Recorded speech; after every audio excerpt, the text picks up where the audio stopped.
event this morning. Thank you very much. Langsung serang itu. Yang sering sekali itu pokoknya setelah salah satunya itu keong mas. Nah, itu hama paling ya hancur sudah, itu mau bikin hancur padi memang itu sudah. Itu. Balang sangit itu banyak sudah, itu sudah ya. Sekarang ini sudah balang sangit banyak sudah di situ. Kalau dilihat dari teman-teman warga sekitar yang sudah melakukan penanaman itu, yang penangkarannya, yang umur 1 bulan, itu rentan sekali kena hama.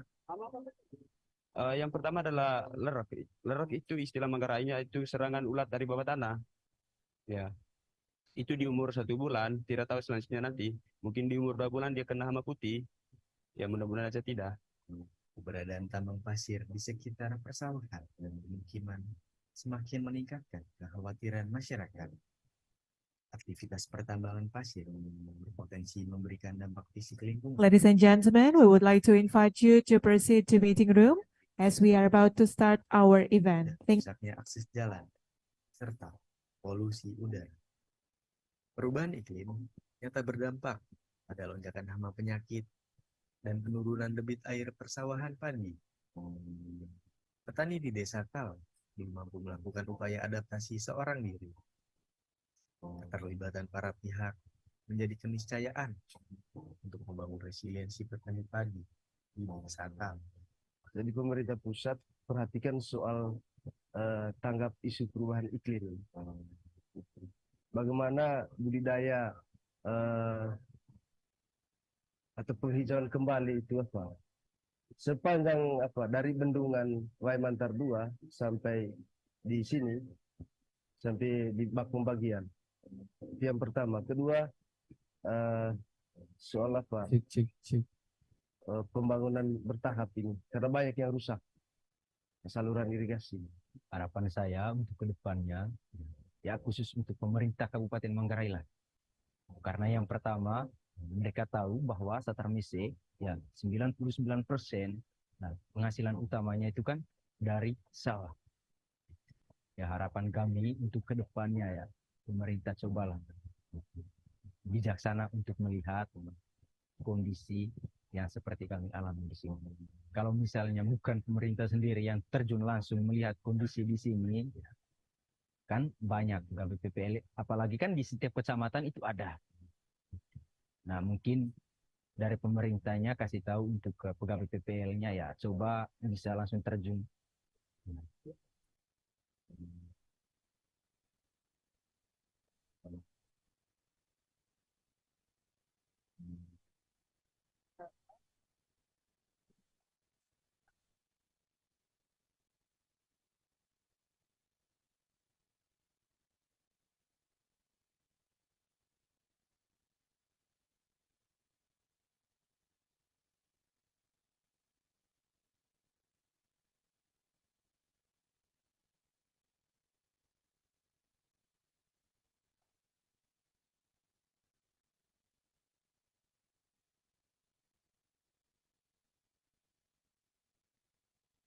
The ADB defines global value chains. Recording in progress. Cross-border networks that bring a product or service from conception to market.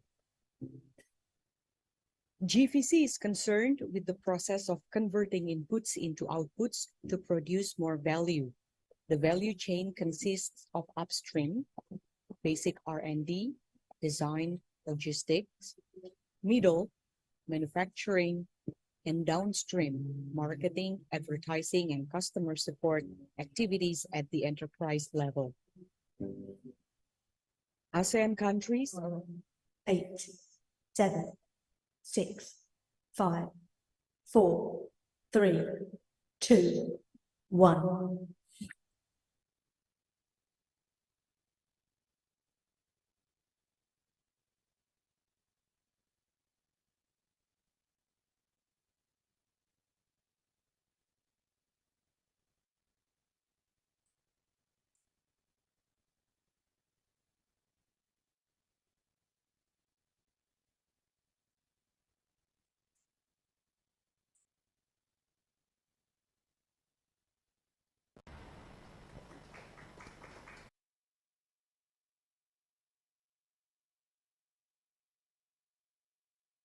Good morning from Indonesia and good afternoon to all participants. It is such a pleasure for me to welcome all of you for the second day of our event, side event for the 6th ASEAN Inclusive Business Summit 2023, here from Bali, Indonesia. My name is Agung Mia, your Master of Ceremony for today's event. And before we start our event today, I would like to remind all of you that the organizing committee of the side event for the 6th ASEAN Inclusive Business Summit upholds its commitment to prevent sexual misconduct, sexual abuse, and sexual exploitation throughout the event. Please allow us to share with you the house rules for our event, which you may see on the screen behind me.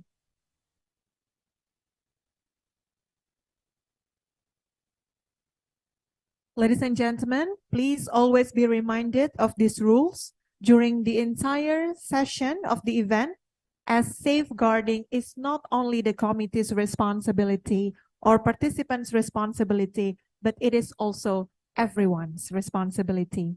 And do not forget to immediately report any lapses in security arrangements, suspicious incidents, or action in or around site event Inclusive Business Summit 2023 to Hendrikus Visanto from INVIT +628122511471 or Mercure Coordinator Miss Bening at +6282243344477. Thank you very much for your attention. So, how is everyone doing this morning? Nice, great. Did anyone manage to visit the beach probably or have some walk around Nusa Dua? Unfortunately, no.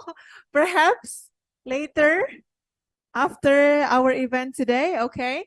So last evening, we've had a fun and insightful session, right? We enjoyed the music. We've had nice conversation, nice dinner reception. I hope all of us, we have a great time together and we are ready to continue for the second day this morning. So today's session, we will have various activities and programs to facilitate discussion and dialogue among participants. We will have workshops, group discussion, networking sessions, cross-country collaboration, and a special closing remarks by the Indonesian Minister of Cooperatives and SMEs, Mr. Teten Masduki. Please be informed that we also have some displayed products. If you see near the registration desk, there are some displayed products. You are welcome to visit and check out some of the products from Jendranat, Jarpuk NTB, Jarpuk NTT, and also Parara ID. We would like to remind you as well that this seminar is being relayed on Zoom and live on YouTube by two of the following organizations, INVIT and the Prakarsa. So greetings from Bali to all our online participants. Let's give a round of applause for our online participants as well.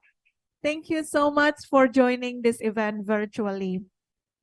All session will be delivered in English and will be interpreted in Bahasa Indonesia and sign language.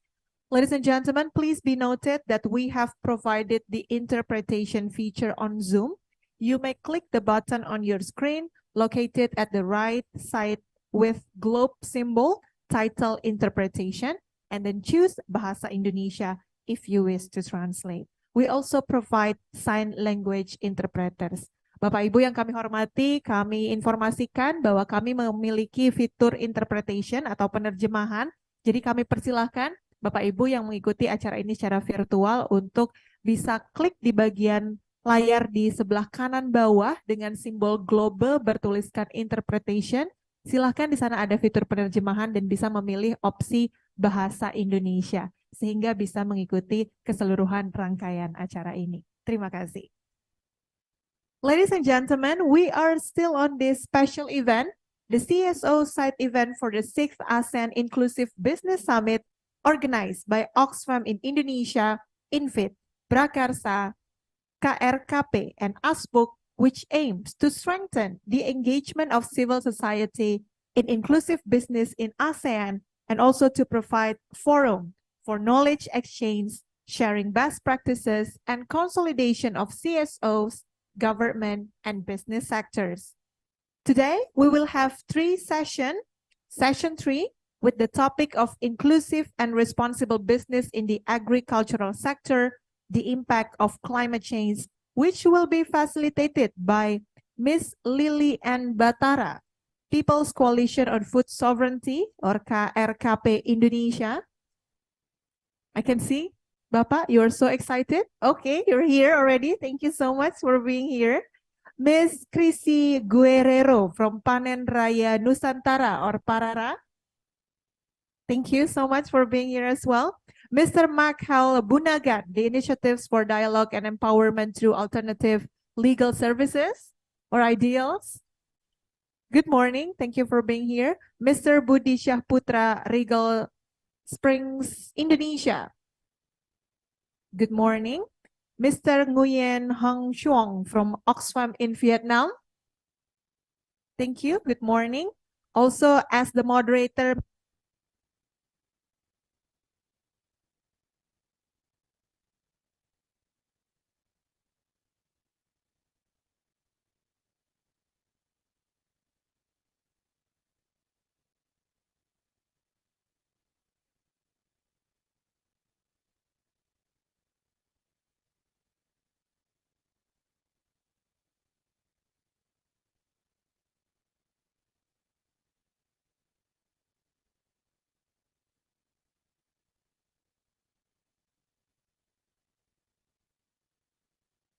whoops, intermezzo a little bit, commercial break to change the microphone.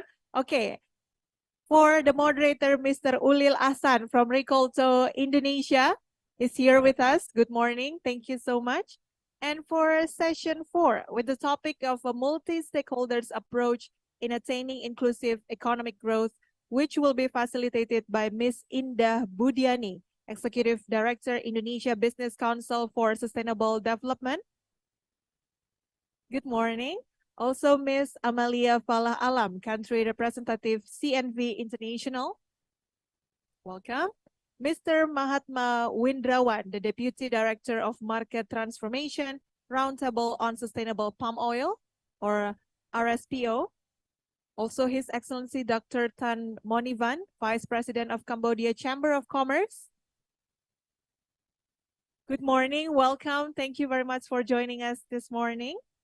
Also, we have Mr. Oscar Hak, Inclusive Green Economy Program Manager, Oxfam in Cambodia. And Mr. Misto Hizaman, Executive Director, INFIT as moderator.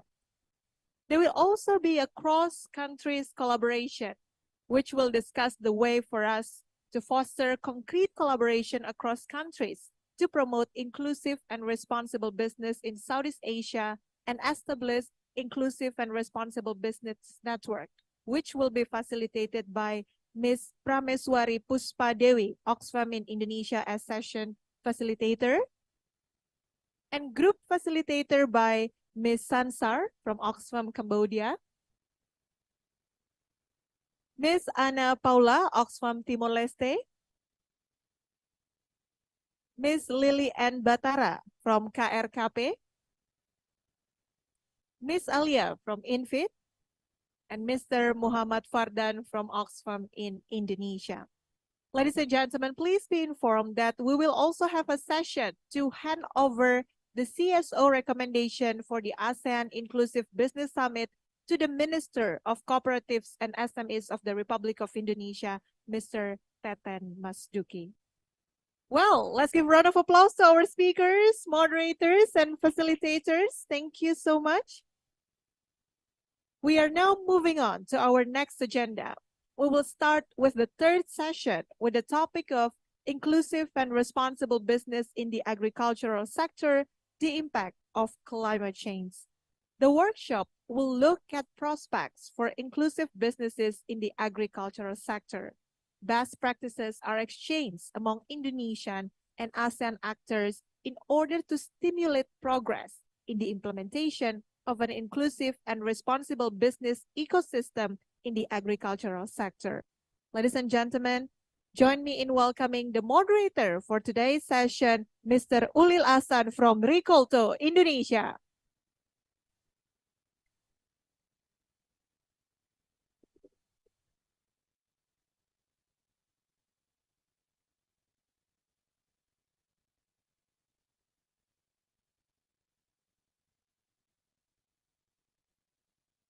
Okay. Good morning, everyone. Good morning, everyone. One more. Good morning, everyone. How's your day? Great. If I say great, say more. Okay. How's your day? Great. So sorry, you say great, but more, enthusiastic. Okay. One more. How's your day? Great. One more time. Great. Cool. I can see smiles now. Thank you. So first of all, I would like to say thank you very much for this opportunity, given by the committee, the Prakarsa, ASPUC, KRKP, Infit, and Oxfam, to be your moderator today. And also, I'm so glad that my colleagues here, Agung Mia Intelencia, she is a very talented woman. She's mastering the ceremony. Also, she's the head of the Center of ASEAN Studies in Undiknas University in Bali. So she's a good leader and also leading our ceremony today. So big applause for Mia. So as I mentioned before, so our topic today is about responsible business and inclusive and responsible business in the agricultural sector and the impact of climate change. So a little bit, I'd say introduction. So the impact of the climate change today are everywhere, and the most obvious is the dry and rainy season longer and more extreme. As you may know, maybe today in Indonesia, and also maybe in other ASEAN countries, there's always, the lack of production of staple foods and so on. It's because of climate change. And also the impact can be seen in food production centers and coastal areas in everywhere, especially maybe also in Mekong Delta in Vietnam and other Asian countries, in the Philippines, in Indonesia, and many more. And, it's still fresh. In early 2022, International Panel on Climate Change has reminded us the darkest report ever. Maybe you have read about this. The global warming has reached 1 degree Celsius above the temperature level during the pre-industrial period. With this rate, so the global climate is predicted to reach 1.5 degrees Celsius in 2040. Yeah.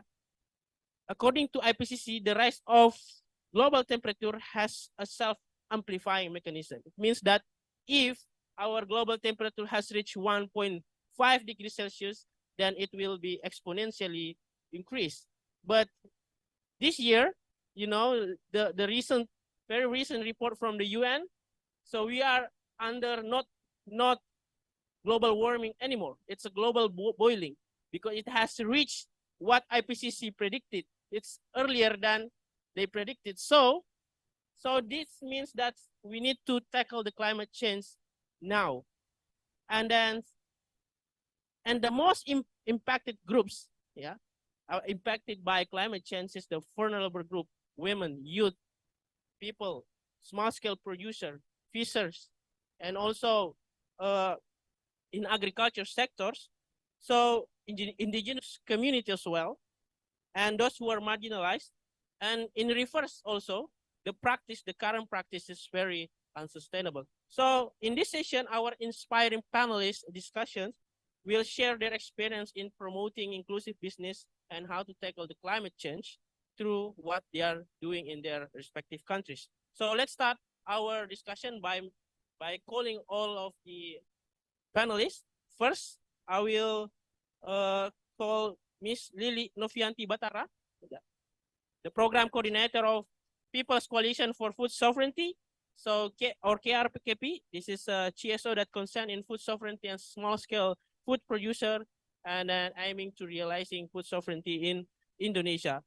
And also the second speaker is Mr. Budi Syaputra. Welcome, Kak Lili. That's it. Yeah. The second speaker will be Pak Budi Syaputra. He'll be joining online. First, I would say that big deepest condolences for Pak Budi. Yeah, his father has just passed away. So let's pray to Mr. Budi to get the patient, and also the family get patient as well. So Pak Budi is manager of management system and farming quality from Regal Spring, Indonesia. Give applause to Pak Budi. And our third speaker is Makhel Esconde Bunagan, the Economic Rights Program Manager from Initiative for Dialogue and Empowerment through Alternative Legal Service, or IDEALS, in the Philippines. Welcome, Makhel. Our fourth speaker, Miss Maria Cristina Guerrero, or Ibu Kristi Guerrero. She's a representative from Consortium Parara, Panen Raya Nusantara, and she's also senior advisor of non-timber forest product exchange program. Yes. Parara displays entrepreneurial products from various local communities and indigenous people. These products are the result of long collaboration between community entrepreneurs and creative people. And this is a platform to promote local products from a local community, and Parara puts the value of community struggle in producing products and protecting the nature where the products are produced. So give applause to Ibu Maria. And the last speaker, Nguyen Hung Quang, Private Sector Engagement Specialist, Oxfam, Vietnam. Mr. Quang is an expert in value chain development, inclusive market, and agricultural development sector.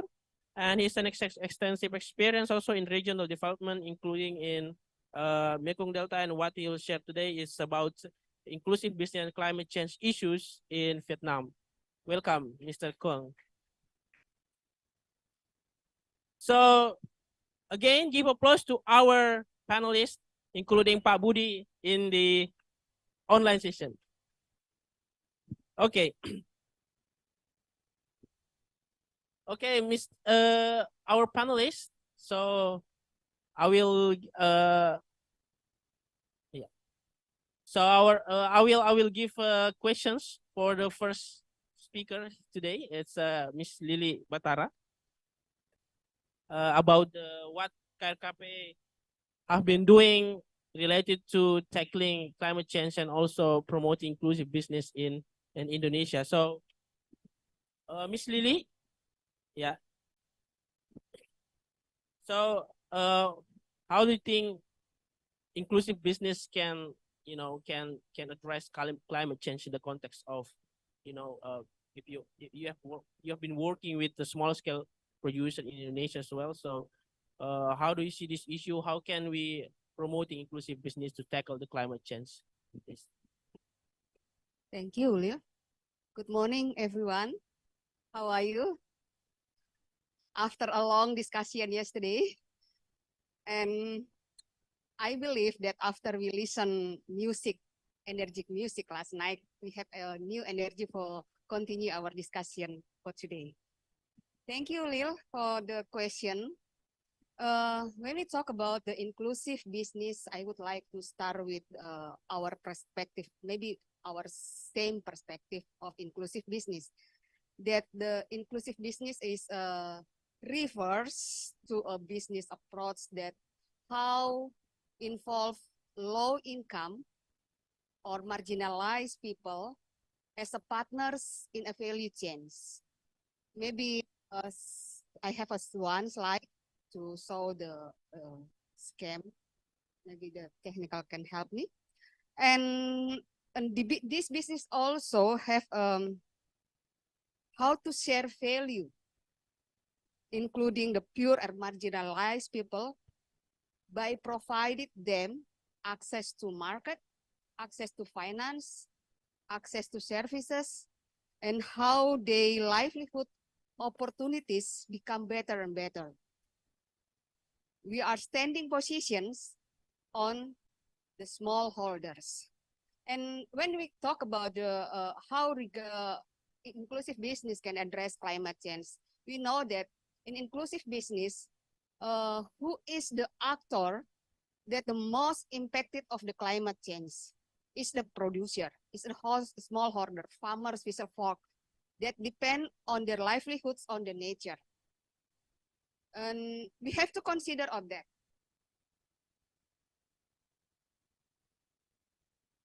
Okay. Yeah.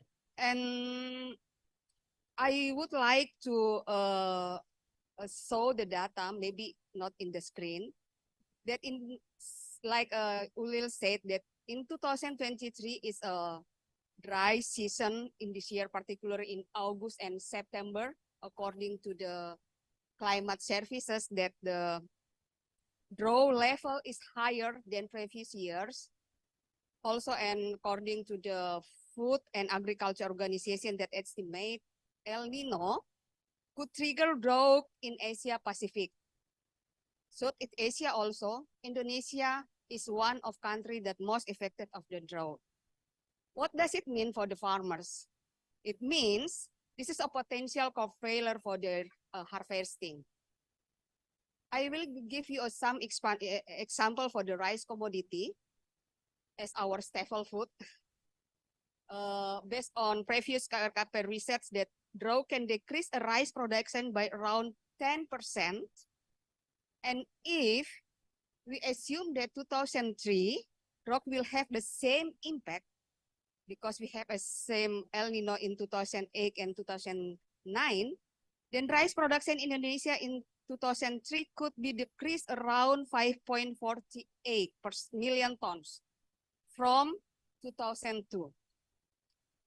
And if estimate that production in Indonesia for rice in 2023 around 49.27 million tons, it can be decreased by El Nino around 9.45% from 2022. It is a threat for our food in Indonesia. But how to anticipate that? For the smallholder, they can anticipate and able to use a climate smart agriculture, like a drip irrigation system, use organic fertilizer or a mixed cropping or some practices in the sustainable agriculture. And also, farmers have to in a group or cooperative. Why? Because when we're talking about the climate change and inclusive business, we cannot do it by ourselves alone.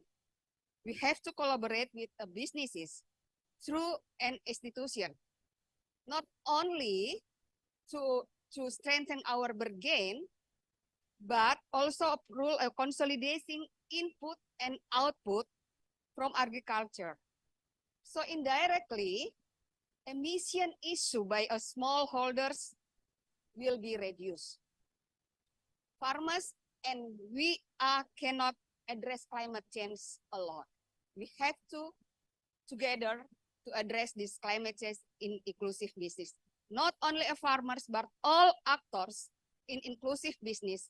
As a consumer, we are a consumer, how our action to reduce, and because we are connected in each other, producer and consumer, we are give impact each other in the actor of the inclusive business. Thank you. Thank you very much, Ms. Lily. Some important points about your topic is about how farmers cannot work alone. Yeah, and then of course we need to make farmers as partners, not as an object, or we need involvement as a subject of agricultural development sectors and so on. And also another important point is the standing position that we have. So the standing position is for marginalized group, especially small scale food producer, and also we need to strengthening a collaboration among farmers also, and also collaboration with private sector and actor in value chains. That's very important point. Maybe that's already answered the how. Yeah. So I think we can move to the second panelist. Yeah, our second panelist, it's Mr. Budi. Yes, Mr. Budi, can you hear us? Check, Mr. Budi. Hello, we cannot hear your voice. Ya, Okay. good morning. Selamat pagi semua. Pagi. Okay. Yeah. So Mr. Budi will deliver his speech in Indonesia. So be prepared for your headset and phone. But if you cannot, connect, I'll try to, mention again what it's in English what Pak Budi mentioned. So Pak Budi, saya akan bertanya dalam bahasa Indonesia, ya. Pak Budi akan menjelaskan tentang Mr. Budi will explain about how inclusive business and aquaculture sectors playing an important role in this agriculture sector. So Pak Budi. Ya, betul. Benar. Ya. So bagaimana Pak Budi bisa mengintegrasikan inclusive business di sektor aquaculture, especially in tilapia products. So di tilapia products dan bagaimana bisnis Pak Budi bisa memberikan manfaat untuk komunitas-komunitas lokal dan bagaimana dia bisa bekerja sembari memberikan manfaat nilai tetapi juga bisa menguntungkan untuk private sector. Silakan Pak Budi. Oke, selamat pagi semuanya. Mohon maaf tidak bisa bergabung langsung ya karena sesuatu hal, dan terima kasih tadi ucapan belasungkawa dan doanya. Oke, mungkin bisa dibantu dengan slide-nya.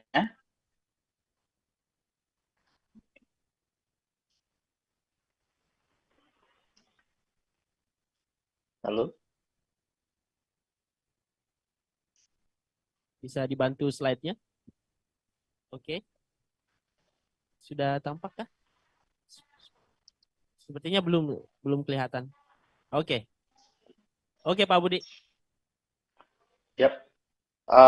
Jadi perkenalkan dulu, saya dari Budi Saputra dari Regal Spring Indonesia. Mungkin belum banyak yang kenal ya atau mengetahui bisnis profiling dari perusahaan kami. Jadi saya mohon izin memperkenalkan dulu. Next, Mbak. Ya. Bisa langsung, Mbak. Ya, langsung saja, Mbak. Next, oke. Bisnis kami ini sebenarnya dari awal juga sudah memiliki visi inklusif bisnis ya dan berkelanjutan, karena bisnis kami ini dimulai sejak 1988 oleh pendiri kami. Kebetulan latar belakangnya adalah pekerja sosial di PBB. Beliau mengunjungi Jawa Tengah dan melihat kondisi saat itu. Jadi untuk memperbaiki kondisi ketahanan pangan di Jawa Tengah, khususnya di daerah Wunut, beliau mencoba mengembangkan budidaya perikanan. Nah, saat itu kita belum merambah ikan nila. Jadi awal-awal beliau perkenalkan budidaya ikan lele dan ikan mas, dan itu kita pun menyewa di balai benih milik pemerintah, milik Dinas Perikanan di Jawa Tengah. Kemudian 3 tahun kemudian kita mengembangkan KJA, kita melihat prospek pasar, kita kembangkan keramba jaring apung di waduk di Jawa Tengah, dan kita mulai berbudidaya ikan nila. Di 94 kita mulai memasuki pasar ekspor ya untuk Amerika dan Eropa.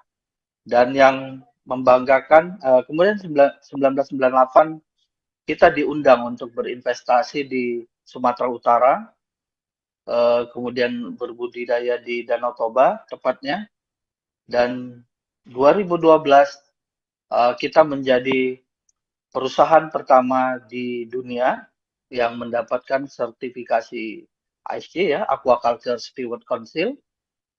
Salah satu yang bentuk komitmen kami untuk dalam keberlanjutan dan penyelamatan lingkungan. Kemudian sampai hari ini kami juga memiliki visi dari pangan hijau ke mendukung untuk praktek ke blue seafood ya. Oke Mbak, lanjut.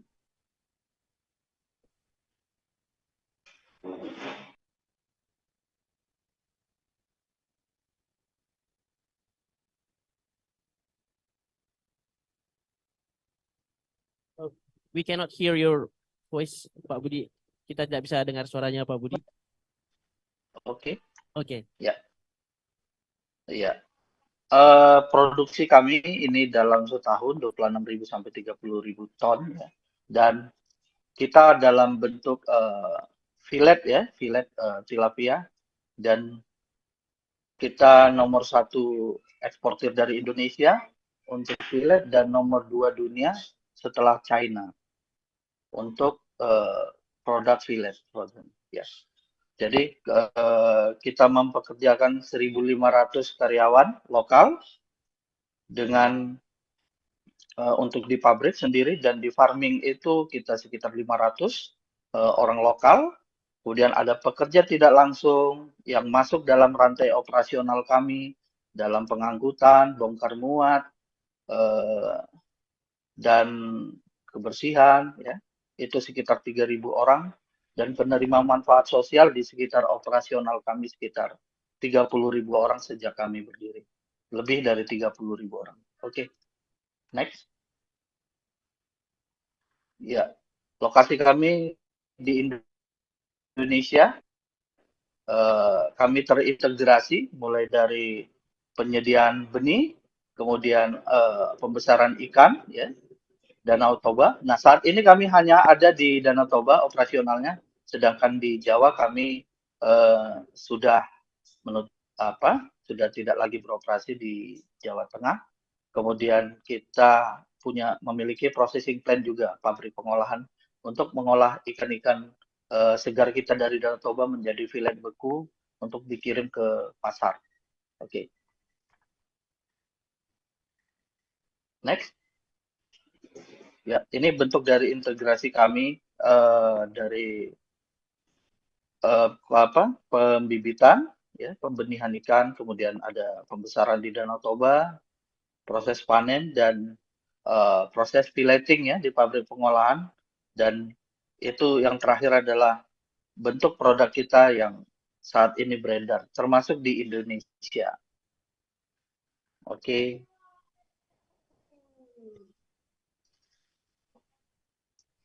Ya. Oke. Lanjut, Pak Pak? Budi. Halo. Ya. Ya. Bisa Pak Budi. dilanjut. Ya, halo. Slide-nya. Ya. Ya. Ini bentuk dari komitmen kami ya, memastikan produk kami itu aman dan berkualitas tinggi, serta bisnis kami berkelanjutan. Kami memiliki mengikuti beberapa standarisasi mutu dan lingkungan dan sosial, serta menjadi beberapa keanggotaan untuk produk seafood yang berkelanjutan ya. Di antaranya itu ada ASC, Best Aquaculture, kita juga dari Kementerian Kelautan Perikanan juga labeling halal. Jadi kita sangat komit kalau terkait kualitas. Kualitas tidak hanya produk, tapi juga kualitas keberlanjutan kita. Bagaimana kita menjaga, memastikan dengan para stakeholder. Pak Budi, mohon maaf saya potong sedikit. Jadi ini sangat komprehensif sekali presentasinya. Tapi mungkin satu pertanyaan kunci yang mungkin perlu dijawab oleh Pak Budi. Di coastal area di wilayah perairan ini kan sangat terdampak oleh perubahan iklim. bagaimana Pak Budi men-tackle atau menyelesaikan persoalan dampak perubahan iklim ini yang tentu sangat berdampak juga kepada para pekerja di wilayah Regal Spring ini. Silakan mungkin dijawab singkat Pak Budi sebelum kita pindah ke pembicara berikutnya.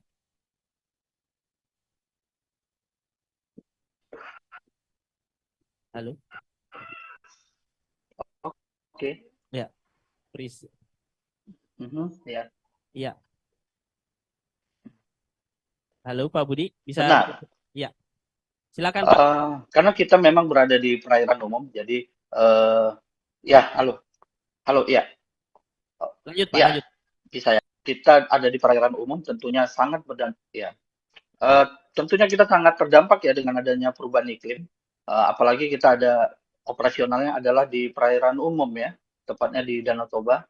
Nah, yang paling penting adalah untuk menyikapinya kita adalah responsif ya, responsif terhadap perubahan-perubahan lingkungan, terutama kenaikan suhu ya, kenaikan suhu di perairan itu cukup membuat dampak terhadap perkembangan penyakit-penyakit yang selama ini tidak muncul ya, penyakit-penyakit ikan juga itu juga berdampak ke nelayan-nelayan. Nah, intinya adalah kita mentaati satu zonasi ya, zonasi.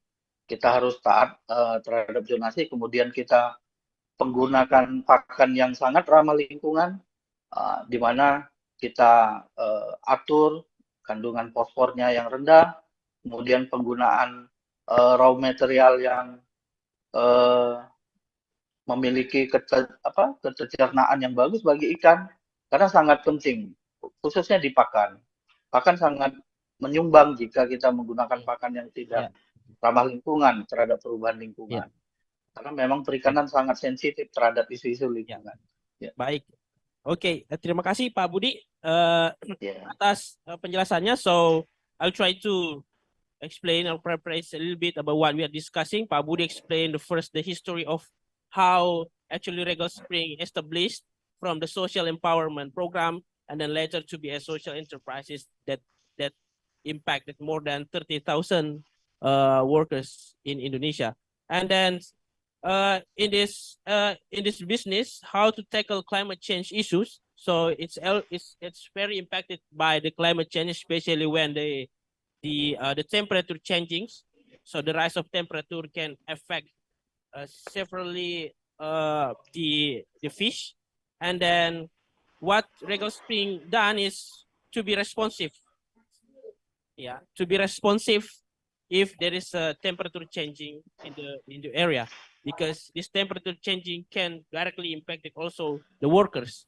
So the Regal Spring provide responsive management to tackle this temperature changing, and then also doing the zonation and using sustainable feed, yeah, to ensure the fish also can grow very well in the changing climate. Thank you very much, Pak Budi. So let's move to the 4 speakers. We have Mac. Yes. Hello. Can you hear me? Yeah, okay. Okay, Mac will share us the experience of the ideals on the process in the involvement in the ASEAN Inclusive Business Framework and Guidelines development process, so that addressing inclusivity issues in ASEAN. So can you tell us about what does inclusive business mean in the relation to climate change based on your works, and also what is actually the significance or the importance of inclusive business for marginalized community, and also climate change issues? Yes, thank you for that question. I'll try to make this quick so that I won't see the sign time is up. Well, basically, I would say if you've read the IPCC report, it was a constant repeat phrase that we are the window of opportunity for us to have a livable and sustainable future is closing. Then for my answer for this question, I would like to take that word opportunity, because inclusive business is an opportunity for us to include not only because IPCC, climate change, as sustainable goals, sustainable development goals are for the government. But with the inclusive business, this is a private sector approach of including the bottom of the pyramid. So if we incorporate environmental criteria in how we do inclusive business, then it is a way for the private sector to be part of the efforts to combat climate change, or well, not really now to combat, but to develop climate resiliency. And not only the private sector, but also those who are most affected, the vulnerable, the marginalized, and disempowered. And basically, these are the bottom of the economic pyramid. So with inclusive business, we are including everyone, inclusive growth, as well as inclusive action towards climate resiliency.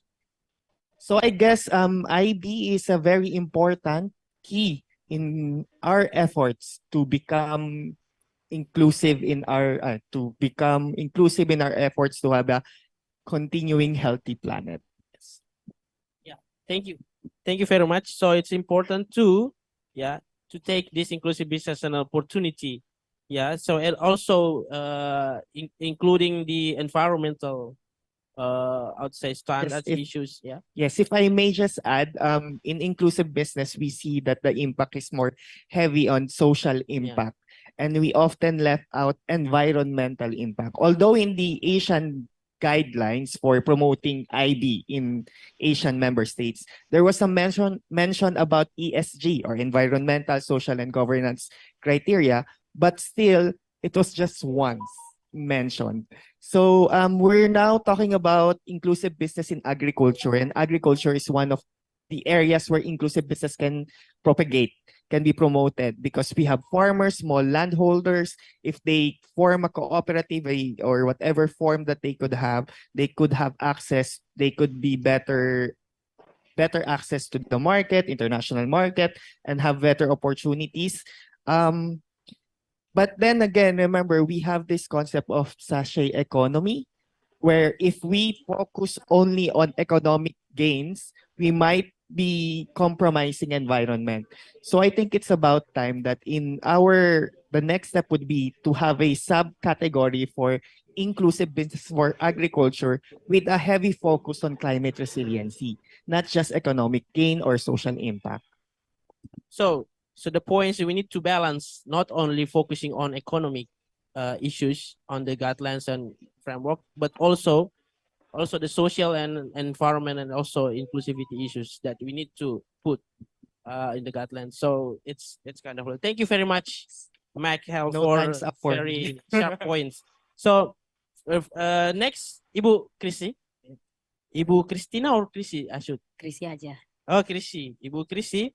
So you have been running this platform, the social enterprises that support indigenous community, and then the question is how you promote these inclusivity issues, and then what is the obstacles in doing your business by including all of these communities.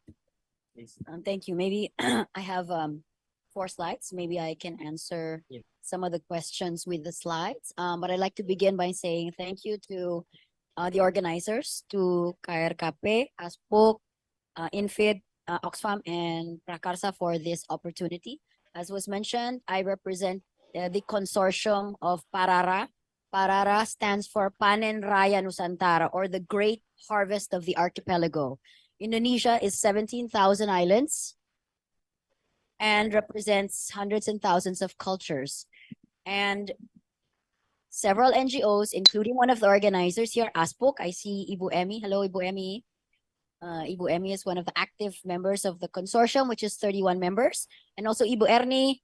Hello, Ibu Ernie from Yayasan Diantama, also one of the active members of the consortium. We were in 2014, we formed because we saw the ASEAN Economic Community coming in 2015. And we were also worried what that relaxation of taxes would do to imports of other products and how they would impact on Indonesian products. And we said it's about time that we advocate for the world we want, what we want, the food we want, the lifestyle we want, and not only NGOs against something, right? That's what we're known for, rah, rah, rah, demo in the street. So let's go for something. So that's why we formed the Parara Consortium to promote products that are climate positive, nature positive, and not negative. Can you please stay on the first slide? I'll try to do it as fast as I can. Yeah. So we support farmers, women fishers, women producers, and different artisans. And we now have a business. So we have a consortium, but we also have an inclusive business in Kemang, in Jakarta Selatan, where we have a restaurant, where we have a meeting place, a place to share ideas, a place to start this transforming process of our food system and of our lifestyles. So I'll explain more in the next slide about Parara Indonesian Ethical Store. We've been talking about inclusive business. I think we are inclusive from our governance system, from our ownership system, geographically speaking, and also in sectors. So the Parara business also has investments and shares by farmers, artisans, women producers, women fishers, NGOs, activists. So we can see it's really inclusive because it's involving everyone. And we say that if we can make the business model work, then our different sectors can also benefit from the business. We're also inclusive in our ownership because and our governance system, because even in our board, we also have those farmers and indigenous people in our board. So they're also guiding us in the way we work and the way we function. As for sectors, as mentioned, youth, women, we also involved other disadvantaged sectors like our blind partners, also involving schools, involving doctors. Our motto is we promote products that are local, healthy, fair, and sustainable. And often they say, how do you manage all? There's so many principles, but it's difficult for us not to do all, because if you leave out one, then you're leaving out something of the whole lifestyle and the whole future that you want. And I try to tackle the climate issue. So we promote local products. In the next photo, I hope you get hungry with my next slide, where I show you some food from local food with different packaging. But we know that many of our youth now are getting inspiration from Korea, from Japan. But what about our own traditions? What about our own culture? So let's turn within and get inspiration from where we belong and from where we come from. So let's talk about the local food and the local products. And because we're promoting local grains like sorghum, millet, organic rice, sagu that is planted in peat forest, is natural, and it maintains the peat forest as wetland. Many forests are being converted into oil palm plantations, into pulp and paper plantations, and drying up our lands, and also resulting in forest fires. So we're happy to promote forest-free sagu. Please come to our restaurant and have forest-free sagu. We're the only restaurant that is audited by Forum Fairtrade Indonesia. So we also follow fair trade principles, and we follow the principles of sustainability using also sustainable tuna, organic vegetables and fruits. Whoever is in Jakarta, please come. Every Sunday, we have Sunday Farmers Market, where we have organic vegetables and fruits almost at half price of what you can get online. So please join us. And then the slide to make you hungry, I hope the pictures appear well on screen. Next slide, please. Oh, just for this one, we started having a festival. Just go back, please. We started having festivals first to promote this concept. But then our partner producer said, you need a business model so that you can help us do business, help us with our economic condition more regularly. Okay, so we have big festivals, and these are our students from Papua because we have partners from Sumatra to Papua. Next slide, please. So just some of the food. Yeah, I'll try to go fast. So on the left is an Indonesian comfort food from Kalimantan using sagu noodles instead of wheat noodles. This is a tuna lasagna. Instead of using wheat pasta, we're using sorghum and modified cassava, which originated in Indonesia. And on the right, we have the original also sosis solo in Indonesia, but we use the bamboo shoots from Yayasan Diantama The Dayak have a special way of drying it, and we make it a vegetarian dish. Next, so we try to make the food so that it's tasty, but it still has local and content. And the last slide, I know I'm over time, just all once, just so everyone remembers. So the marketing platform promotes products based on conservation, culture, and local traditions, promotes fair trade, alternatives to imported and processed foods, supporting sustainable production and consumption, and to raise the economic gap. Thank you. Thank you, Ibu Krisi, for making it very sharp presentation. And I think you already answered all of the questions. So it's important. So in under this global competitiveness, you know, you show us the example of how actually we can make it happen, yeah, to promote local indigenous community products in the global competitive markets. So by doing it professionally, yeah, the business, and also making the most business model works, and also, of course, putting farmers, indigenous people as a board, it's very important because they know the problem as well in their community, and also elevate the products. So we can eat lasagna with maybe sagu. It's very interesting because I did my research in sagu communities. It's very delicious and interesting. So thank you very much for this inspiring presentation. And last speaker, yeah. So last speaker, you have 2 hours. No, kidding. Last speaker, Mr. Kung, yeah, from Oxfam in Vietnam, and will deliver or tell us about his experience in advocating and influencing issues about climate change and inclusive business. How we can make these 2 issues can work, and you know, we can tackle the climate change through inclusive business model. Please. Yeah.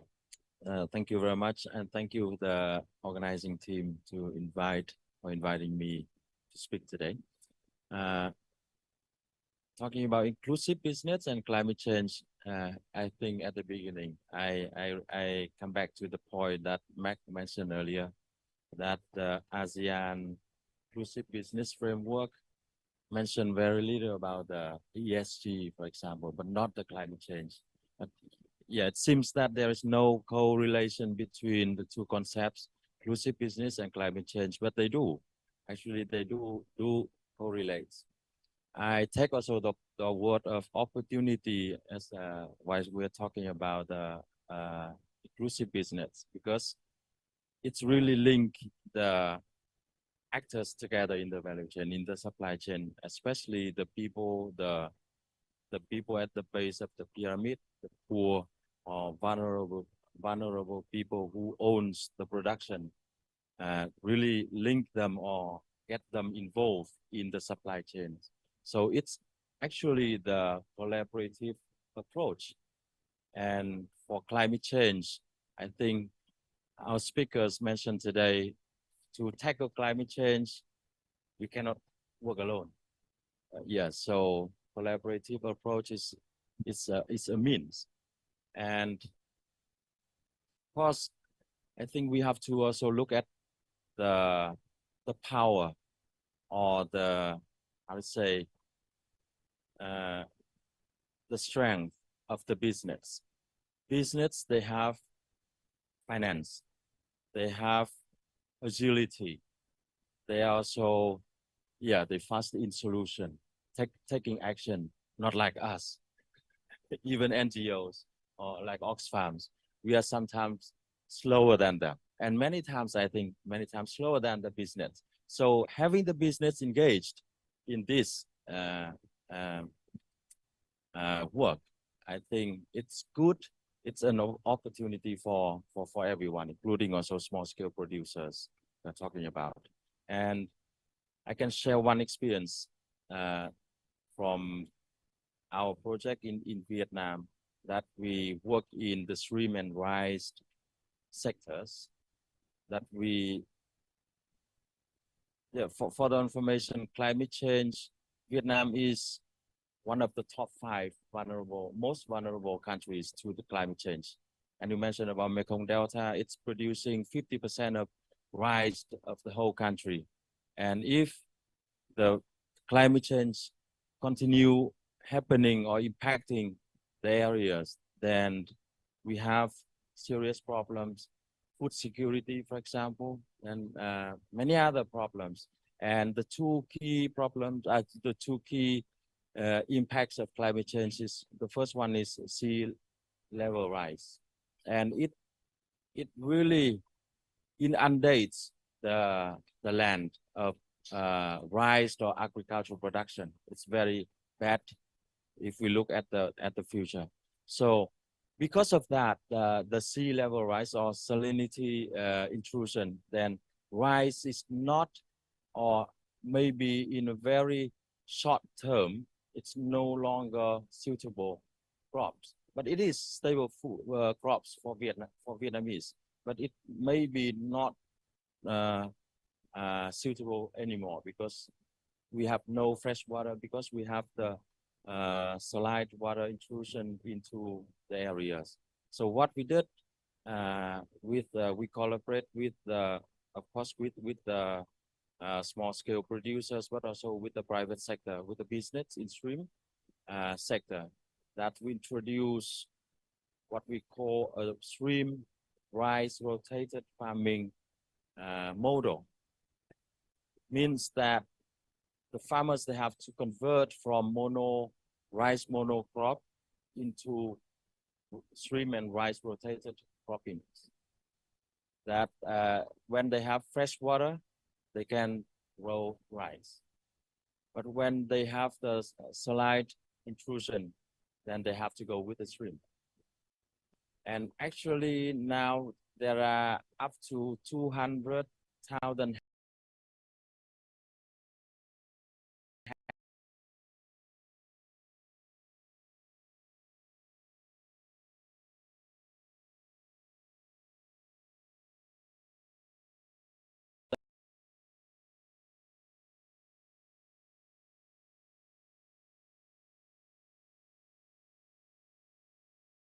US dollar per hectare per year. It's very high, I think. It's not only about climate change adaptation, adapting with the climate change, but also to mitigate, because it can reduce the emission of the CO2 equivalent from the rice monocrop production. It emits around 12.2 tons of CO2 equivalent, but that new farming practice emit only 4.6. So it's less than half of the CO2 emission to the environment. Yeah. Okay. Thank you very much. It's very clear about your topics, how actually inclusive business and climate change is not separated, but it's integrated in one issues about in our current agricultural sectors. Thank you. So before we close the session, we will open the question and answer from the audience, and then maybe 10 minutes. Yeah. First, second question, Ibu, and yeah, please. And then please direct your question to the panelists who want you to ask. Thank you.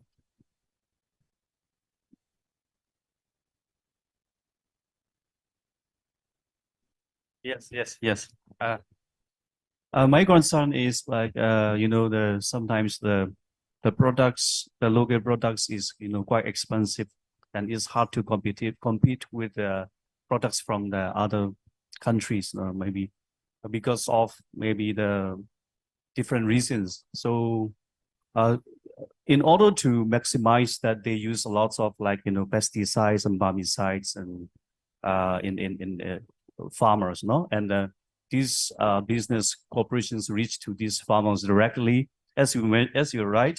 So we are very slow to to act proactively on the doing the awareness and about the doing the fertilizer in natural way. So in my opinion, so we have to put a budget a lot on in ASEAN countries to raise awareness about these issues, because most of in my country also the people they do not know about the awareness. So even though the United Nations and the ASEANs, they are talking about lots about the climate change, but they don't put much effort and put budget on this issue. So that is how to say that my concern. And another thing is like the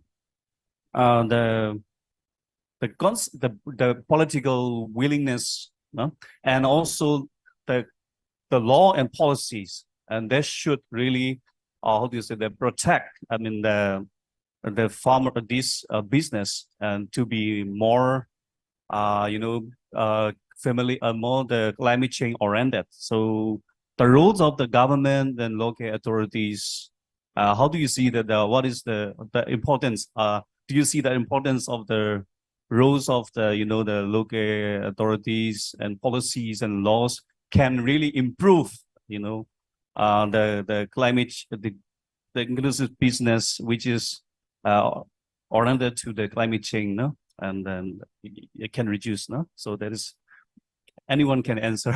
Okay, thank you. Who will answer? Maybe Bu Krisi, because it's a talk about also the raising awareness about the local products and business. Please. Yes, thank you. Thank you for the question. When people say that the products from the local people are expensive, we always say that it's not that they're expensive, but they're at the right price. And other products don't incorporate fair pricing, don't incorporate environmental values, etc. Okay, that's what we say. Or we also try to find ways, like what we're doing now, to bring organic food to everyone. Our target, my colleague Tammy is here. Our target is soon to try to make organic rice almost the same as regular rice and make it available to Indomaret, Alfamart, so everybody can enjoy it and everybody can have a healthy life. But it takes a lot of energy, it takes a lot of minds putting it together, and it takes longer vision because maybe the farmers might not be getting the best benefit, but it's for a longer term goal. Also, the other comments were about another thing when you were talking. I think it's also about raising the demand, because if there's more demand for the product with all the values that you have, then the farmers, the artisans will be inspired, and there's a value. And so either segmentation or creating the demand.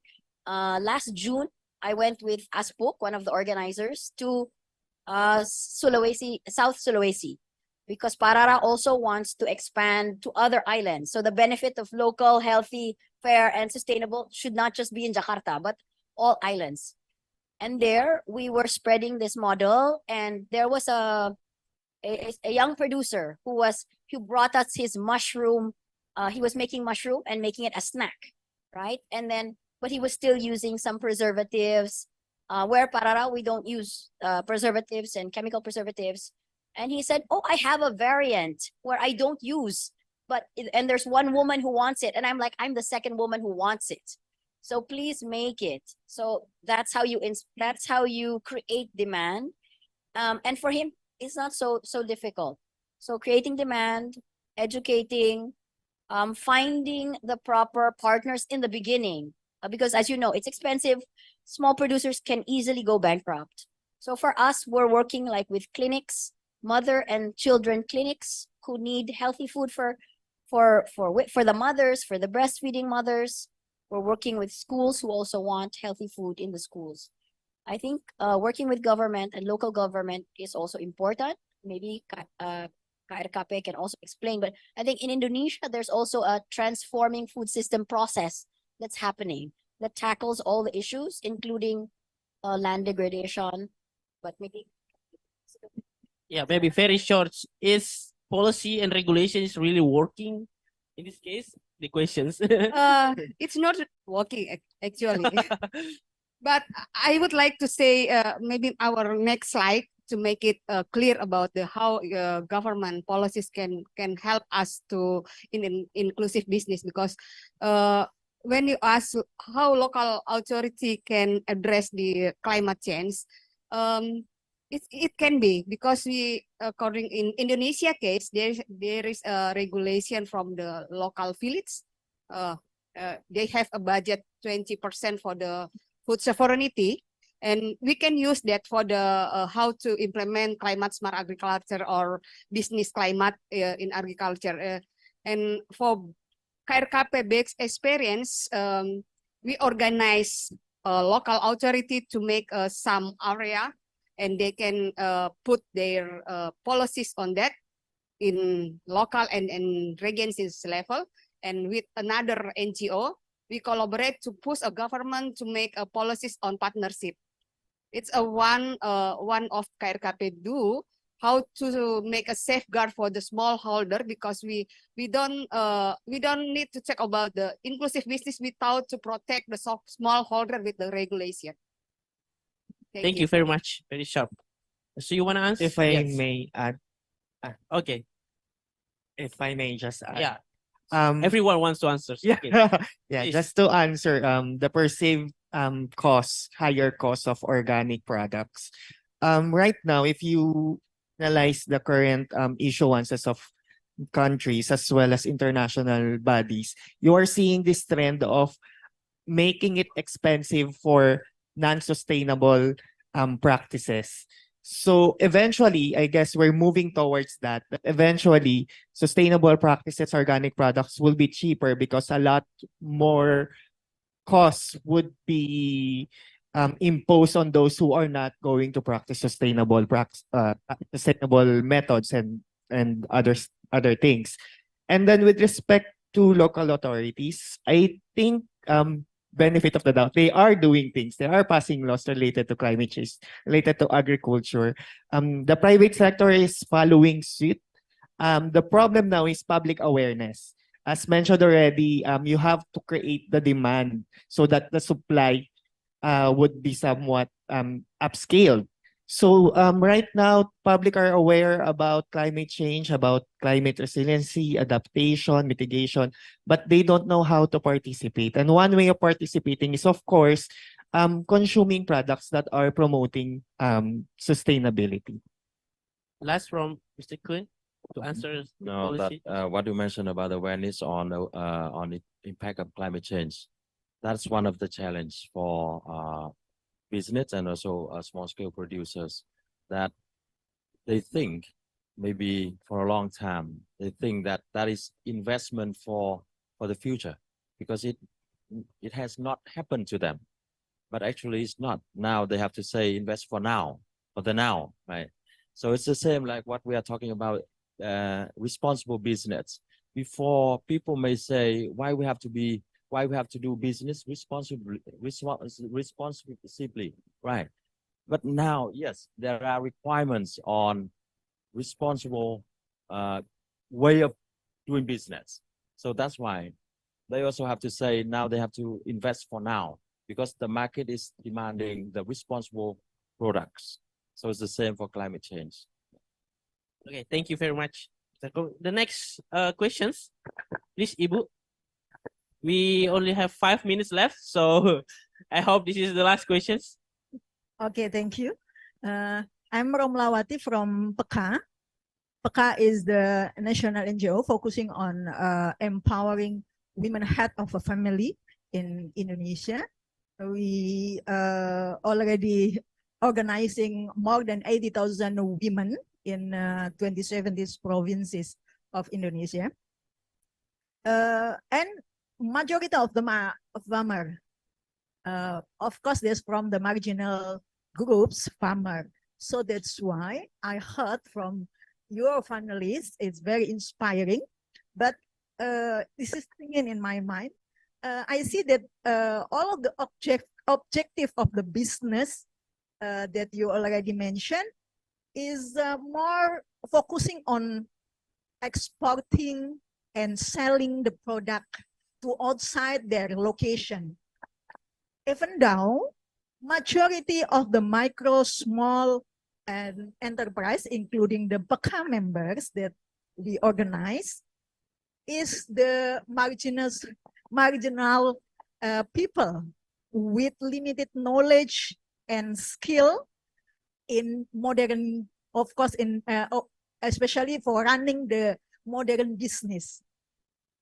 So I just thinking, if we are in the ASEAN inclusive business, focusing on encouraging the development on agriculture business to meet the food of the population in our region.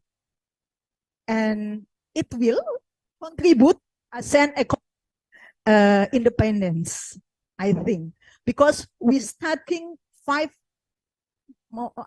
years to before we only we also with the community focusing on how they sell the product to other and etc. But now we facilitate them and support them in agriculture to focusing planting and etc. with their need, with the motto, eat what we grow, plant what we eat, and use what we mean. So we're focusing on that. This is, yes, just thinking. I hope that you understand what I mean. Yes. Thank you. We are very understanding what you're meaning. So it's very inspiring, Bu, what you've done, and you're in Peka, yeah. So thank you very much. And before before we go to the panelists, one last question from the right side. Okay, sir. Yeah, this is the last question, right? Yeah. After that, we will give the panelists to answer. Hello. Well, we discussed about climate change, and climate change is now, no? It means that we have a limited timetable. No? We're speaking about inclusive business practices in the agriculture sector, and that would only mean that the only alternative for an inclusive business practices in agriculture is agroecological or organic agriculture. You cannot talk of other sustainable agricultural systems. No? So that should be the mindset. No? And for us, it's more about policies. No? What policies should be promoted when we speak about inclusive business practices in the agricultural food supply chain? Of course, we said that consumers should be brought in to the discussions, to the discourse. And consumers, in a way, have this power, to demand from producers, whether their food is sustainable, it's environmentally friendly. Now, one issue that has been cropped up, is that of greenwashing. So greenwashing has been the common trend or approach, of corporations who want to cater to these buzzwords of sustainability, being organic, something like that. So for us, how do we prevent greenwashing policies, greenwashing approaches of corporations, and even among our in the industry, those promoting inclusive business practices. And secondly, the issue about incentives, because in inclusive business in agriculture, somehow government should provide incentives to those practicing responsible and inclusive business practices. So what should be these incentives, in the light that over the past decades, or even the traditional or the common conventional agriculture has been receiving subsidies, incentives from government. So what policies, incentives should be provided to those practicing environmentally sustainable and inclusive business practices? I think these two areas should be looked into, and what would be the thoughts of our panelists? Thank you very much, sir. So maybe the panelists, please give your quick response. with the statement of Ibu from Peka, and also the question about how do we protect greenwashing practices in today's era, and then about what should we do regarding the policy to incentivize the sustainable practices. So I can go for the second, but the first one. okay, you can answer directly both, or you can answer first. That it's okay. Yeah. Okay. I think to protect or to avoid greenwashing, I'm talking from the organization that I'm working in, Oxfam. In engagement with the private sector, Oxfam has a guideline with a series of tools that Oxfam can use in exploring and also start initiating the partnerships, getting into partnerships with the private sector. That we have, for example, ethical screening. We also have tools for risk management, and of course, different tools using during the partnership with the private sector. And it's very difficult at the beginning that you know or you understand the hidden agenda of the corporation, that they want to partner with Oxfam or CSOs like your organization here, or any other smallholder farmer cooperatives or business, that they want to do good to make expose to the public. But in fact, they are not doing good in the other areas. So that's the way that they can do greenwashing. So for Oxfam, we have tools, a series of tools we can use. For example, ethical screening, we have to do internet research. We have to also check with the headquarter of with our colleagues in the headquarter of the corporation. For example, one example, when I am in Vietnam, and then Samsung Vietnam, they approach and they want Oxfam to collaborate with them in one activity. Actually, they call it the Responsible Business Forum, something that organized every year. But I don't mean that they are not responsible, but for us, what we have to do before saying yes or no, that we have to do research on the company, not only in Vietnam, but in Korea and also other countries where they have the operation. That's what we do. So I think that you can, maybe it's an example for other organizations. You can consider having those tools, doing that kind of ethical screening, risk management, and then to make sure that you are not supporting the greenwashing. Yeah. And one example from what you asked for policies for promoting inclusive business from the government. In Vietnam, Oxfam Vietnam, we promoted value chain financing scheme. That's one.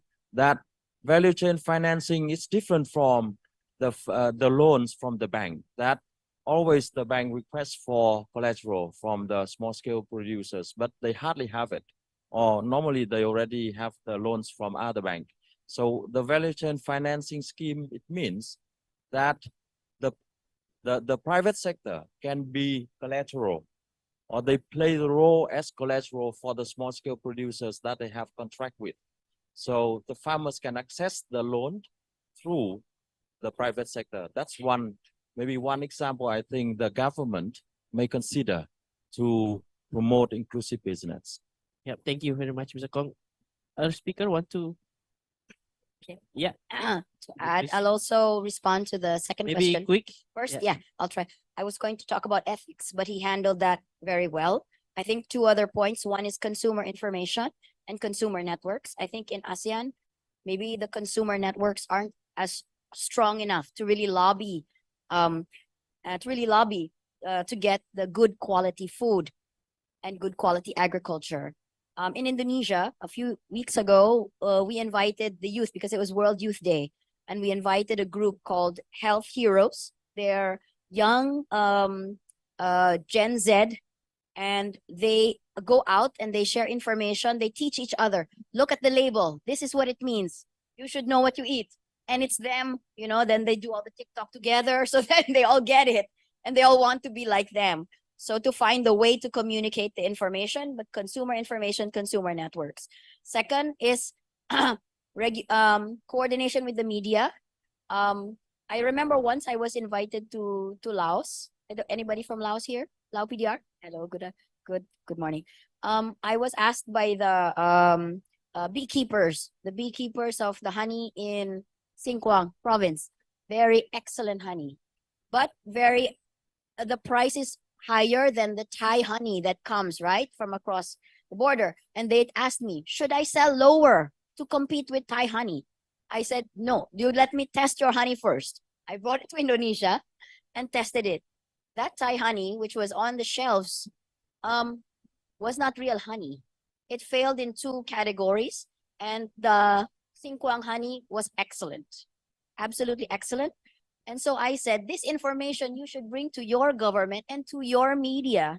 I told the government, but I'm only one person who will believe me. But that information you need to bring to the government, you need to bring to the media, because they're competing against your own producers who have excellent products.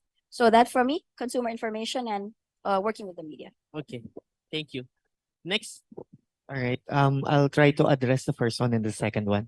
For the first one, I think the reason why we're constantly talking about exporting is because of the huge yield in profit but it's not mutually exclusive. That's just because we're going to export, is that we're going to live out our local domestic market. So I think it's also important to note that we still have our domestic market to serve, not just the international market.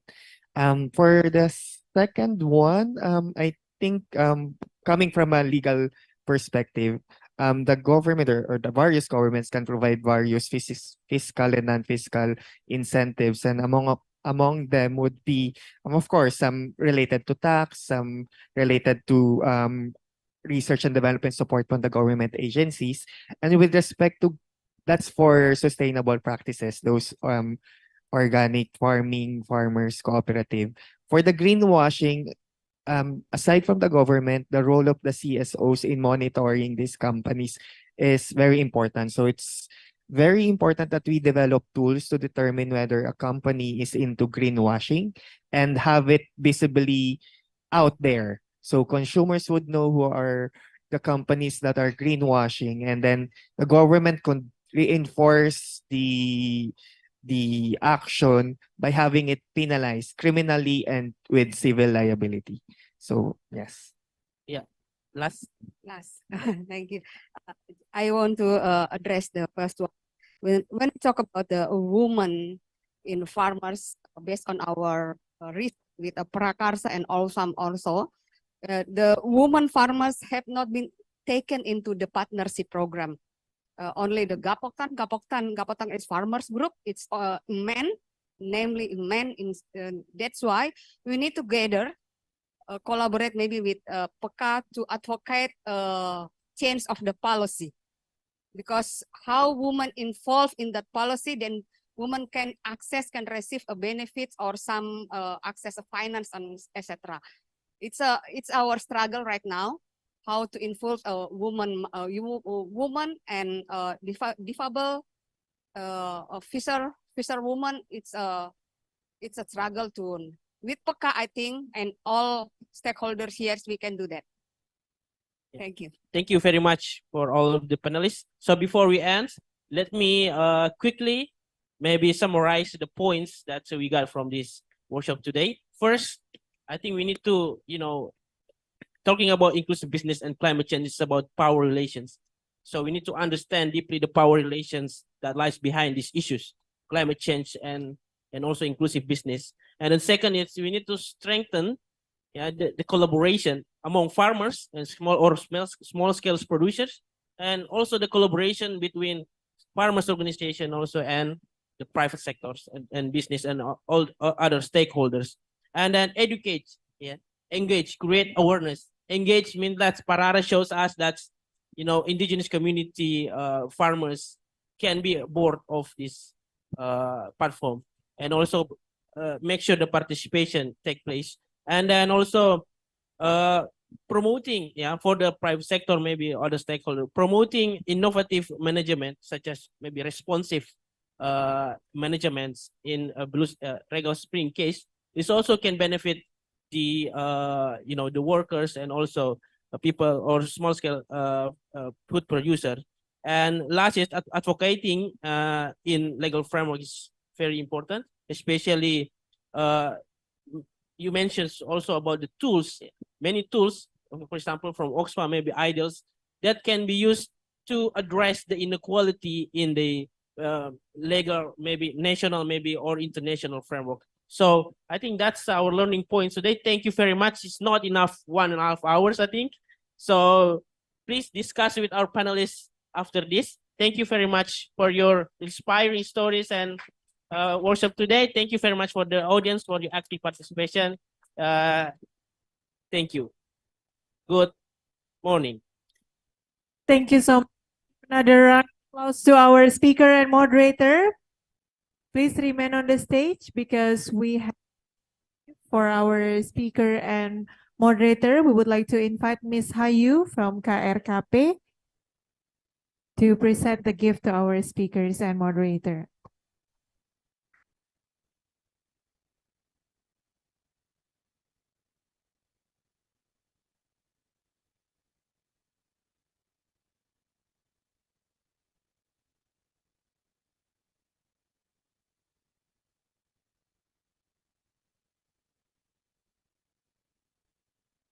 We will continue with group photo.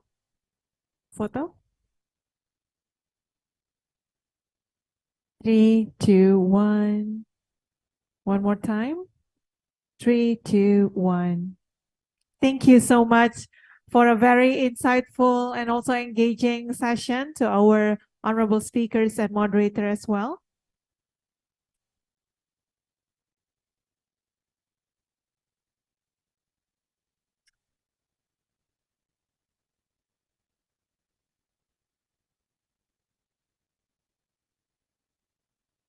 Ladies and gentlemen, and also to our online participants, all participants who are joining us virtually, we also would like to invite you to engage in the conversation by asking questions or giving your comments on the chat box on Zoom. Once again, we would like to invite our online participants to also participate during the discussion by sending your comments or questions on the chat box. Thank you very much. Ladies and gentlemen, we are going to proceed to the next session. Our fourth session is a multi-stakeholders approach in attaining inclusive economic growth. We are going to continue to the next session while enjoying a cup of coffee or tea that is already provided outside. You are welcome to take coffee, tea, and also refreshment and bring it inside this room as we are going to continue to our next session, which is the fourth session, a multi-stakeholders approach in attaining inclusive economic growth. Ladies and gentlemen, this session will address the critical roles of each stakeholder in creating inclusive and responsible businesses. Participants from the government, private industry, and civil society will discuss their experiences, challenges, and recommendations on the topic. Once again, we invite you to take some refreshments, a cup of coffee, tea, or some snacks and bring it inside this meeting room as we are about to start our next session. Thank you very much.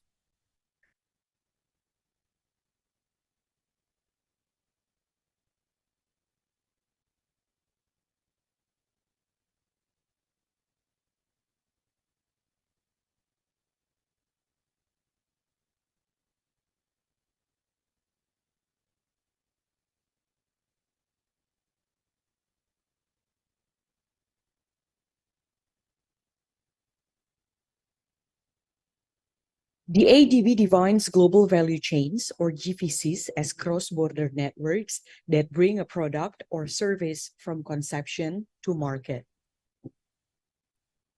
GVC is concerned with the process of converting inputs into outputs to produce more value. The value chain consists of upstream, basic R&D, design, logistics, middle, manufacturing, and downstream, marketing, advertising, and customer support activities at the enterprise level. ASEAN countries are among the world's largest producers of palm oil, coffee, rice, and fisheries. Southeast Asia is the world's largest producer and exporter of palm oil. Palm oil is an essential part of the global vegetable oil market and various processed products such as soap, beauty products, and food materials.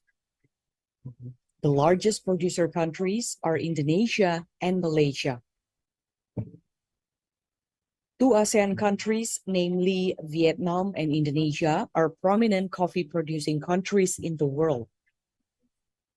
Vietnam's market share in the period of 2013 to 2016 accounted for nearly 19% of the world export output, with an export value of about $3.4 billion, making it the second largest coffee exporter after Brazil. For Asians, rice is one of the essential commodities in humanity's food chain. 5 ASEAN countries, such as Indonesia, Vietnam, Thailand, the Philippines, and Myanmar, are among the top 10 world's rice producers. Southeast Asia is a major contributor to the world's total fisheries production, where the region's contribution to the world's total fishery production in 2019 was approximately 22.17%. Indonesia and Vietnam are among the largest fishery producers in the world. Even though Southeast Asia is the largest producer of these commodities, the following problems may hinder the potential of the global value chain to benefit all actors participating in the chain. Climate change affects the agriculture and fishery sectors severely. For instance, extreme heat, intense sunlight, droughts, and floods reduce the volume of rice field and its quality, lower coffee beans quality, and making the weather more unpredictable for fishermen. Around 20 million people work in the entire palm oil value chain in Indonesia, but 60% of them are bound by poor industrial relations. Workers have no decent working conditions, for instance, labor rights violation, unclear contract, limited access to public facilities.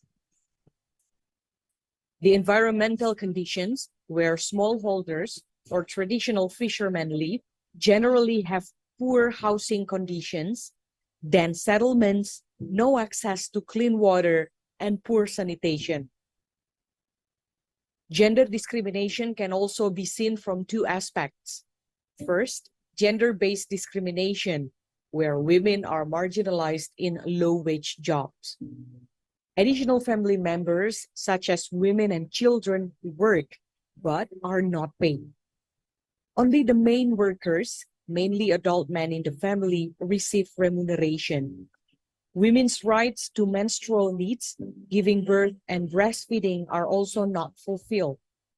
Large export companies benefit from government policy incentives, such as tax holiday schemes, while smallholder farmers or traditional fishermen are not provided with assistance schemes. Fishermen in Distinguished guests, Indonesia ladies and lack gentlemen, honorable resources and participants, capital we would to like to explore invite the you huge to proceed potential to our of meeting Indonesian room aquatic as we are about to resources. continue to the next Most session. fishermen Once again, use ladies and small gentlemen, boats we and would like to traditional invite equipment, you to bring your coffee, which tea, and prevents some them from snacks going inside into the deep water, meeting room resulting as we are in about to low catch continue to the next volumes. session. Thank you. They also have minimum access to finance, as banks are generally reluctant to extend credit to the Ladies and fishery gentlemen, we sector, would like to invite you to proceed to the meeting room especially as we are about to smallholders start the players, next session. due to the high Once level again, of please bad proceed to the debts. meeting room and we are going to To continue to alleviate our the next burdens, session. stakeholders such as regulators and the private sector should pay attention to several policy aspects, such as to reduce and prevent impacts of climate change. Regulator should active in financing and implementing climate change mitigation and adaptation. Ladies and gentlemen, we would like to invite you to kindly proceed to the meeting room as we are about to start our next session. To reduce inequalities, regulators can promote equality in supporting marginal actors by improving organizational skills and providing training, equipment, and financing in more sustainable ways, not just supporting the big corporations.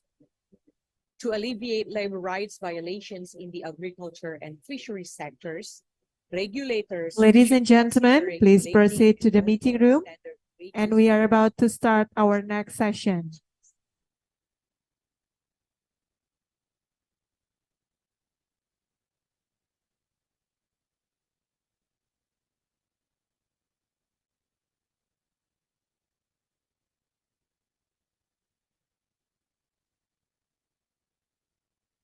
Distinguished guests, honorable participants, ladies and gentlemen, please kindly proceed to the meeting room and please be seated as we are about to continue to our next session. Once again, please kindly proceed to the meeting room and please be seated. We are about to start our next session. Thank you very much for your cooperation.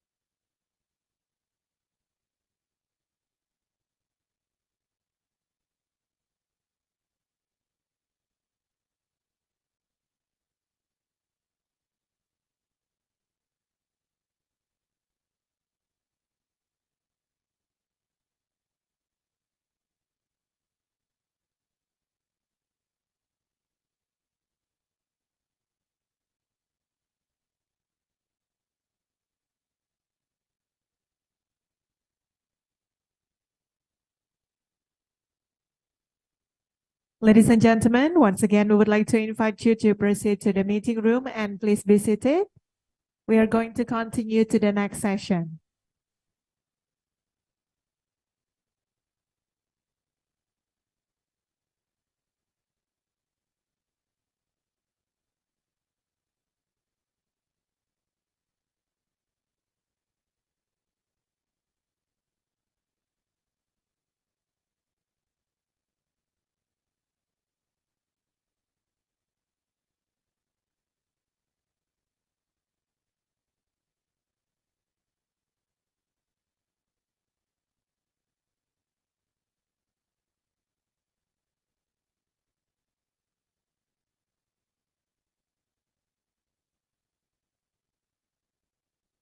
Ladies and gentlemen, welcome back to the plenary room and please kindly be seated as we are about to continue to our next session.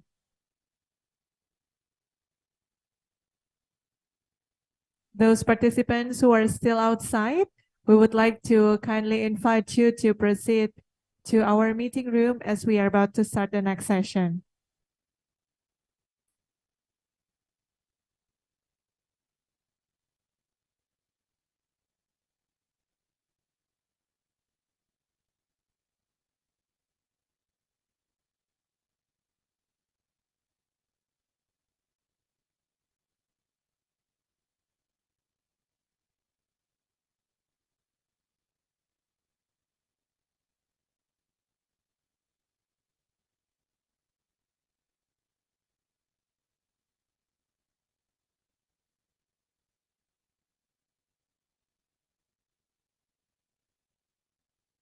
Distinguished guests, ladies and gentlemen, the fourth session is a multi-stakeholders approach in attaining inclusive economic growth.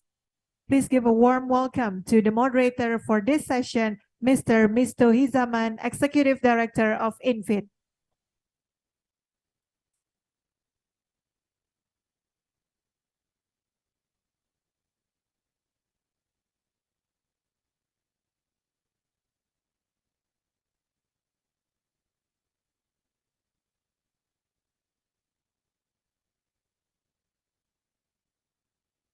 Morning, distinguished ladies and gentlemen. This session will be focused on the multi-stakeholder approach in attaining inclusive economic growth, which is involving a lot of multi-stakeholder, and the role of multi-stakeholder in attaining more inclusive growth and identify opportunities and challenges on the implementation of inclusive business practices. We would like to cordially invite distinguished resource person for this session, which is the first one is Ibu Indah Budiani, Executive Director of Indonesia Business Council for Sustainable Development. Please give her an applause and spirit. Ibu Indah Budiani, as the Executive Director, she leads a team of professionals who work with various stakeholders, including government, private sectors, civil society, and academia, to advance the sustainability agenda and support the achievement of the sustainable development goals. So I thought she's the correct person to deliver on specific topic this morning. The second one, please welcome Mr. Mahatma Windrawan Inanta, the Deputy Director of Market Transformation, RSPO.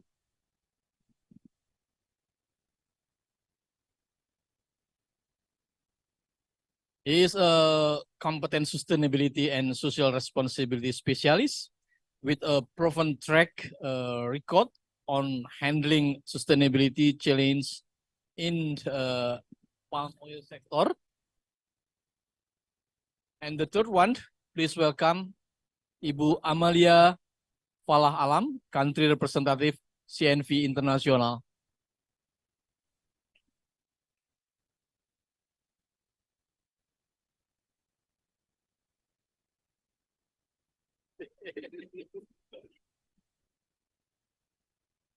Ibu Amalia, she has been working on various projects and currently coordinate pilot project with civil society organizations, trade union, private sector, business association, and government institution. So she have a complete network to work with on inclusive business. The fourth one, His Excellency Dr. Tan Monifan, Vice President of Cambodia Chamber of Commerce.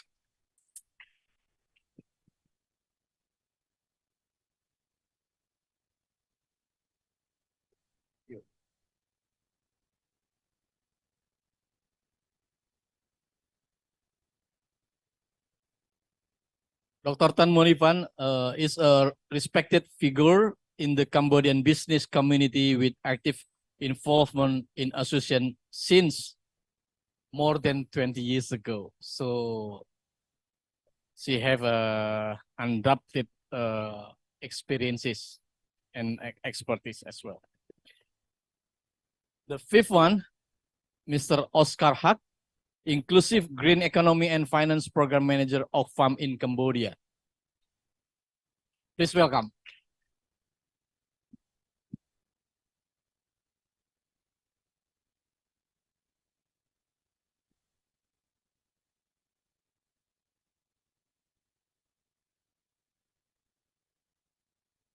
So we already have 5 panelists on the floor, and we can start it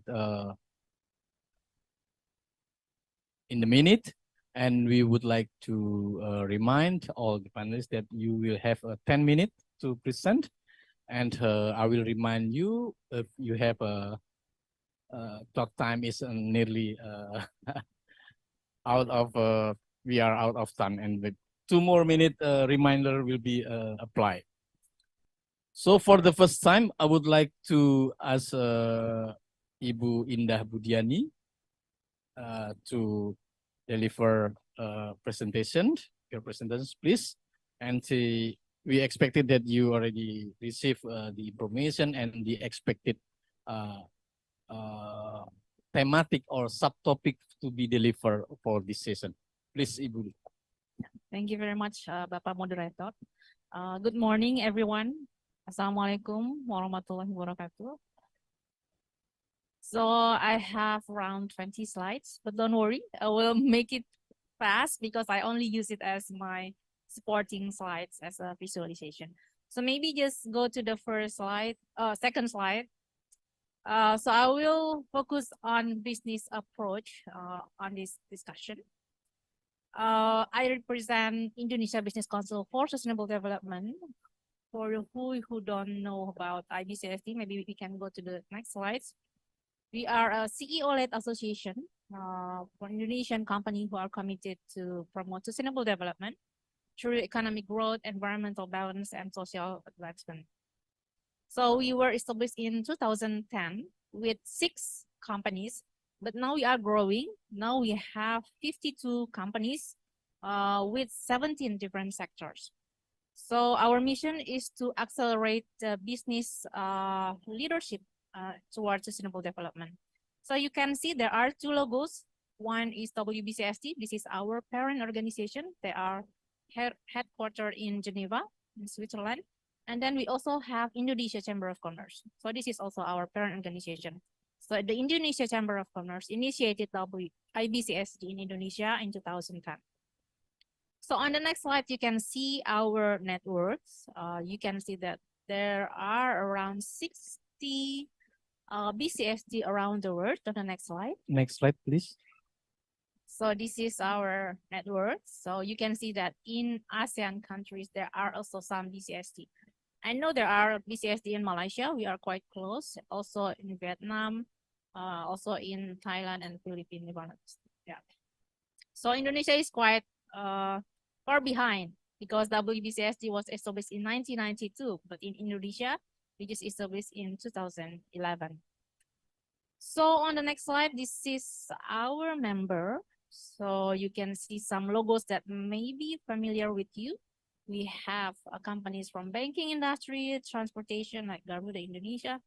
And then we have FMCG like Mondelez, retailer, Hero, and also some agriculture companies. So on the next slide, now I go to the topic on inclusive business. Why this is important? Because looking at the profile of the poverty rate in Indonesia, Indonesia still have this amount of people with low income.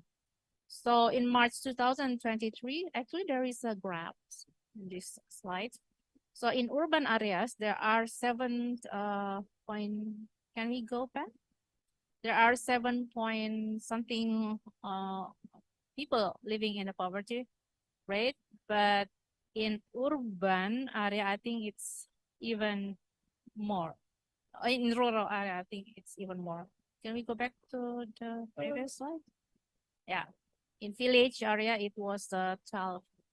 Yeah, so that's why Indonesia still have SDG number 1, poverty eradication as the target. So on the next slide, so I would like to emphasize on the people with low income, or what we used to call people that are in the base of the economic pyramid. So it's about people that living on less than $3 per day. And also we have at global level, 1.5 billion people living up on around $9 per day. And they spend more on food and beverage. So this is actually the basic needs. Next slide. So how the business see the inclusive business?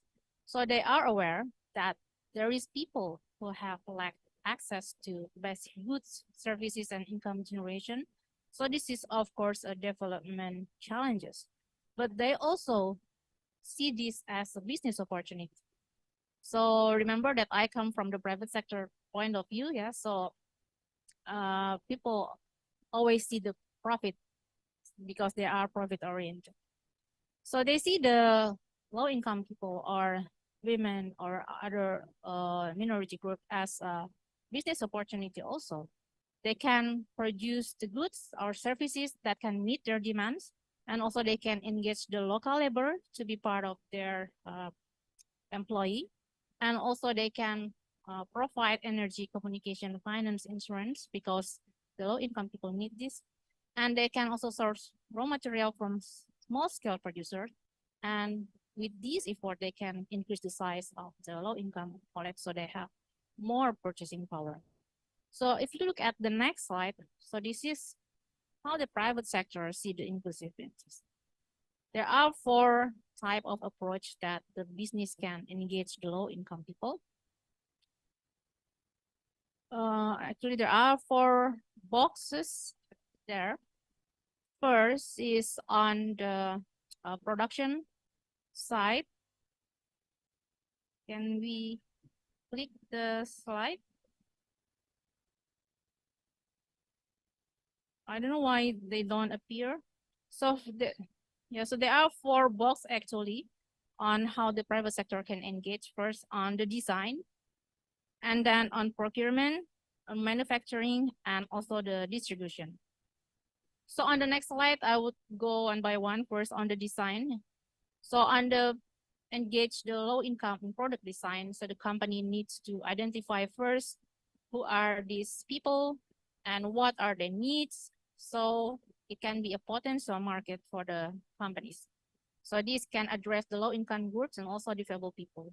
I prefer to use the term of disabled because I used to work with people with disability, and they happy if we call them different ability instead of disability. And then on the second approach is through procurement process. But before, I would give some example on the product design. Maybe we can go on the next slide. So we have Amarta is our member. There are a microfinance technology platforms. So there are companies, they give loan for the people living in the villages, and 100% of the recipient is women. So they give loan to the informal businesses. So this is how the company designed their market, their target group, and also part of the inclusive business model. And the second approach is on procurement. So on the next slide, you can see that become part of the company's value chains is actually an approach for the company to engage the low income people. So they ensure that they have a sustainable supply chain, and also they have more efficient and more productive resources. So I can give you some example on this engagement. Maybe we can go on the next slide. So here we have Mondelez Indonesia. So previously Scraft is a company that produces food and beverages. They have Oreo, if you know these products, Kit Kat, and some beverage. Yeah. So they work together with Cocoa Life Indonesia, and also I think there are several other organizations on agricultures that empower the cocoa farmers because they want to secure the availability of the raw resources for their product. So on this, you have 2 more minutes. Okay. On the third approach is on manufacturing. So this is actually the engagement of local community to be part of the employee. Can we go to the next slide on manufacturing? Yeah. So this we also there is an issue on women inclusion, gender equity, maternity leave that we discussed yesterday. So this is normally happens in manufacturing process. As the best practices, I can show you an example on the next slide. So it's about before. It's about a company that running souvenirs. So they work together with women in the remote area to produce souvenirs. So this is our member also. And on the next slide, on the next approach is on distribution. So the company can also look the low income people as part of their distribution. So for example, on the next slide, here is the example from Ewindo, East West Indonesia. They sell seed, but they need farmers because the farmers use their seed, and then the farmers work together with other companies So they have to provide capacity building for the farmers to understand how to use their seeds. So that was the example. So I would go to the challenges. Let me set it back. Oh, okay. Can we go to the next slide for the challenges and also this is another example of L'Oreal. I talked about this yesterday. Maybe on the next slide. Next slide. Next slide. Just because we don't see anything here, so we can go just next slide. All right, I talk about SDG because when we talk about inclusive business, it actually covers all the SDGs aspect. So on the next slide, can't see anything. Okay, actually there are some challenges internally. So this is internal constraint and external constraint. On internally, normally it's the cost of investment. We have the company has to do market research and so on. And the second challenge is the lack of commitment from the leaders, and then the capability of company to do the social mapping and so on. And the external constraint is the policy regulation. I think the previous session they asked about the policy, how the policy can support, and also the lack of physical infrastructure like telecommunication, road, and others. And also low-income population lack of knowledge. They don't know whether this kind of opportunity is good for them or not. And the last is lack of access to financial resources. So this external constraint. So the last slide will be how to respond to these challenges. For companies, I think it's better for the companies to assess their result or their impact. And then for NGO, this is, I think, very important. They support policy advocacy, to support the inclusive business, so maybe kind of discussion, dialogue, and so on, and provide capacity building for the business pyramid or the low-income people. And the policymaker, maybe they can review their policy to support the inclusive business model. I think that's all. Thank you. Thank you very much. With some technical appearance in the presentation, we hope that we still can take important views on the presentation from Ibu Indah Budiani. So the second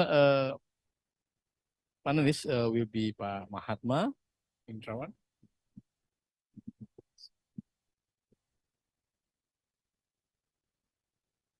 He will presentation on the role of RSPOs as multi-stakeholder platform in promoting inclusive economic growth. Please, the floor is yours, Pak. Thank you, and thank you for the organizing committee to having me here. Please, slide.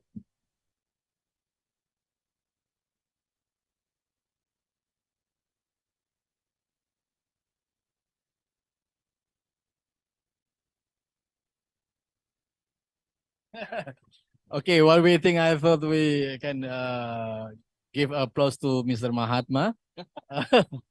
There is a slide ready to share. Okay, I can start.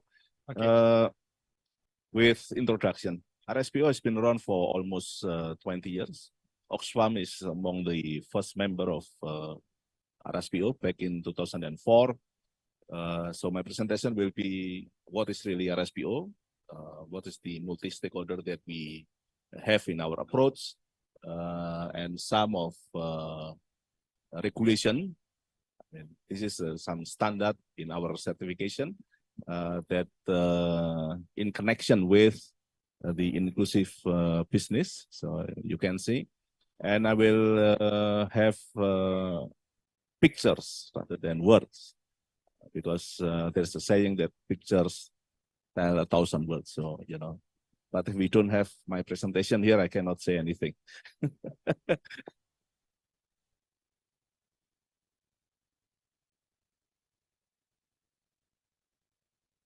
If you want me to send again, I can send you right now. Okay, thank you.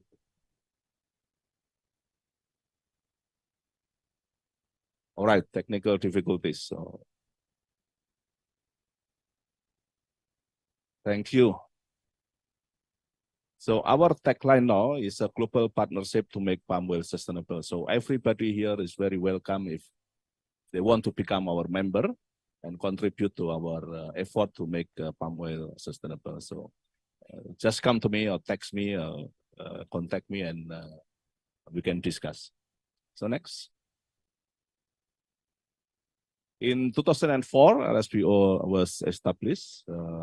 This is very unique multi-stakeholder. So we have 7 categories of small stakeholders in palm oil sectors, except the government. Yeah. So we have palm oil growers. This is the downstream. The upstream part of the industry. We have palm oil processors. We have retailers.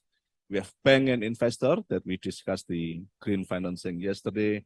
We have social NGOs. We have environmental NGOs. We have Oxfam as our member. You know, we have also CGM. So among the founding members is WWF, MPOA, this is Malaysian Palm Oil Association, Unilever, we all know Unilever, Migros, and AAK. Next.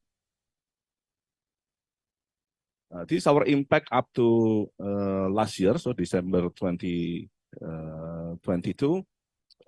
Certified area is around 4.8 million hectares. We have around 5,500. I think now it's 5,600 something. We operate, our member coming from 100 countries. Volume of RSPO certified sustainable palm oil that produced by our member is about 15.1 million, about 16 million tons per year. And we have about 3,700 companies with supply chain certificates. Now we cover around 20% of global palm oil production. Next. So what we have been doing is that we develop the standard for producing sustainable palm oil. So this is based on consensus, so just like ASEAN, the RSPO work based on consensus. So all members should agree to a certain principle and criteria in our standard. So we have 3 standards. The first one, PNC, this is for big companies. The one in the the upper left side. The other one is the RSPO independent smallholder standard. So the inclusivity will be here. And we have also RSPO supply chain certification standard in 2020. This is for upstream. This is for downstream. So this is for supply chain. So the one is for upstream, the principle and criteria. The supply chain certification is for downstream, and the other one is for independent smallholder. This is independent smallholder, not the scheme smallholder. Scheme smallholder will have to abide to the PNC 2018 because this is 100% managed by big palm oil companies. So next. This is how we support the smallholders. If we talk about inclusivity, I will directly go to the smallholders. You know, we include smallholder in the supply chain. We have independent smallholder standard. We have training academy. We have also smallholder support fund and smallholder engagement platform. The most important one is that we have this smallholder support fund, or we call it the RSSF, RSPO Smallholder Support Fund. This is to help smallholders. You know, we assist smallholder. We provide financing, we provide technical guidance, trainings, you know, so that smallholders can comply with RSPO standard and get certified. Next. Well, this lady is apparently not smallholder, I guarantee it. So worldwide, we have 165,000 plus smallholders, covering area of 400,000 hectares. And this is the production of FFB is fresh fruit bunches. Is around 8.7 million metric ton. This is per year. Next, please. So gender inclusion. So I will talk mainly smallholders and the women participation in palm oil industry. So in 2019, we have this guidance on gender inclusion and compliance. This is in relation to 2018 PNC, and also 2019 ISH. ISH is the independent smallholders. PNC is for the big companies. So we have this guidance. Please have a look to our website. I will not go into detail, but more on the application in the field. Next. We have also partnership. You look here, we have memorandum of understanding with the Jambi provincial government last year, and just last month, in July 2023, we have MOU with the Ministry of Cooperative to push the capacity of palm oil farmers. Next. We have also worked with batik smallholders in Solo to start to use sustainable palm oil products. I believe there is a question why batik use palm oil products, because actually the stearin of palm oil can be used to replace the petroleum-based paraffin. So we move from the unsustainable product to more sustainable products. So we can hear next. In Bali also, this is I think in February, we also work with Hotel and Restaurant Association here. In Yogyakarta also. In Bali, if you have time, please visit our member here, Bali Shop. Bali Shop is working with our smallholder in Jambi, so they buy the credits from smallholder in Jambi, and they have very beautiful products here. Next. Well, walk the talk. I will go for an example in implementing the RSPO principle and criteria in one of our member in Papua, in Merauke. This is very extreme example that I will say. You see here that this company, this is PT BIA, is the Korean investment company. So they work with local community. They have plasma. So just next, if you like, you can have my presentation. So, we also involve local indigenous people as our workers there. Next. You see here Committee Gender PT Bio Inti Agrindo. This is during the PON 2021. They have also a project of helping the women in manufacturing this beautiful local bag called Noken, if you know from Papua. Next. This is our smallholder, RSPO certified smallholder in Central Kalimantan. So KUD Tani Subur, so this cooperative Tani Subur. They have, they receive incentive from RSPO smallholders certification scheme, and they use this money to reinvest to this beautiful business. Next. Can you accelerate this? Yes. You see, they even have, they even built this business of agrowisata education, and they receive income from this business. Next. They also have this very beautiful, agrowisata water park in the middle of palm oil plantation. I will stop here. Thank you. Okay.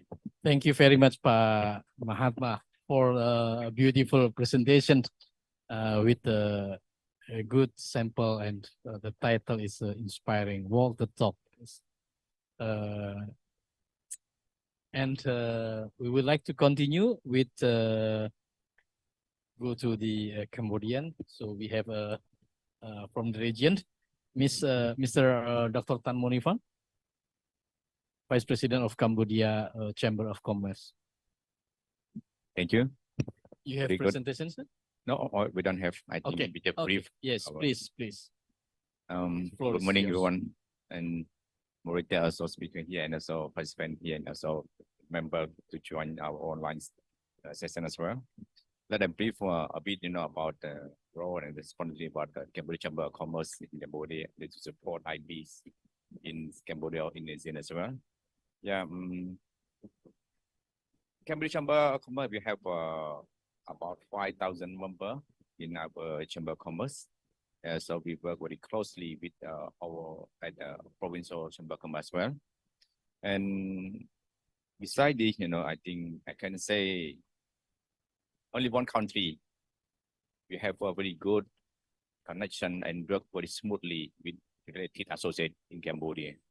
So as you see, Cambodia Young Association, Cambodia Women Association, also British Charm, Euro Charm, all associates and federation in Cambodia. I think 18 associations we signed MOU together. That means we work to support SME, IB, SME, also I think investment company as well in Cambodia. And Ministry of Industry, Science and Technology and Innovation, also we also co-chair. And besides 18 co-chair with association for collaboration, input and output to the government. And also we help set very concrete strategic platform. 13 co-chair. 13 co-chair, that means we have from the Chamber of Commerce to work very close with related ministry. For example, like the Ministry of Agriculture.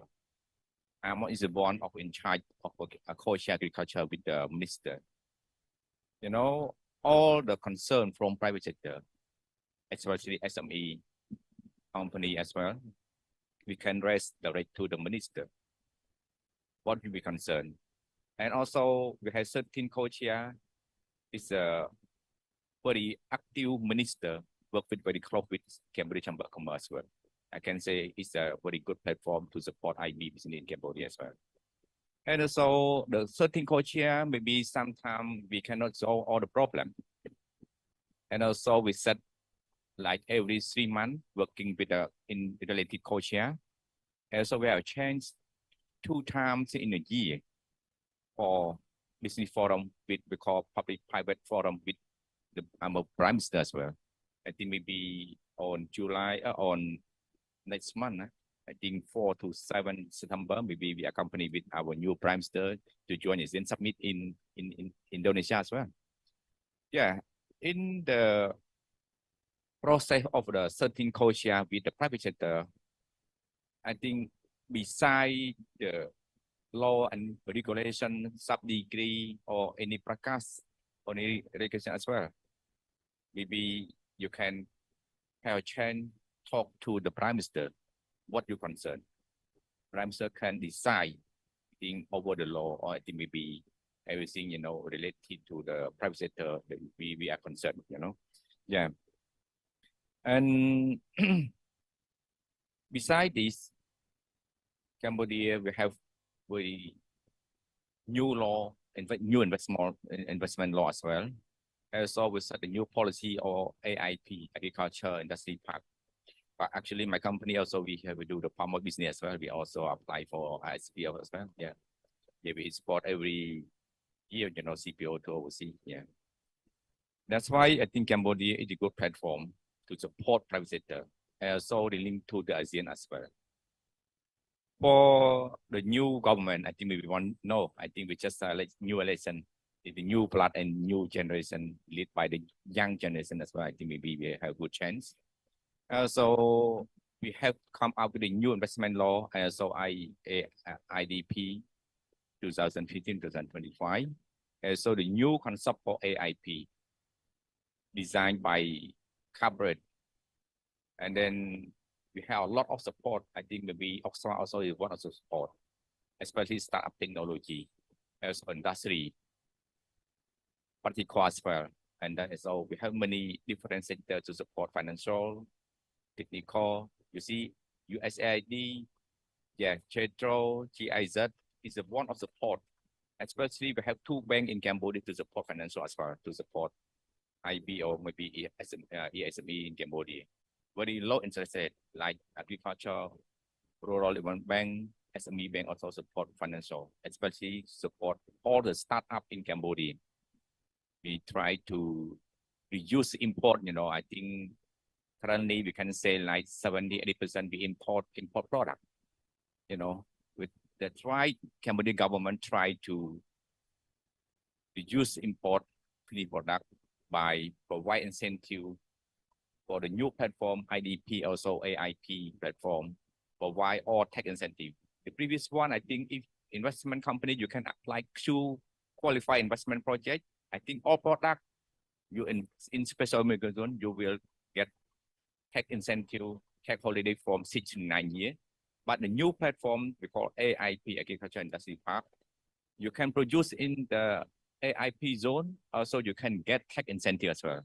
This is a good platform to support IB business in Cambodia. But also we have some critical thinking, link it as well. I think all is a new platform. Sometimes I think maybe private sector we cannot access. It's not easy to access loan. So I think maybe the implementation about the policy as well. I think because I think maybe Cambodia we can say is a developing country. Maybe our private sector also I think maybe know how limited to access information. I think maybe or bring all the document paperwork as well. I think maybe we need more trend. We need to do more TOT to support them as well. And my recommendation to support IB in ASEAN, I think besides we just arrange for the workshop or maybe any forum as well, I think, or any summit, I think we should find the best solution to support directly IB, between B2B in the ASEAN member as well. I think how we can create and link it between this the same page or same business together, how to improve, IB ASEAN business as well, yeah. And beside this, I think how we can link it, how we can link it between IB or ASEAN. For my recommendation, we should set one platform for IB ASEAN business, and then we separate segment of the business, and then we link directly between ASEAN and ASEAN member of IB, yeah. It's my concern. Thank you very much. Thank you very much. Give him applause for his short and concise presentation. For the next, I would like to invite Mr. Oscar Haq to present on the implementation of the inclusive green economy in agriculture sector. Please. Great, thank you. I'll just wait for my slides.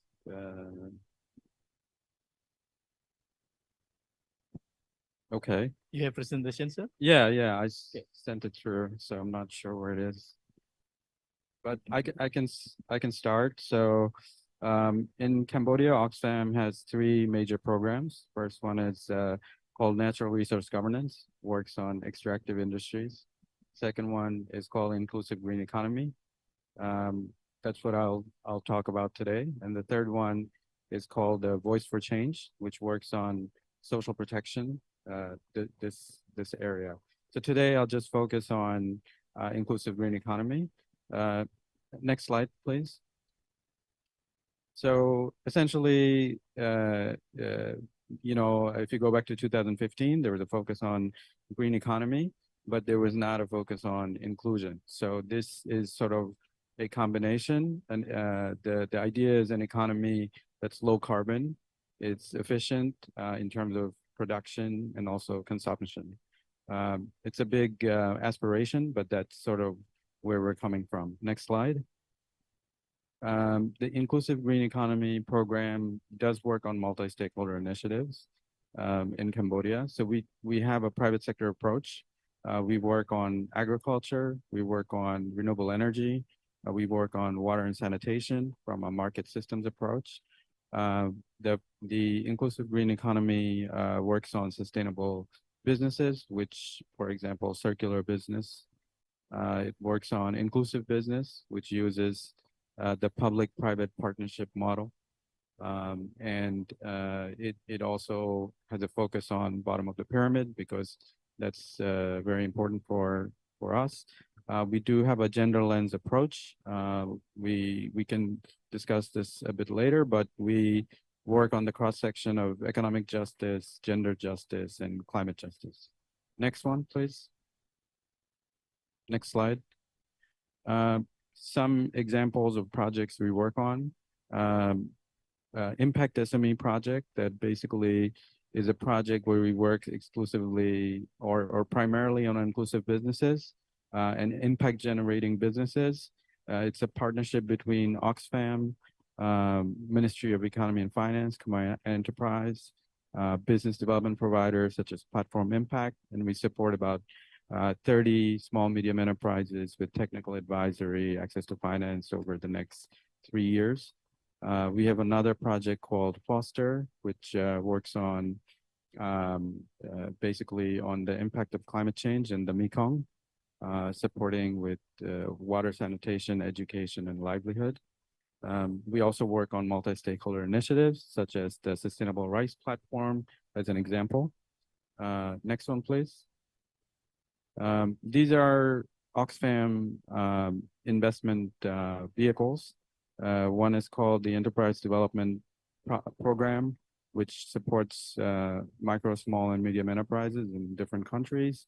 We also have the Impact SME project that I discussed. Next one, please. In terms of Cambodia, it's a very interesting, Cambodia is very interesting, simply because Cambodia is the only country in the ASEAN that has adopted the ASEAN Inclusive Business Framework. And they've actually accepted that into their regulatory framework. So we have our representatives here from Ministry of Industry, Science, Technology, and Innovation, MISTI. That is the line ministry that actually houses inclusive business. So they are supporting, we are working, Oxfam is working with MISTI in terms of actually implementing and promoting the inclusive business model. And support is needed in terms of technical advisory, integrating gender. There are different aspects of it that we're working on. We also know that as an NGO, not just Oxfam, many NGOs have been investing in production in agriculture a lot.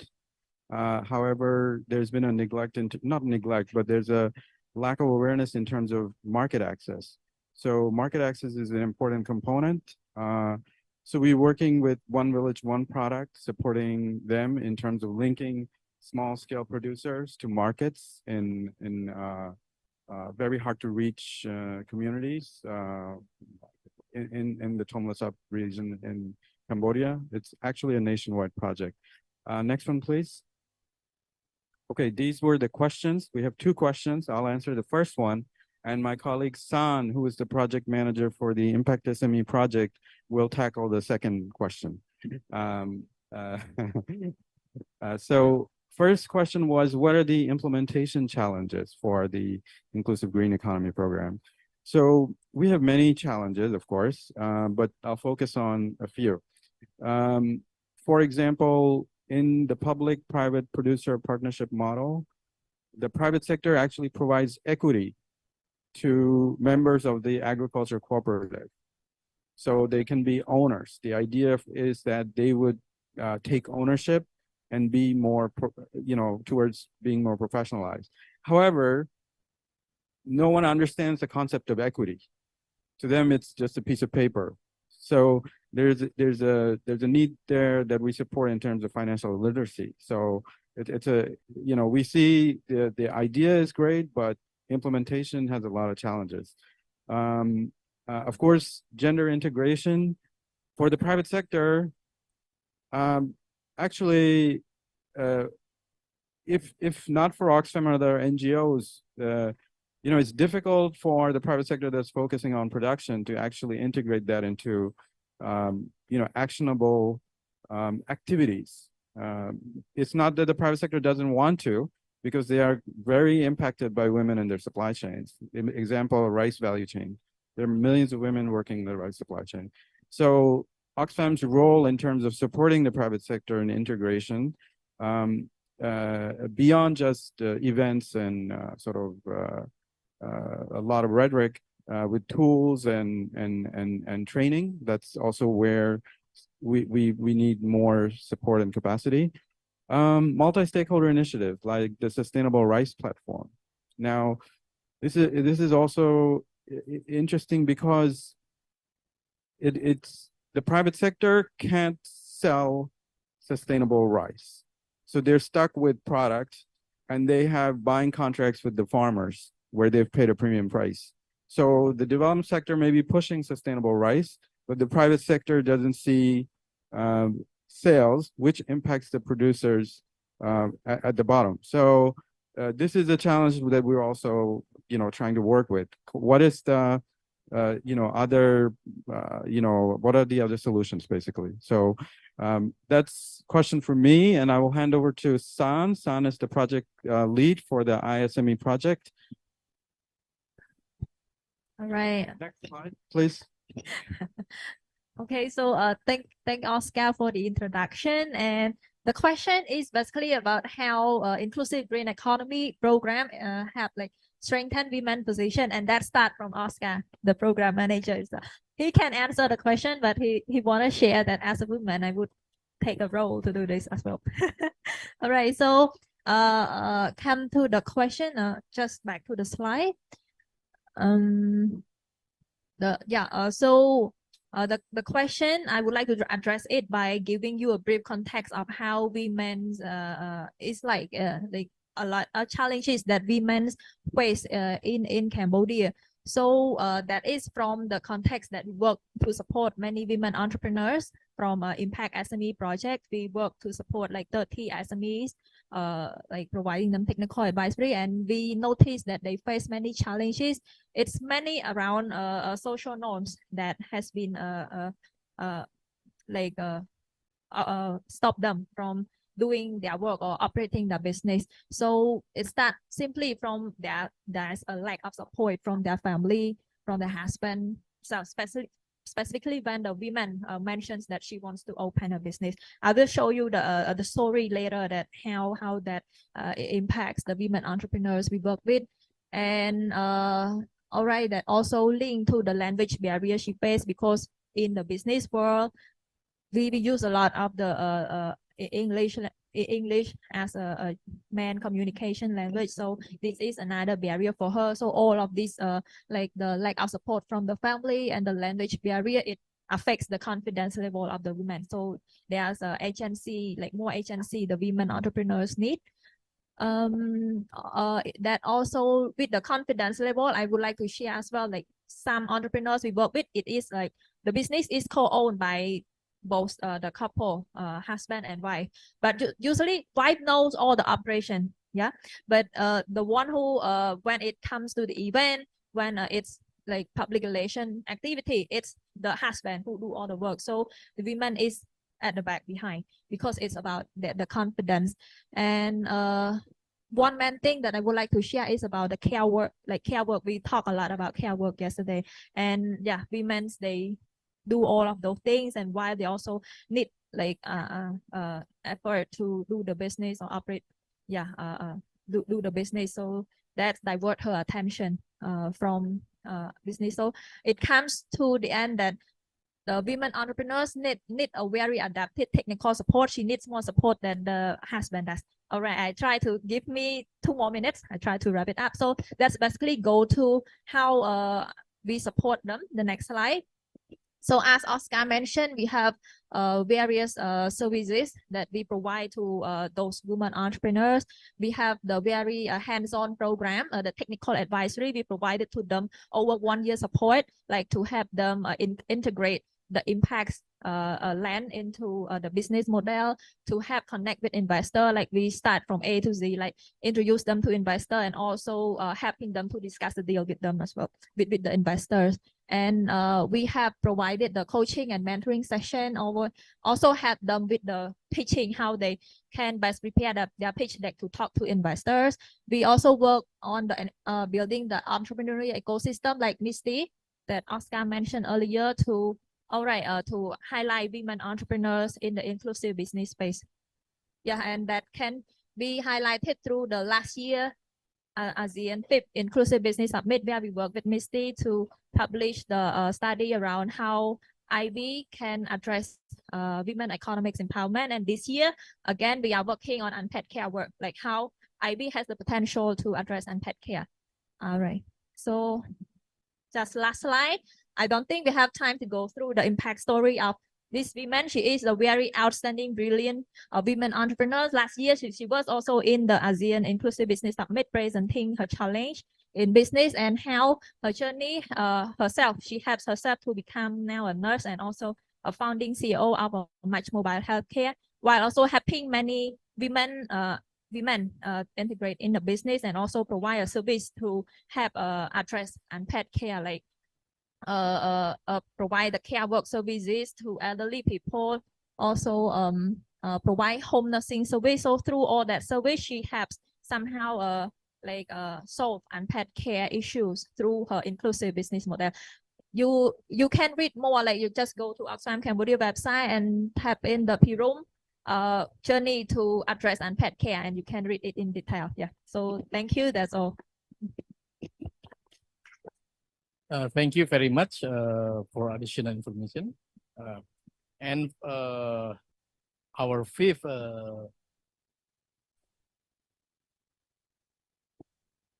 salesperson, it started with female and will be ended by female as well. Ibu Amalia Palalam from the CNV International would like to present on strengthening more inclusive palm oil through social dialogue. Please, Ibu Amalia, floor is yours. Thank you, Pak Moderator. Okay, good afternoon, everyone. Thank you for having me here. Yeah, first of all, of course, I would like to introduce CNV International before we go through the concept of social dialogue. So for today, I was being asked to share about strengthening more inclusive palm oil through social dialogue. Yeah, so yeah, CNV International, we are non-for-profit organization based in Utrecht, Netherlands, and we are working in 15 countries. Next, please.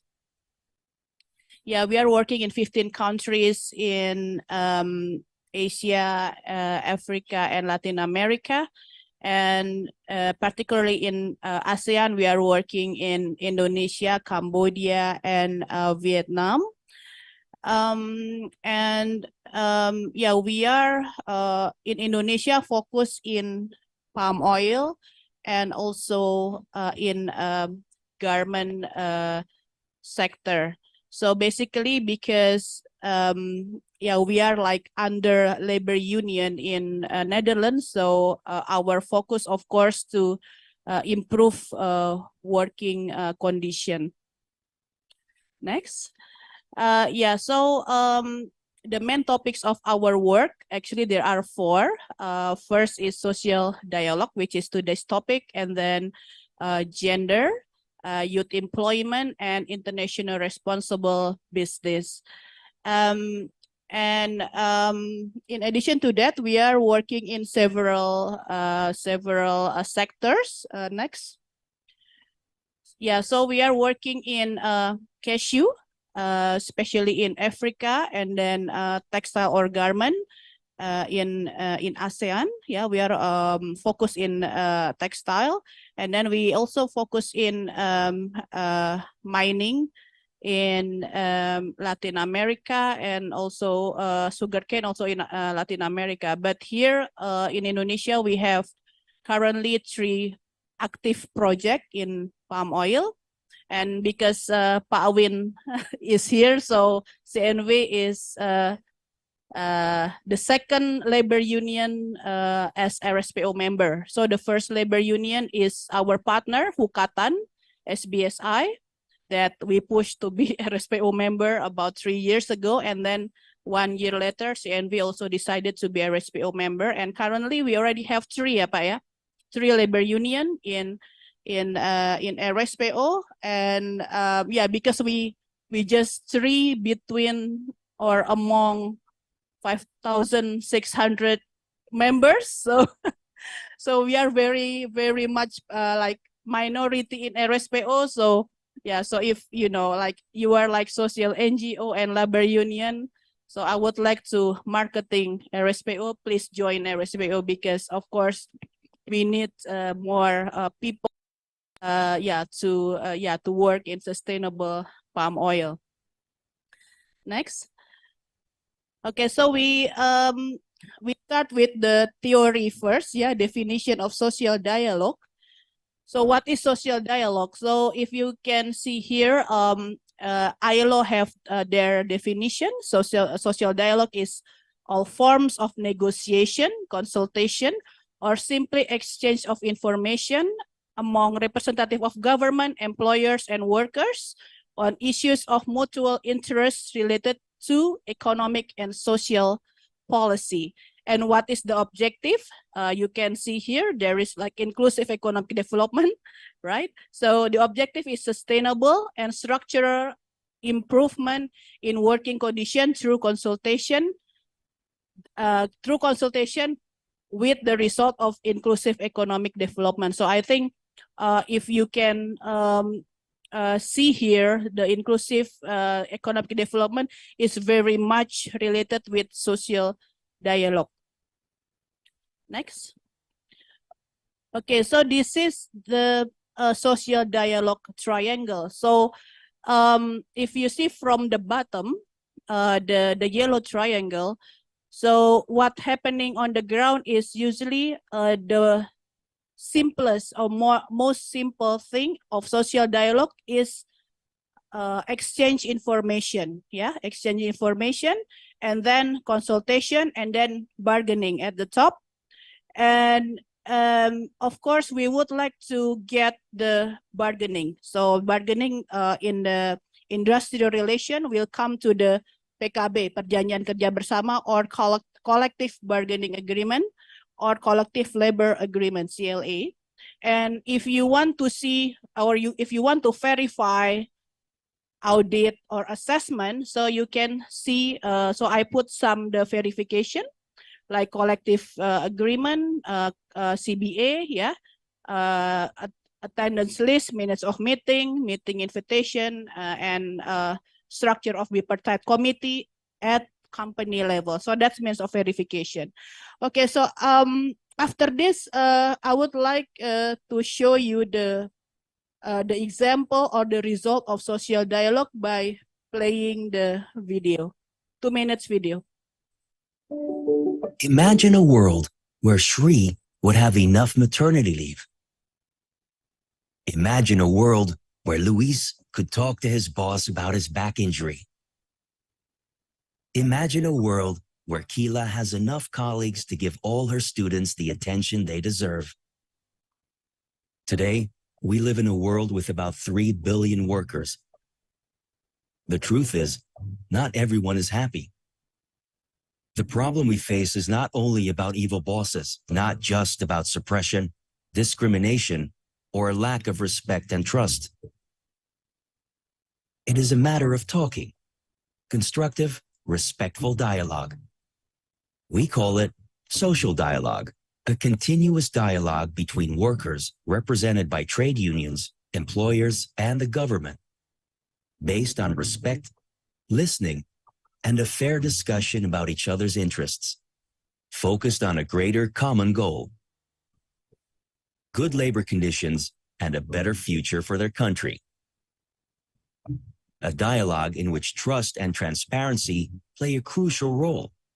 It opens doors that normally remain closed. Social dialogue gives a voice to those unheard, so we can work on a better future for all. Because if we don't talk, we would never discover that working in administration is a good temporary solution for Luis. The government would never have agreed to extend Shri's maternity leave. And we would not know that Keela would be a better and happier teacher if she was given an intern in her class. A better future becomes a closer reality when people know how to talk to each other.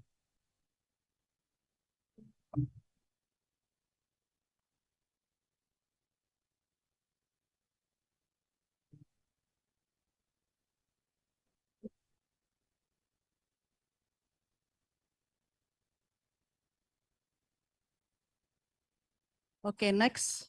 Yeah, and of course, social dialogue in the practice is not always easy.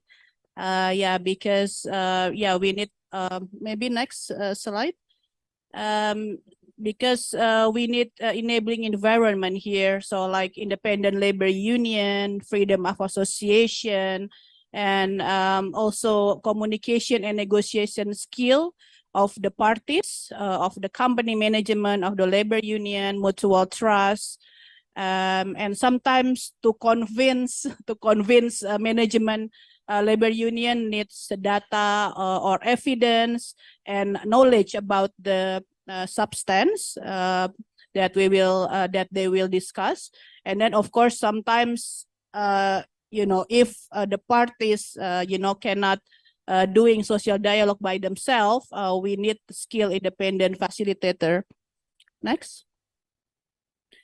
Okay, so yeah, because I put this this table because one of the enabling environment of social dialogue is the freedom of association and little bit like like civic space. So I would like to reflect what is our position as ASEAN in terms of the civic space and ITUC Global Rights Index. So if you see here, this is for our reflection, of course.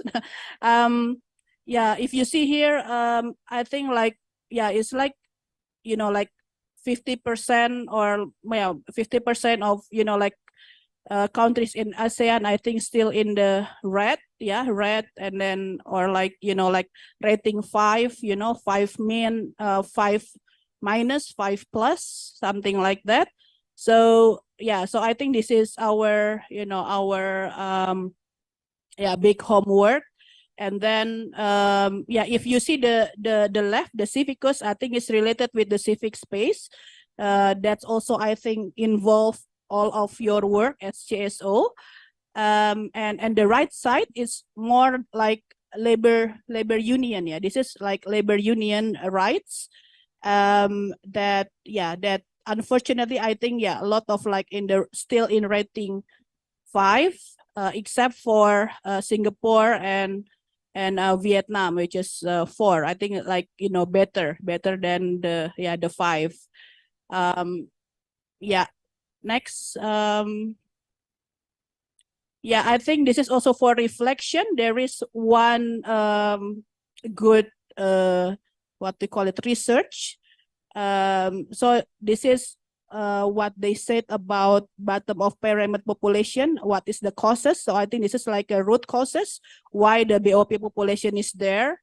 So I think this is like for our reflection, because this is related with the mismanagement of natural resources and then excessive privatization. There is also like a poor working condition and unfair remuneration, which is related with CNV work as well. And also high unemployment due to structural shift towards non-labor intensive work, which is related with the just transition, of course. Yeah, thank you. I think I will stop there because my time is up. Thank you. Thank you very much for the presentation from all these distinguished resource person for this event, and would like to ask a question then now. Anyone who would like to ask a question? Yes, one from over there. And perhaps there is some question through online. Please also be informed, and we will invite representative from the online participant as well. The first one.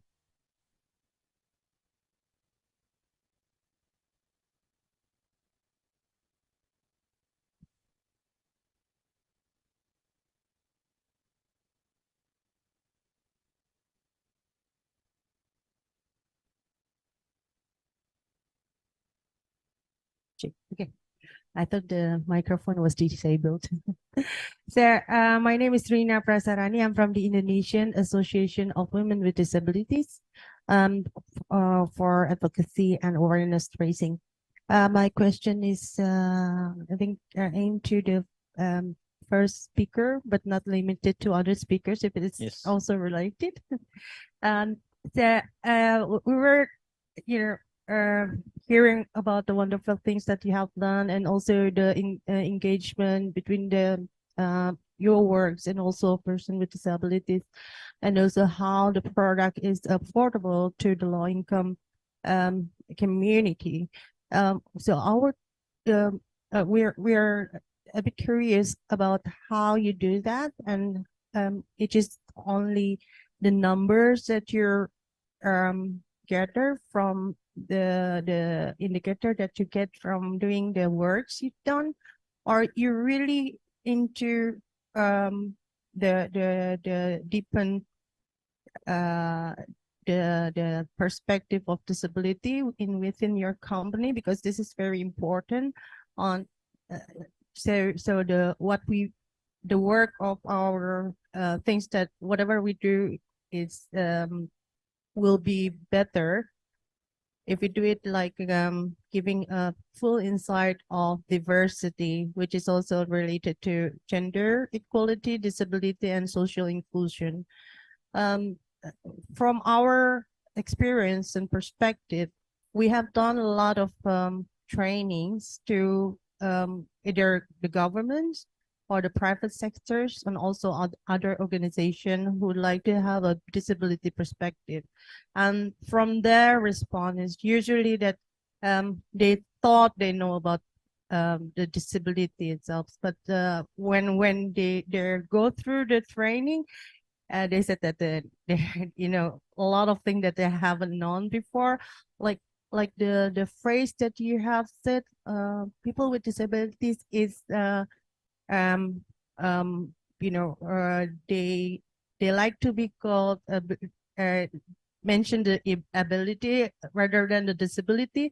This is not the disabilities perspective, because the person with disabilities is not necessarily enables. So but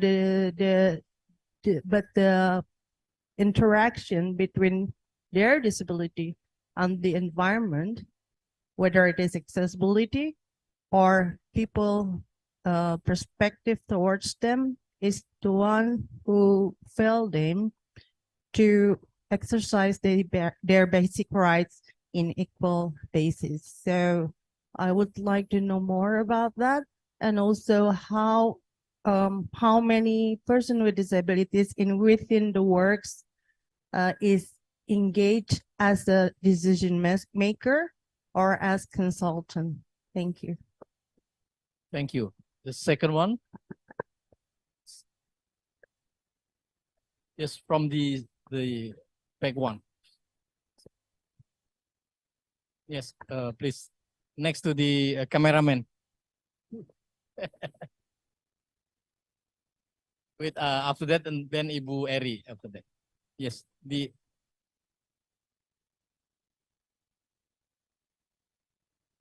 Hi, good morning.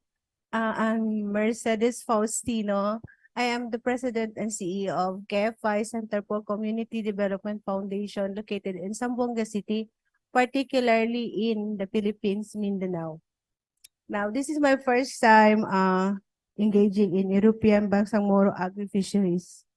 We have 22,000 clients, members, all of them are women. And we have 143 staffs, or are women too.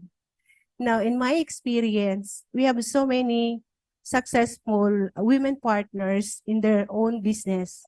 But I'm addressing this, especially the Cambodia, the number 6 now. We overprepared women and technical skills versus men, and how may come in late to be prepared for them.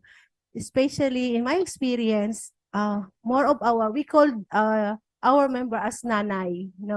When our nanay becomes successful, and then their husband will enter in their decision making, their business will be devastated. So how can we address this kind of intervention, especially for the women? Thank you very much, Ibu. Yes, Ibu Eri. And then the fourth one, ladies.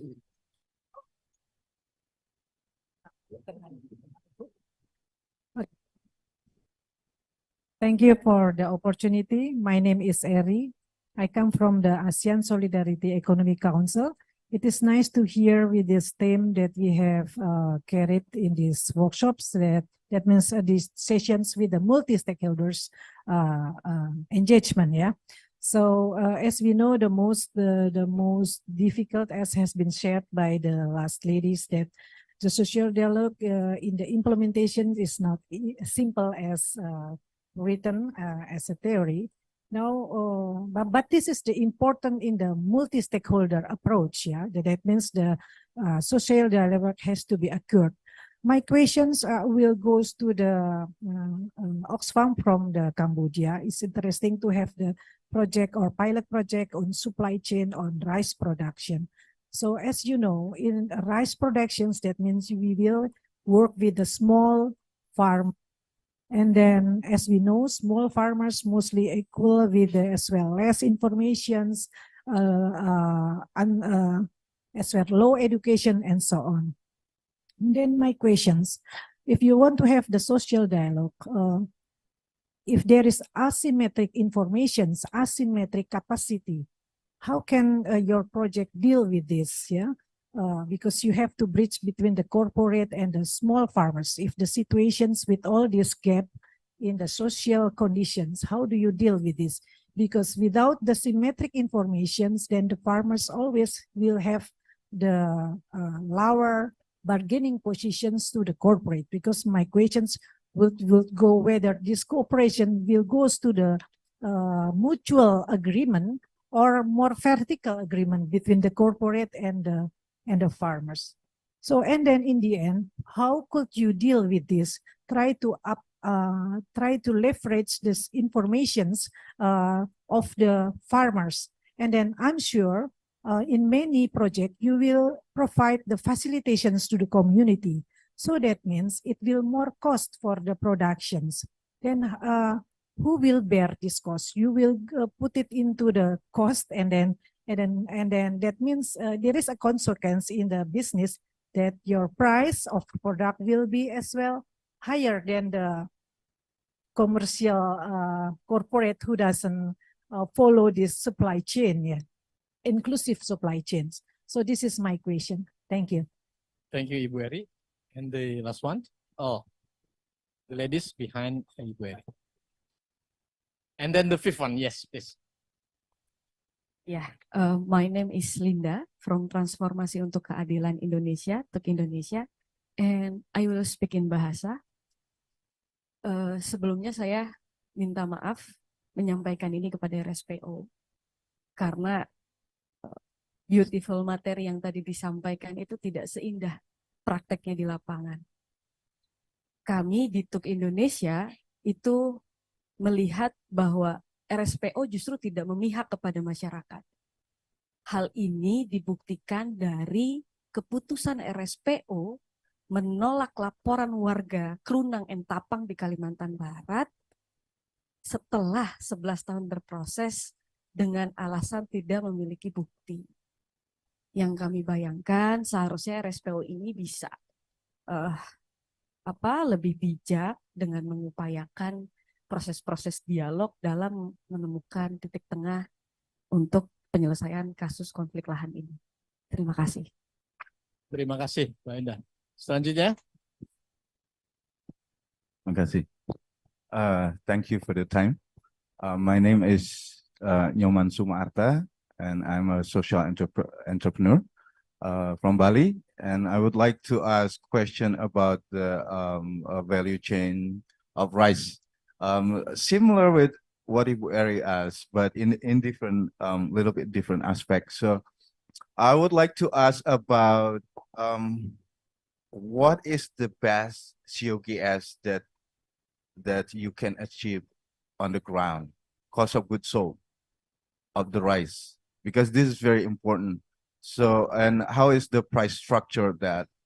Because we have a big challenge in Indonesia based on climate change, and then also the deterioration of the soil because of the use of chemical, and on the agriculture, like herbicide and pesticide that's like kill our soil at this point.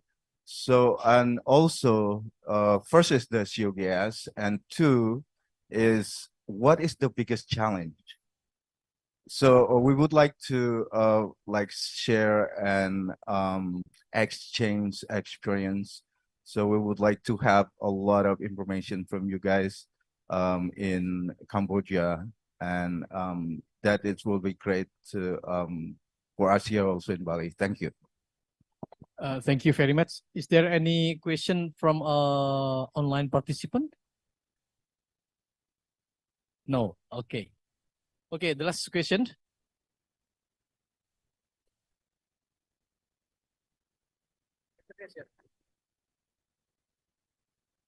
Terima kasih. Thanks buat moderator. Nama saya Vincent dari Kupang. Saya mau tanya kepada perusahaan-perusahaan ini. Apakah ada aturan internal yang membuat perempuan bahagia sekali nih kerja di perusahaan-perusahaan Anda? Paling tidak dalam 2 bulan, kemudian perempuan terlihat bahagia sekali. Gitu.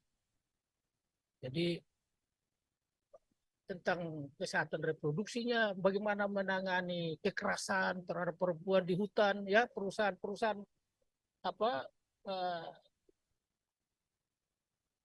apa tadi di Kalimantan, Papua, jangan sampai di hutan terjadi kekerasan lalu pembiaran, Pak. Itu coba, apakah ada enggak?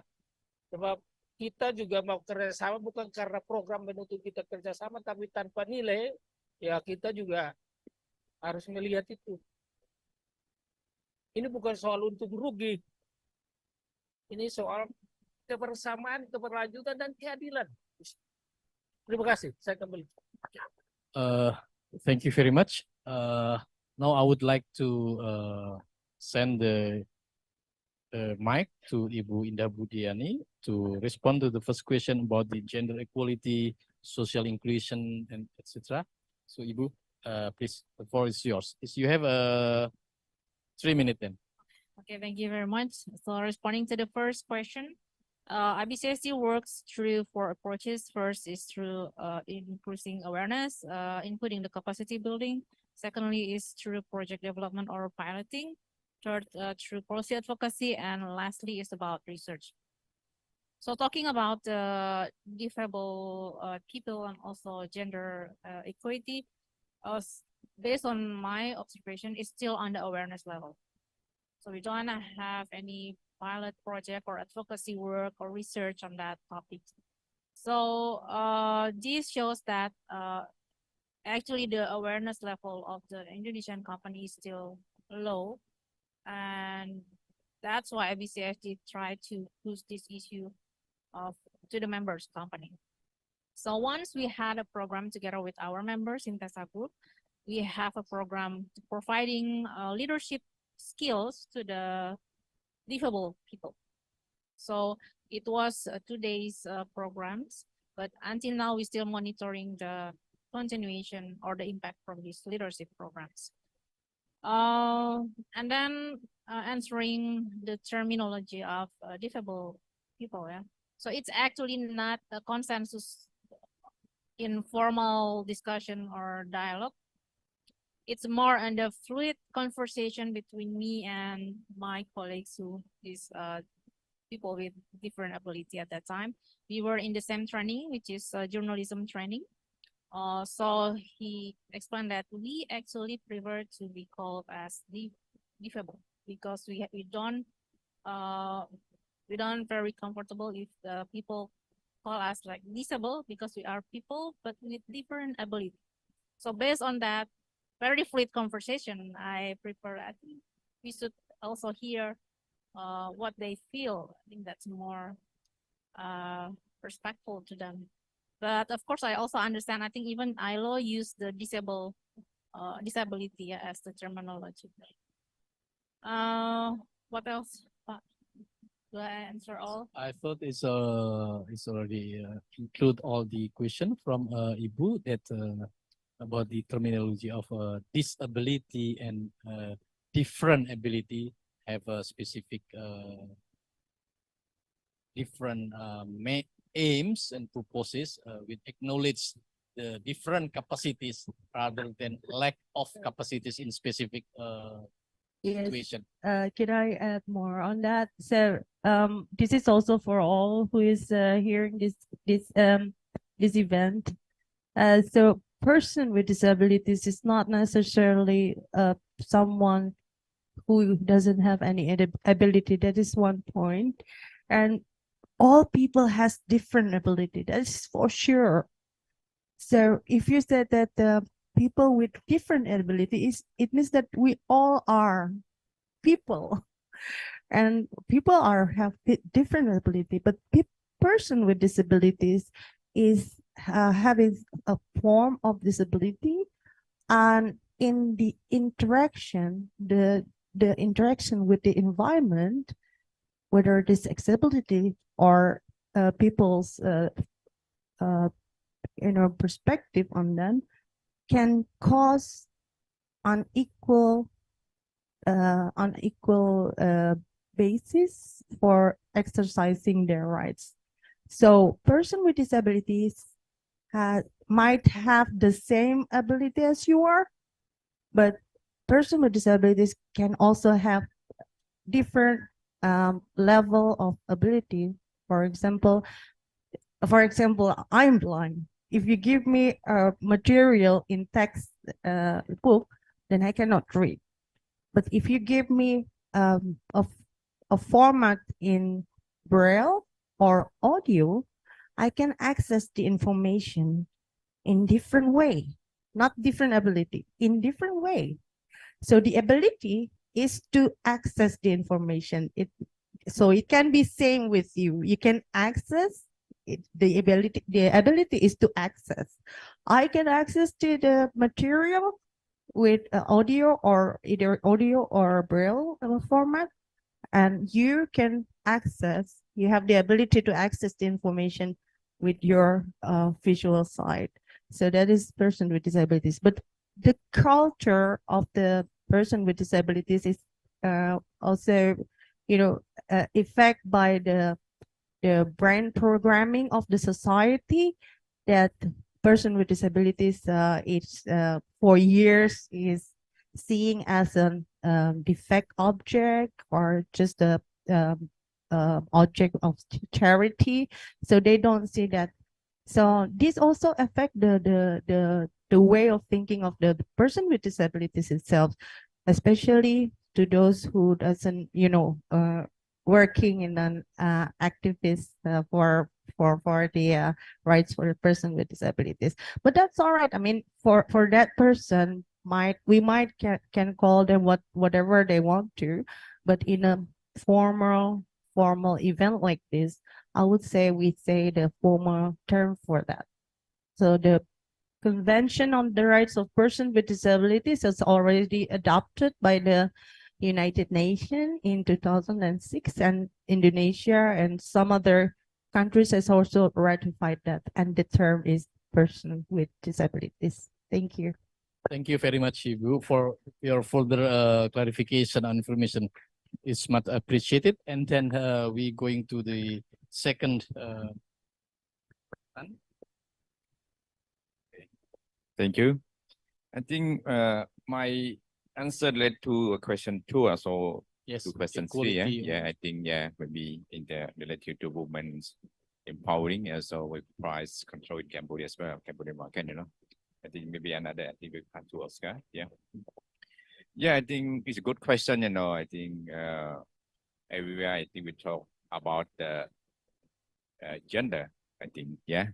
But for my own view, I think maybe for every country, we come up with a different culture. That's why some country is a parent is still influencer to their kid so to their staff as well, you know. If we talk, it's a long story related to the religions or culture, you know. But in Cambodia, we try to improve, you know, by promoting the agenda to the gender. You see, especially right now, is the new president of National Assembly is also president, you know. I think just adopt yesterday, the new National Assembly is also woman. And everywhere, our government try to promote, you know, is a woman to be a leader as well. Yeah, it's the one thing. But we try to reduce, you know, to empowering to the woman, you know. I think maybe everything it come from us. Yeah. That's why this month, you know, I have one workshop with my role model is Senior Minister Hong Chunrong is Minister of Education. I request him, you know, I think to all the private school, also state school in Cambodia, please. We have already is a parent meeting. I think maybe everywhere we have parent meeting. Right now, I try to push them by parents orientations. Absolutely, my minister agree, you know, because I think if we not have parent orientation, I think maybe each family, they try to put pressure to their kid and also to their family as well. This is a culture of Cambodia, you know. But I think maybe from year to year we change. Yeah, from year to year we change. I think maybe somewhere else, I think maybe women still is able to work in public as well. I think maybe one no, I not mention in the state, you know. Yeah, it's a culture to influence, into the women. But everything is start from us. How we to promote women. In Cambodia, we promote a lot. I'm also is advisory board with Cambodia Women Entrepreneur Association. All mostly private bank in Cambodia. Also, we provide very small loan, also soft loan to the women entrepreneur association member as well. I think we take I think a good, you know, interest rate as well. And everywhere we try to promote women in Cambodia as well. About we go back to the price, you know, I think control price in Cambodia. Actually, in Cambodia, we have GDT, Cambodia General Tax Department. We set 3 different layers. The small tax, medium tax also is a large tax. I think maybe everywhere is a small holder. I think maybe government never concerned about the tax collection, you know, I think, but they try to strengthening from the medium level, their tax declaration. But at least, you know, in Cambodia, we have consumer protection law. Consumer protection law. That means all the standard companies, you have to declare the proper price and also real price into the product as well. Besides, you know, our GDT, General Department Tax, try to support which company to apply digital, because Cambodia right now we try to improve digital economy. That's why each private company, if you apply digital, GDT we will provide some incentive as well. So all the standard product, if you go to the front market, I think maybe they will set very concrete price out there. Yeah, but accept, you know, I think maybe everywhere is a small holder. They is like the street food. I think maybe we cannot control their price. I think maybe the same everywhere. Yeah. But for official company, I think maybe our government try to protect consumer and also try to strengthening for capacity building, especially to try to promote e-commerce in Cambodia as well. Thank you very much. Yeah. Thank you very much, Dr. Tan. And then Mr. Oscar Hock. There is 2 questions from 2 participants that I believe that you already make a note on this, and this is about the value chains of rice, and the other one is about the challenges and biggest challenge on climate change and leverage of information. Floor is yours. 3 minutes for you. So. Okay, great, thank you. So there are sort of 2 main questions, basically, on the information gap or asymmetric information gap, and you know, basically fair price to the small scale producers. So how is this being addressed and what is? So I think, you know, maybe I can go a little bit specific. We conducted a research on the on living income of small scale producers. So basically the gap there worked out to be, you know, what they're earning and what it takes to live. There's almost a 30% gap. Based on this particular gap, we this is just one example. I mean, you know, it's difficult because you're correct. The private sector does have a more bargaining power. So what is our role and what do we do? So one way we try to tackle it is through the standards. So for example, you have the Sustainable Rice Platform, SRP. The standards there are quite intense actually. Specific just in terms of price, in terms of gender, there are substandards that are almost it would be difficult for a private sector to actually even keep up with some of the standards to access global markets. So that relates to your, you know, maybe your second question, who bears the cost of all this? So, you know, for this particular example, the cost is, if we access the market, that 30% cost is borne by the buyer basically, which is the retail consumer actually in the Netherlands. And that particular quality of rice is tracked through a traceability system where the consumer would actually have direct information as to who the producer is in the supply chain. So going down to the specific farmer. These are pilot projects, but I guess my point is to address it is through some of the standards. We also work directly with small scale producers, with our partners, where we provide the capacity building training to the producer groups and the women in the agriculture cooperatives on leadership and on bargaining power. So basically, you know, the training is provided on entrepreneurship to the women in the supply chain, which is positive for the private sector because they want professionalized suppliers, they want quality, they want time for, you know, timely product. So it works for the private sector and actually works really well for the small scale producers. The question there is, you know, can we do it at scale? So that is a question mark. We have a lot of good examples to show. We can also talk about the challenges. I think scalability is a question that can be addressed through some of the global standards that we are working with.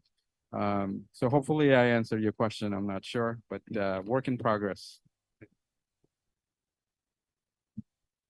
Okay, and then the fourth question to Mahatma is about a complaint from a colleague who said that expected the RSPO will have a more standing position that also acknowledge and provide more mutual public space, dialogue space for with the community and with the at the community level. So please, Pak. Yeah, thank you, Bu. From Tuk. Unanda. Yes, this is very hard question. So to give a background of this question is that in RSPO we have this complaint mechanism system.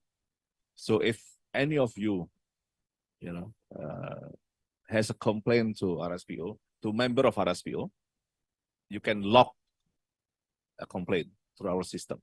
It's online. Whether you are a member or not, you can complain. So, you know, you can report member of RSPO, you know, they do land grabbing, you know, they plant their palm oil in restricted area, you know, so you can log a complaint. And internally, we have complaint panels in RSPO. So complaint panel, they will have a deliberation and then eventually decided on case-by-case complaints. Okay, so the complaint that raised by Ibu Nanda from TUK It's a legacy complaint. It's already 11 years in the process. So the last decision, I think, come up last week or 2 weeks ago, saying that RSPO decided, the complaint panel decided that the case cannot go further. So this is not in favor of the complainant. So this is complaints against Sime Derby Plantation, one of RSPO member. The decision came up because of lack of evidence. And in our process of complaint panel, there is still a time for a complainant to go further the process, not stop in the decision, but they can go to the appeal panel. So they still appeal in 60 days. So they can log an appeal to the complaint panel. So this is all the process that complainants can do. I think that's my answer. Thank you very much, Pak Mahatma. And then last question to Ibu Amalia. This is about this. Is there any internal regulation about this potential? Actually, is for all these panels. Actually, is about the human right violation is not limited to sexual harassment, etc., etc. In this situation, that do we have a safeguarding or preventive measure to ensure that there will be no violence to women? Yeah, okay, thank you.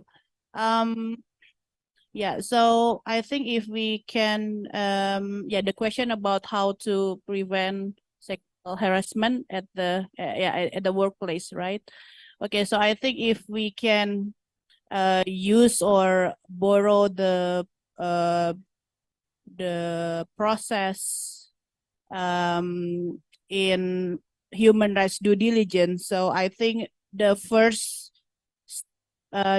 step that company should do is to review their own policy, internal policy, until what extent the company policy already met the regulation, regulation with the regulation, and also to comply with standard, because I think each company, especially usually the big company, they have several audits a year already.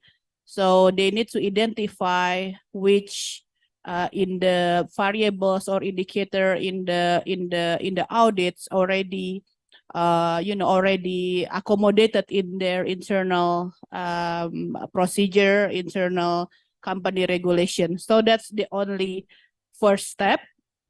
And then the second step, of course, if there is a gap, they need to review and improve the internal policies inside the company, and then doing prevention measures, for example, to do the training and then campaign, and also maybe like the workshop or something that can raise awareness to their to their workers, suppliers, subcontractors, and so on. And then usually the next step will be like how they can make like comprehensive work plan to mitigate, and also including, of course, the internal complaints mechanism as well, because what we often see that in the internal complaints mechanism, there is no maybe lack of gender awareness or gender knowledge inside the internal complaints team. I think that needs to be improved. And then how they can do yeah, reporting, yeah, of course, reporting and then monitoring and evaluation. Yeah. Okay, thank you very much. Before closing, then I would like to, because I'm just sharing, this is for the 4th month of my position as Executive Director of INFIT, and one regulation that I amended is to provide 6 months maternity leave for staff of INFIT to support them opportunity to provide exclusive breastfeeding for their children. And I hope it will be also inspiring for some and many institutions and companies who involved with our colleague networks. We can also provide a better environment for our female staff, etc. And so everybody, let's give a big applause to our panelists, and thank you very much for your full attention, and I will return it to the Master of Ceremony. Over to you, ma'am. Thank you very much once again. Let's give a round of applause to our speakers and also to our moderator. Next, we are going to present gift for our speaker and also moderator. Therefore, to speaker and moderator, we invite you to please stand up and be ready to receive the gift.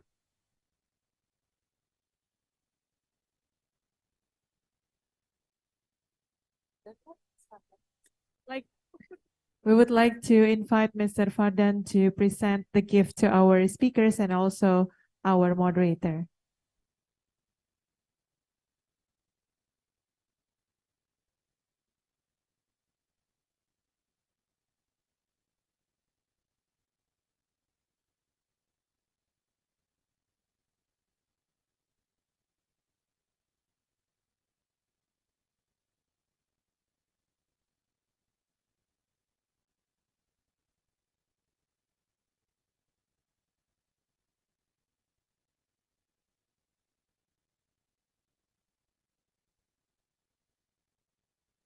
The gift is presented to Mr. Muhammad Fardan from Oxfam in Indonesia. We will continue with photo.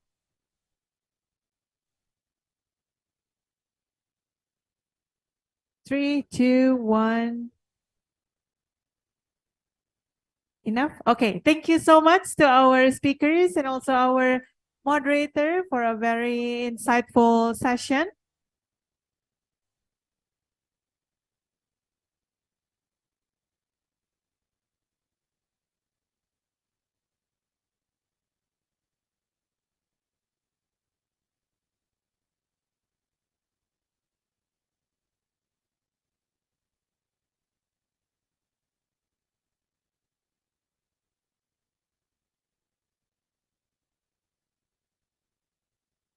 Distinguished guests, ladies and gentlemen, thank you so much for your active participation. Now it's time for us to have our lunch break for around an hour. So I would like to invite you to return back to this meeting room at 1:30 p.m. Once again, please return back to this meeting room at 1:30 p.m. as we are about to start our next session. Enjoy your lunch break at Soka Restaurant in the first floor. Once again, enjoy lunch break at Soka Restaurant in the first floor, and kindly return back to this meeting room at 1:30 p.m. to continue to the next agenda. After lunch, we are going to move to the next agenda, which is the cross-country collaboration. Thank you very much once again for your active participation. Enjoy your lunch break, and we'll see each other again in this room at 1:30 p.m. Enjoy the lunch break. Thank you very much.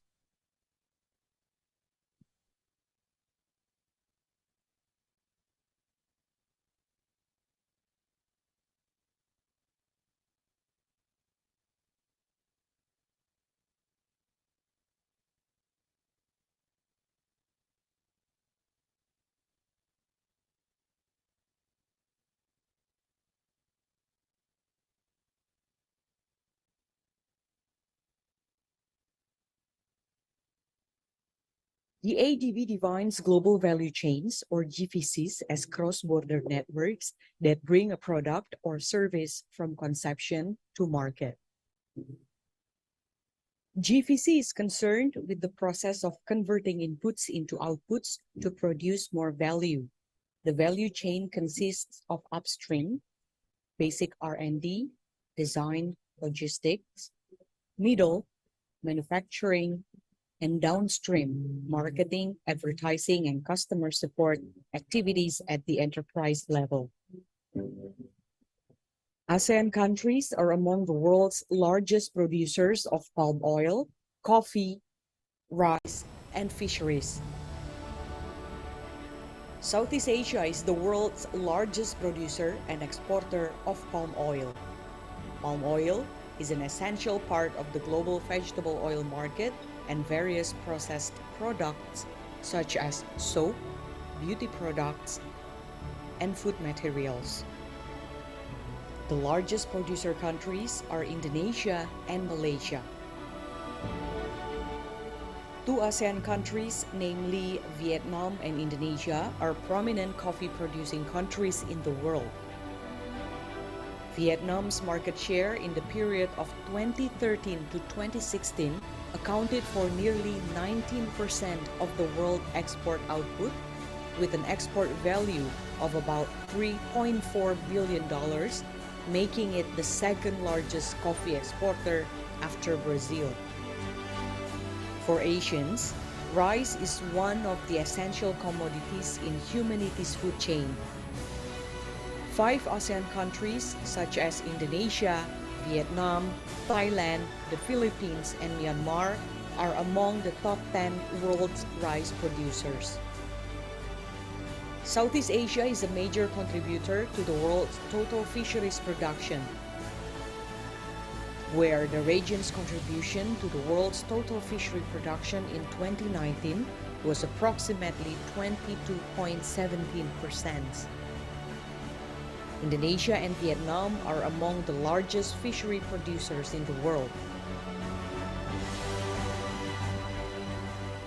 Even though Southeast Asia is the largest producer of these commodities, the following problems may hinder the potential of the global value chain to benefit all actors participating in the chain. Climate change affects the agriculture and fishery sectors severely. For instance, extreme heat, intense sunlight, droughts, and floods reduce the volume of rice field and its quality, lower coffee beans quality, and making the weather more unpredictable for fishermen. Around 20 million people work in the entire palm oil value chain in Indonesia, but 60% of them are bound by poor industrial relations. Workers have no decent working conditions, for instance, labor rights violation, unclear contract, limited access to public facilities. The environmental conditions where smallholders or traditional fishermen live generally have poor housing conditions, dense settlements, no access to clean water, and poor sanitation. Gender discrimination can also be seen from 2 aspects. First, gender-based discrimination, where women are marginalized in low-wage jobs. Additional family members, such as women and children, work but are not paid. Only the main workers, mainly adult men in the family, receive remuneration. Women's rights to menstrual needs, giving birth, and breastfeeding are also not fulfilled. Large export companies benefit from government policy incentives such as tax holiday schemes, while smallholder farmers or traditional fishermen are not provided with assistance schemes. Fishermen in Indonesia lack of resources and capital to explore the huge potential of Indonesian aquatic resources. Most fishermen only use small boats and traditional equipment, which prevents them from going into deep water, resulting in low catch volumes. They also have minimum access to finance as banks are generally reluctant to extend credit to the fishery sector, especially smallholders players, due to the high level of bad debts.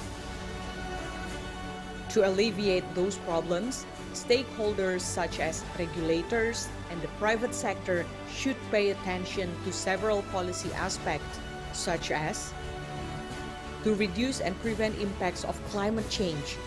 Regulator should active in financing and implementing climate change mitigation and adaptation, provide insurance to reduce losses from climate change impacts to smallholders and micro, small, medium enterprises. To reduce inequalities, regulators can promote equality in supporting marginal actors by improving organizational skills and providing training, equipment, and financing in more sustainable ways, not just supporting the big corporations.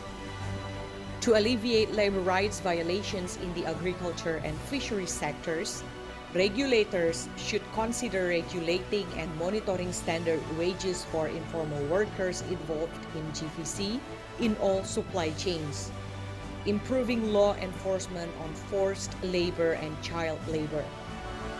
To improve gender equality, regulators should support public infrastructures that are crucial for women or enforcing standard business practices that are women-friendly, such as sanitation and safe public transport. Change status of women workers as fishermen or farmers if they mostly work as one to help them access social assistance. Address gender pay gap and standardized wages for same work done by men and women. We believe that if private sector and public sector undertake these recommendations, they will contribute to build a more inclusive and sustainable value chain.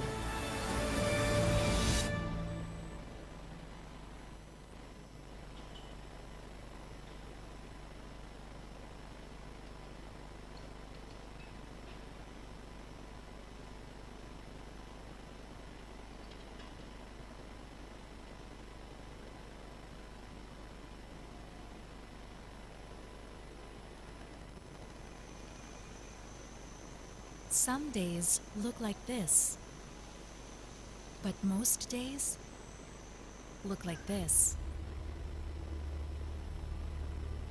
We live in a world of extreme inequalities, a world where a few have too much wealth while tens of millions struggle for food, decent jobs, water, and clean air. We are witnessing a deeper economic and gender divide in Asia, with the burden of climate crisis threatening the prosperous future of people in this region.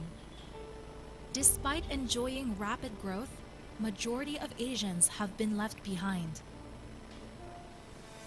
We believe in an Asia with a better future for all, one where everyone will thrive, not just survive. Yes, it is possible. Yes, our future can be with equal rights and dignity. One where people from all backgrounds get fair compensation for their work. Where everyone has access to quality health and education. Where people live in safe and clean environments. Where girls and women have the freedom to voice their choices. And we can do so without leaving anyone behind, embracing diversity and empowering people. Oxfam has been working with partners in Asia to help create lasting solutions for inequality and poverty. We work to ensure countries transition to clean energy. We campaign for redistribution of care responsibilities between men and women, with governments investing in care services.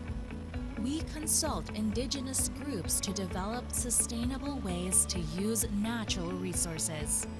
We provide aid for refugees to access clean water, toilets, and shelter. We hold corporations accountable by advocating for fair business practices. And we are able to do all of these because of those who believe in our work. We continue to amplify the voices of people to achieve a brighter future for all. We want you to join us because together we will have more power to make a difference. Together, we can make things happen here and now.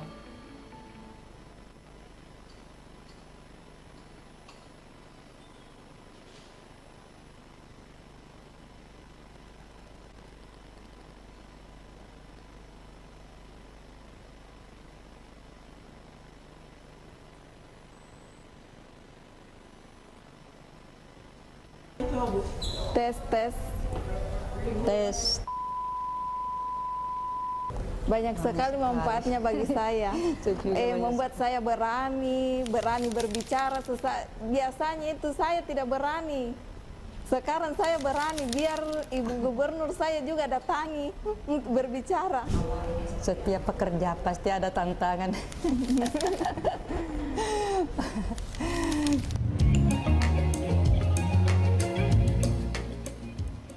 Hati saya bergerak memproduksi ikan marlin, abon ikan marlin, karena saya lihat potensi landrisan, banyak ikan marlin yang naik. Selalu lewat di depan rumah saya, jadi hati saya bergerak untuk memproduksinya. Bagaimana caranya supaya ikan marlin bisa naik harganya dan bisa dikonsumsi semua kalangan anak-anak, remaja, dan orang tua. Awal mula ini abon ikan marlin waktu pertama corona. Kan waktu itu ada yang dapat ikan marlin, nelayan yang dapat ikan marlin, tapi tidak ada pasaran. Jadi saya sering ikut pelatihan, jadi saya olah jadi abon. Saya jual di pasar-pasar, saya juga online. Setiap hari itu upload di Facebook. Alhamdulillah hasilnya ya. Begitu saya mulai pasarkan, hanya di rumah dulu. Ternyata ya laku, jadi saya tambah lagi, lambat laun naik ikan besar. Saya ditawari ikan besar, saya berpikir bagaimana ya. Saya tanya bapaknya, kita ambil itu ya, coba-coba dulu. Nah, ternyata saya coba, walaupun pekerjaannya begitu maksimal mungkin, tapi saya selalu berusaha, insya Allah saya selalu berusaha memperbaiki. Kalau saya memang saya pernah mengikuti pengolahan yang di Grecia.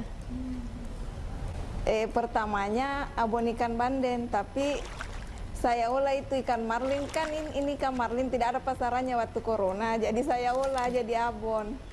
Banyak sekali manfaatnya bagi saya. Membuat saya berani berbicara.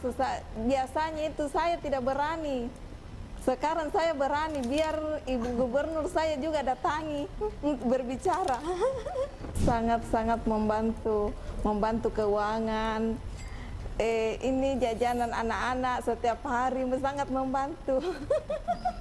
Banyak ini kritikan dari keluarga. Misalnya saya ikut pelatihan, terus setiap hari kan di Pindrang ini setiap hari ke Pindrang untuk mengikuti pelatihan. Jadi keluarga atau tetangga di sana dia bilang, oh mau kemana lagi? Kayak pebisnis besar saja. Ya, ada bantuan dari Dinas Perikanan. Makanya itu kami berani bangkit karena ada bantuannya. Mulai kita dari harus bertanggung jawab. Kita gratis harus semua. Mulai dari nomor induk berusahanya, ya, itu. Legalitas kemasan. Dia sangat membantu. Sangat membantu pemerintah Kabupaten Pindrang, sangat membantu. Supaya kita bisa dibantu untuk memasukkan produk-produk kami di pasar modern, misal Indomaret, Alfamart. Bahkan ini di Pindrang ada namanya komunitas The Grip. Dia membantu kami untuk membesarkan usaha. Misalkan ini, dia eksportir. Jadi dia membantu kami untuk mengekspor barang ke ini, ke Arab Saudi untuk keperluan jamaah haji nanti ini tahun 2023. Insya Allah, mudah-mudahan tercapai. Mudah-mudahan bisa. Kalau saya sendiri, setiap sudah salat subuh, pekerjaan saya itu menumpuk. Apalagi kalau ada pelatihan. Jadi dikerjakan memang dulu baru berangkat. Jadi harus bisa bagi waktu.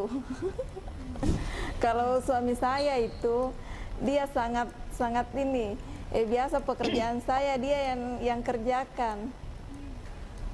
Jadi sangat membantu. Ikut sekali membantu. Karena ikan itu ikannya besar, harus laki-laki yang kerjakan. kerja, terus pinirnya juga harus dia jalankan. Menggorengnya juga biasa juga dibantu menggoreng. Kalau misalnya kita menggoreng malam, karena itu yang bekerja sudah pulang ke rumah, kita lagi menggoreng malam, ya saling gantian. Kita sebagai perempuan harus semangat, jangan mudah putus asa. Semoga perempuan-perempuan yang lainnya, ibu rumah tangga yang lainnya bisa juga punya usaha seperti kita ini, bisa kembangkan apapun yang ada di wilayah, potensi apa kita yang ada di wilayah kita sendiri, kita harus kembangkan.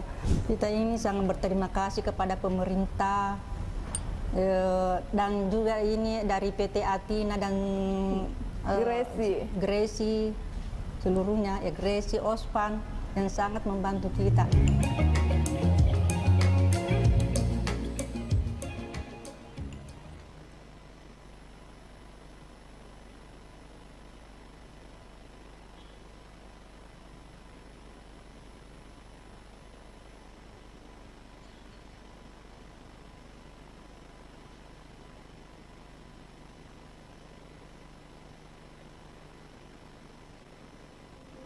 Kecamatan Satar Mese dikenal sebagai lumbung pangan untuk memenuhi kebutuhan pangan masyarakat Kabupaten Manggarai, Nusa Tenggara Timur.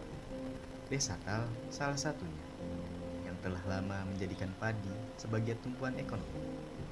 Koalisi Pangan Baik mengeluarkan hasil riset pada tahun 2022 yang menunjukkan bahwa 65% masyarakat Desa Tal mengalami penurunan persediaan pangan dalam keluarga. Bagaimana bisa wilayah lumbung pangan justru mengalami kesulitan pangan? Perubahan iklim memicu perubahan-perubahan yang terjadi pada aktivitas pertanian padi sawah di Desa Tal. Kekeringan berkepanjangan, suhu udara meningkat, dan cuaca yang tidak bisa diprediksi menjadi tantangan bagi petani. Pemerintah telah banyak menjalankan program untuk menunjang produktivitas padi di Desa Tal. Meski begitu, tepat gunakah program-program tersebut bagi masyarakat desa atau justru memberikan beban ganda? Untuk ketahanan pangan itu, kemarin kami buat irigasi, terus padat karya, bangun saluran tanah. Terus terkait soal abrasi, bukan hanya sawah, kampung di bawah itu bisa terkikis terus. Karena kalau misalnya airnya itu cukup, ya pokoknya setiap hari ada, pasti hama juga ya tidak begitu itu serang padinya. Nah ketika airnya itu kurang, maka dengan sendirinya hama ya, langsung serang itu. Yang sering sekali itu pokoknya setelah salah satunya itu keong mas. Nah itu hama paling ya hancur sudah, itu mau bikin hancur padi memang itu sudah itu. Balang sangit itu banyak sudah, itu sudah ya. Kalau sekarang ini sudah balang sangit banyak sudah di situ. Kalau dilihat dari teman-teman warga sekitar yang sudah melakukan penanaman itu, yang penangkarannya yang umur 1 bulan itu rentan sekali kena hama. Yang pertama adalah lerek. Lerek itu istilah Manggarainya itu serangan ulat dari bawah tanah. Ya, itu di umur 1 bulan. Tidak tahu selanjutnya nanti. Mungkin di umur 2 bulan dia kena hama putih. Ya mudah-mudahan aja tidak. Keberadaan tambang pasir di sekitar persawahan dan pemukiman semakin meningkatkan kekhawatiran masyarakat. Aktivitas pertambangan pasir berpotensi memberikan dampak fisik lingkungan seperti tanah longsor, kurangnya debit air permukaan, mudah rusaknya akses jalan, serta polusi udara. Perubahan iklim nyata berdampak pada lonjakan hama penyakit dan penurunan debit air persawahan padi. Petani di desa Tal belum mampu melakukan upaya adaptasi seorang diri. Keterlibatan para pihak menjadi keniscayaan untuk membangun resiliensi petani padi di desa Tal. Jadi pemerintah pusat perhatikan soal tanggap isu perubahan iklim. Bagaimana budidaya atau penghijauan kembali itu sepanjang dari bendungan Waimantar 2 sampai di sini, sampai di bak pembagian. Itu yang pertama. Kedua, soal pembangunan bertahap ini, karena banyak yang rusak saluran irigasi. Harapan saya untuk kedepannya, ya khusus untuk pemerintah Kabupaten Manggarai lah. Karena yang pertama, mereka tahu bahwa Satar Mise ya 99% penghasilan utamanya itu kan dari sawah. Itu ya harapan kami untuk kedepannya, ya pemerintah cobalah bijaksana untuk melihat kondisi yang seperti kami alami di sini. Kalau misalnya bukan pemerintah sendiri yang terjun langsung melihat kondisi di sini, ya kan banyak pegawai PPL, apalagi kan di setiap kecamatan itu ada. Nah mungkin dari pemerintahnya kasih tahu untuk ke pegawai PPL-nya, ya coba bisa langsung terjun.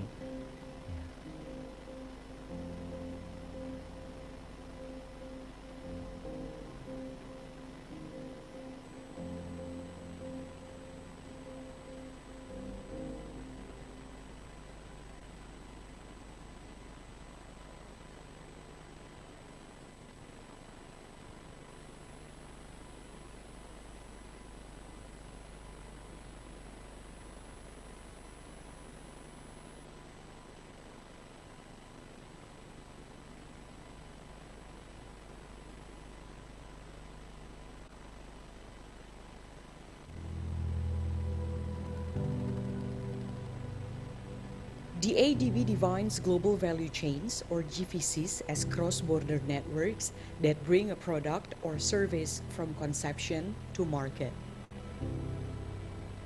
GVC is concerned with the process of converting inputs into outputs to produce more value.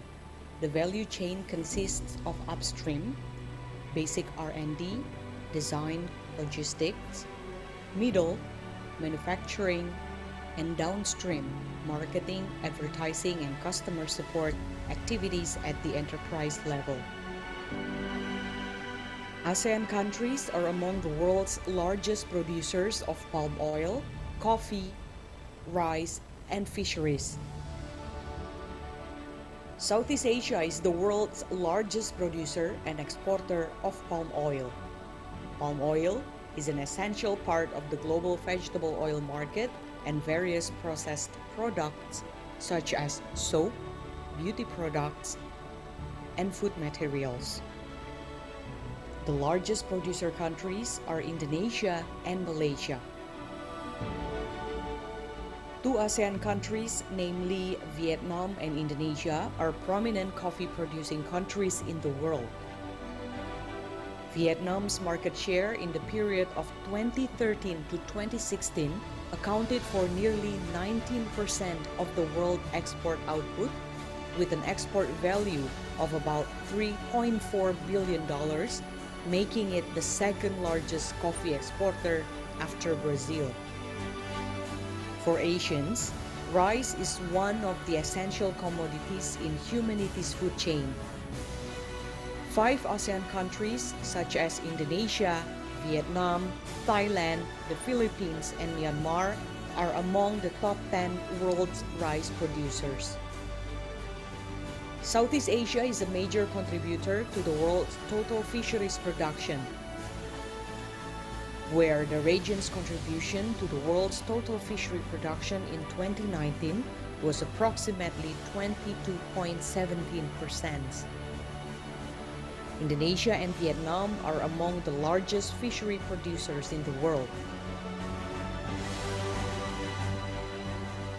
Even though Southeast Asia is the largest producer of these commodities, the following problems may hinder the potential of the global value chain to benefit all actors participating in the chain. Climate change affects the agriculture and fishery sectors severely. For instance, extreme heat, intense sunlight, droughts, and floods reduce the volume of rice field and its quality, lower coffee beans quality, and making the weather more unpredictable for fishermen. Around 20 million people work in the entire palm oil value chain in Indonesia, but 60% of them are bound by poor industrial relations. Workers have no decent working conditions, for instance, labor rights violation, unclear contract, limited access to public facilities. The environmental conditions where smallholders or traditional fishermen live generally have poor housing conditions, dense settlements, no access to clean water, and poor sanitation. Gender discrimination can also be seen from two aspects. First, gender-based discrimination, where women are marginalized in low-wage jobs. Additional family members, such as women and children, work but are not paid. Only the main workers, mainly adult men in the family, receive remuneration. Women's rights to menstrual needs, giving birth, and breastfeeding are also not fulfilled. Large export companies benefit from government policy incentives such as tax holiday schemes, while smallholder farmers or traditional fishermen are not provided with assistance schemes. Fishermen in Indonesia lack of resources and capital to explore the huge potential of Indonesian aquatic resources. Most fishermen only use small boats and traditional equipment, which prevents them from going into deep water, resulting in low catch volumes. They also have minimum access to finance, as banks are generally reluctant to extend credit to the fishery sector. Especially smallholders players, due to the high level of bad debts.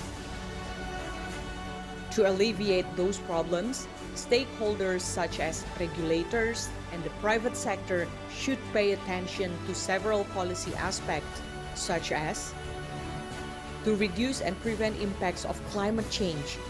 Regulators should active in financing and implementing climate change mitigation and adaptation, provide insurance to reduce losses from climate change impacts to smallholders and micro, small, medium enterprises.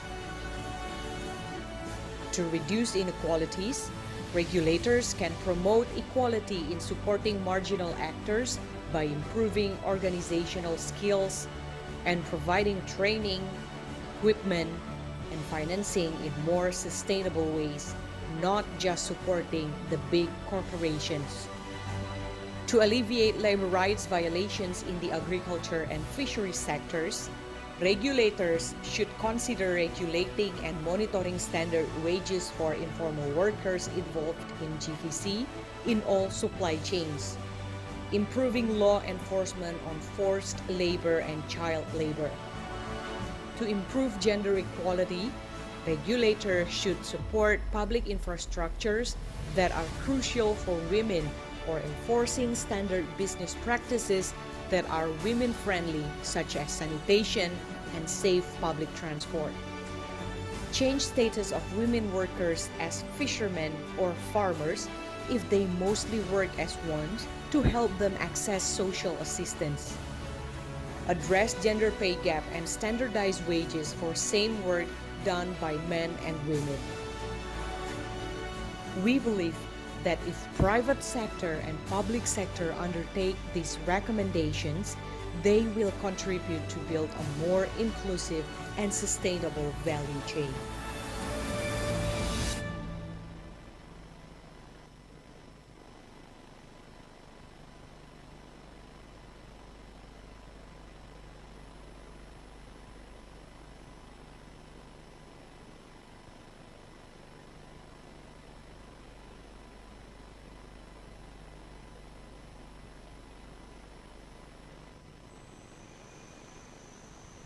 Some days look like this, but most days look like this.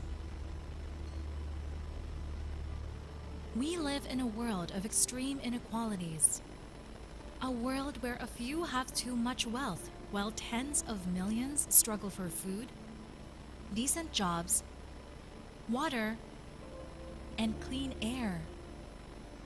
We are witnessing a deeper economic and gender divide in Asia, with the burden of climate crisis threatening the prosperous future of people in this region. Despite enjoying rapid growth, majority of Asians have been left behind. We believe in an Asia with a better future for all, one where everyone will thrive, not just survive. Yes, it is possible. Yes, our future can be with equal rights and dignity. One where people from all backgrounds get fair compensation for their work. Where everyone has access to quality health and education. Where people live in safe and clean environments. Where girls and women have the freedom to voice their choices. And we can do so without leaving anyone behind, embracing diversity and empowering people. Oxfam has been working with partners in Asia to help create lasting solutions for inequality and poverty. We work to ensure countries transition to clean energy. We campaign for redistribution of care responsibilities between men and women, with governments investing in care services. We consult indigenous groups to develop sustainable ways to use natural resources. We provide aid for refugees to access clean water, toilets, and shelter. We hold corporations accountable by advocating for fair business practices. And we are able to do all of these because of those who believe in our work. We continue to amplify the voices of people to achieve a brighter future for all. We want you to join us, because together we will have more power to make a difference. Together, we can make things happen here and now.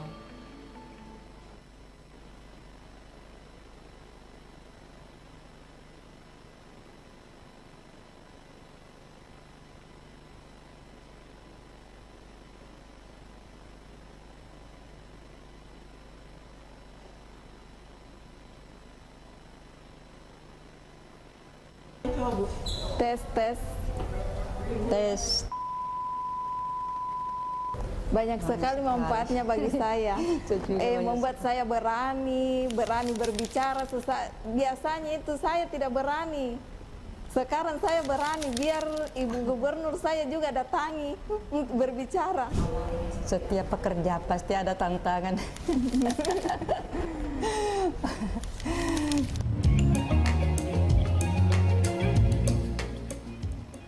Hati saya bergerak memproduksi ikan marlin, abon ikan marlin, karena saya lihat potensi landrisan, banyak ikan marlin yang naik.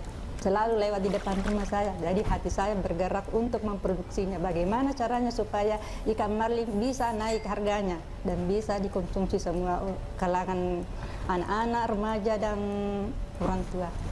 Awal mula ini abon ikan marlin waktu pertama corona. Kan waktu itu ada yang dapat ikan marlin, nelayan yang dapat ikan marlin, tapi tidak ada pasaran.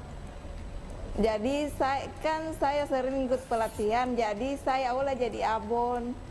Saya jual di pasar-pasar, saya juga online. Setiap hari itu upload di Facebook. Alhamdulillah hasilnya ya. Begitu saya mulai pasarkan, hanya di rumah dulu. Ternyata ya laku, jadi saya tambah lagi, lambat laun naik ikan besar. Saya ditawari ikan besar, saya berpikir bagaimana ya. Saya tanya bapaknya, kita ambil itu ya, coba-coba dulu. Nah ternyata saya coba, Walaupun pekerjaannya belum begitu maksimal mungkin, tapi saya selalu berusaha, insya Allah saya selalu berusaha memperbaiki. Kalau saya memang dari saya pernah mengikuti pengolahan yang di ini Grecia. Pertamanya abon ikan banden, tapi saya olah itu ikan marlin, kan ini ikan marlin tidak ada pasarannya waktu corona, jadi saya olah jadi abon. Banyak sekali manfaatnya bagi saya. Membuat saya berani berbicara. Biasanya itu saya tidak berani. Sekarang saya berani, biar Ibu Gubernur saya juga datangi berbicara. Sangat-sangat membantu keuangan. Ini jajanan anak-anak setiap hari sangat membantu. Banyak ini kritikan dari keluarga. Misalnya saya ikut pelatihan, terus setiap hari kan di Pinrang ini setiap hari ke Pinrang untuk mengikuti pelatihan. Jadi keluarga atau tetangga di sana dia bilang, oh mau kemana lagi? Kayak pebisnis besar saja. Ya, ada bantuan dari Dinas Perikanan. Makanya itu kami berani bangkit karena ada bantuannya. Mulai kita dari harus ini, bertanggung jawab, kita gratis harus semua. Mulai dari nomor induk berusahanya, ya, itu legalitas kemasan. Dia sangat membantu pemerintah Kabupaten dia juga Pinrang sangat alat membantu. Supaya kita bisa dibantu untuk memasukkan produk-produk kami di pasar modern, misal Indomaret, Alfamart. Bahkan ini di Pinrang ada namanya komunitas The Grip. Dia membantu kami untuk membesarkan usaha. Misalkan ini, dia eksportir. Jadi dia membantu kami untuk mengekspor barang ke ini, ke Arab Saudi untuk keperluan jamaah haji nanti ini tahun 2023. Insya Allah mudah-mudahan tercapai. Mudah-mudahan bisa. Kalau saya sendiri setiap sudah salat subuh, pekerjaan saya itu menumpuk. Apalagi kalau ada pelatihan. Jadi dikerjakan memang dulu baru berangkat. Jadi harus bisa bagi waktu. Kalau suami saya itu dia sangat ini biasa pekerjaan saya dia yang kerjakan, jadi sangat membantu. Ikut sekali membantu karena ikannya besar, harus laki-laki yang kerjakan. Terus pinggirnya juga harus dia jalankan. Menggorengnya juga biasa juga dibantu menggoreng. Kalau misalnya kita menggoreng malam karena itu yang bekerja sudah pulang ke rumah, kita lagi menggoreng malam, ya saling gantian. Kita sebagai perempuan harus semangat, jangan mudah putus asa. Semoga perempuan yang lainnya, ibu rumah tangga yang lainnya bisa juga punya usaha seperti kita ini, bisa kembangkan apapun yang ada di wilayah, potensi apa kita yang ada di wilayah kita sendiri kita harus kembangkan. Kita ini sangat berterima kasih kepada pemerintah dan juga ini dari PT Atina dan Gresi seluruhnya, ya Gresi, Ospan.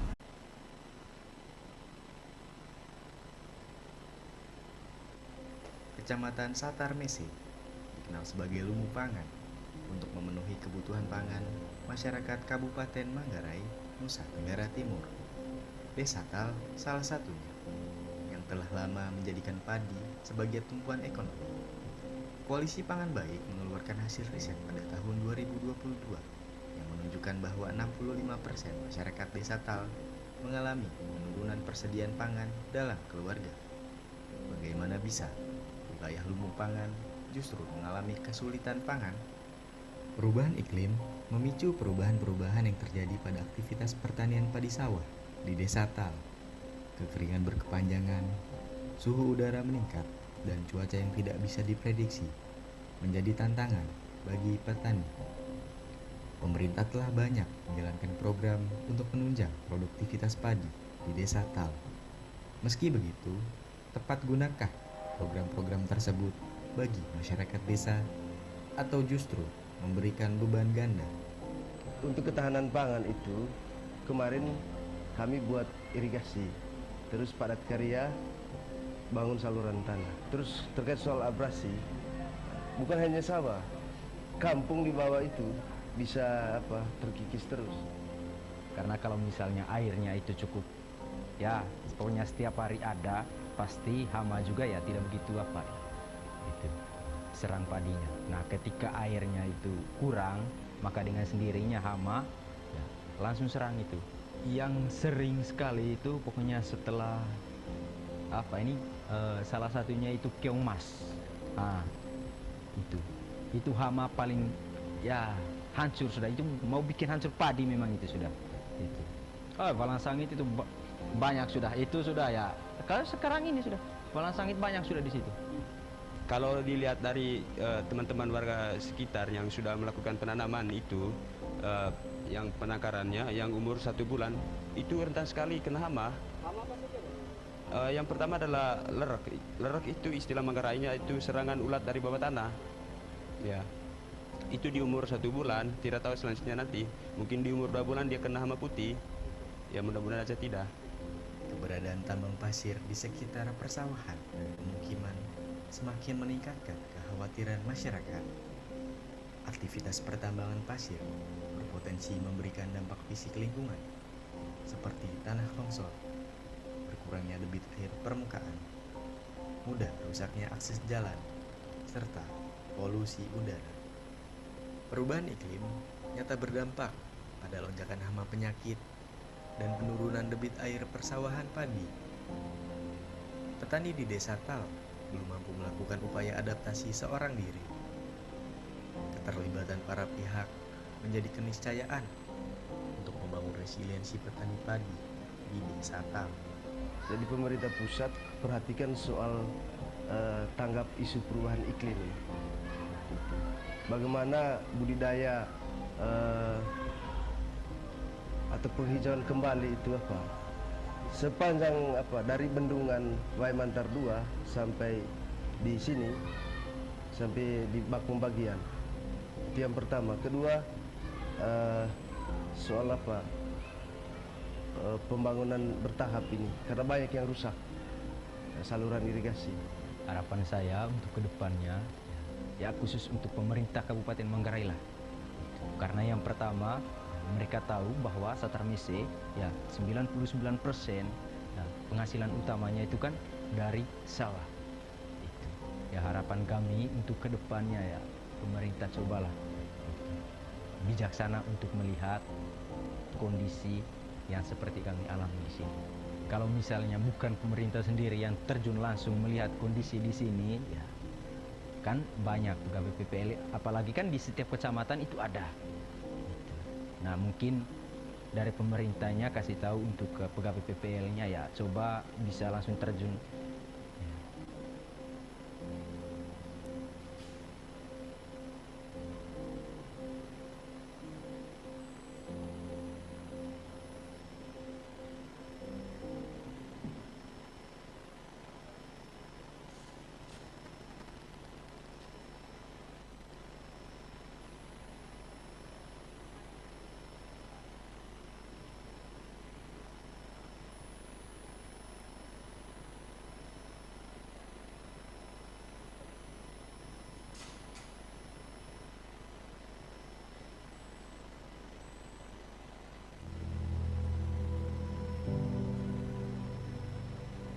The ADB defines global value chains, or GVCs, as cross-border networks that bring a product or service from conception to market. GVC is concerned with the process of converting inputs into outputs to produce more value. The value chain consists of upstream, basic R&D, design, logistics, middle, manufacturing, and downstream, marketing, advertising, and customer support activities at the enterprise level. ASEAN countries are among the world's largest producers of palm oil, coffee, rice, and fisheries. Southeast Asia is the world's largest producer and exporter of palm oil. Palm oil is an essential part of the global vegetable oil market and various processed products such as soap, beauty products, and food materials. The largest producer countries are Indonesia and Malaysia. Two ASEAN countries, namely Vietnam and Indonesia, are prominent coffee-producing countries in the world. Vietnam's market share in the period of 2013 to 2016 accounted for nearly 19% of the world export output, with an export value of about $3.4 billion, making it the second largest coffee exporter after Brazil. For Asians, rice is one of the essential commodities in humanity's food chain. 5 ASEAN countries such as Indonesia, Vietnam, Thailand, the Philippines, and Myanmar are among the top 10 world's rice producers. Southeast Asia is a major contributor to the world's total fisheries production, where the region's contribution to the world's total fishery production in 2019 was approximately 22.17%. Indonesia and Vietnam are among the largest fishery producers in the world. Even though Southeast Asia is the largest producer of these commodities, the following problems may hinder the potential of the global value chain to benefit all actors participating in the chain. Climate change affects the agriculture and fishery sectors severely. For instance, extreme heat, intense sunlight, droughts, and floods reduce the volume of rice field and its quality, lower coffee beans quality, and making the weather more unpredictable for fishermen.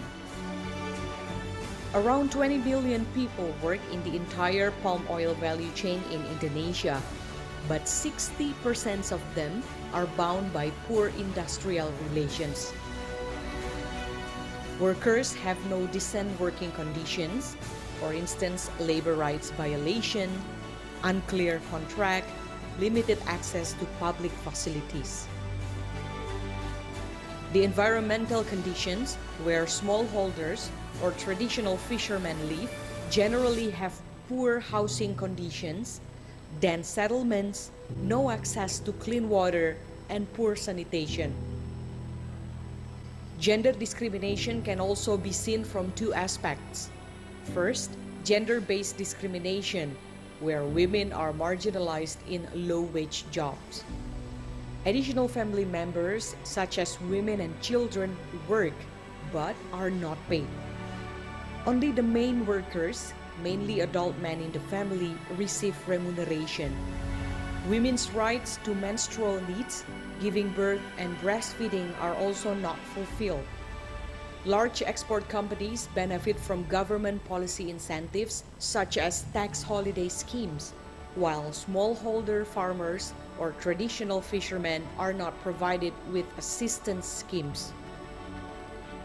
Fishermen in Indonesia lack of resources and capital to explore the huge potential of Indonesian aquatic resources.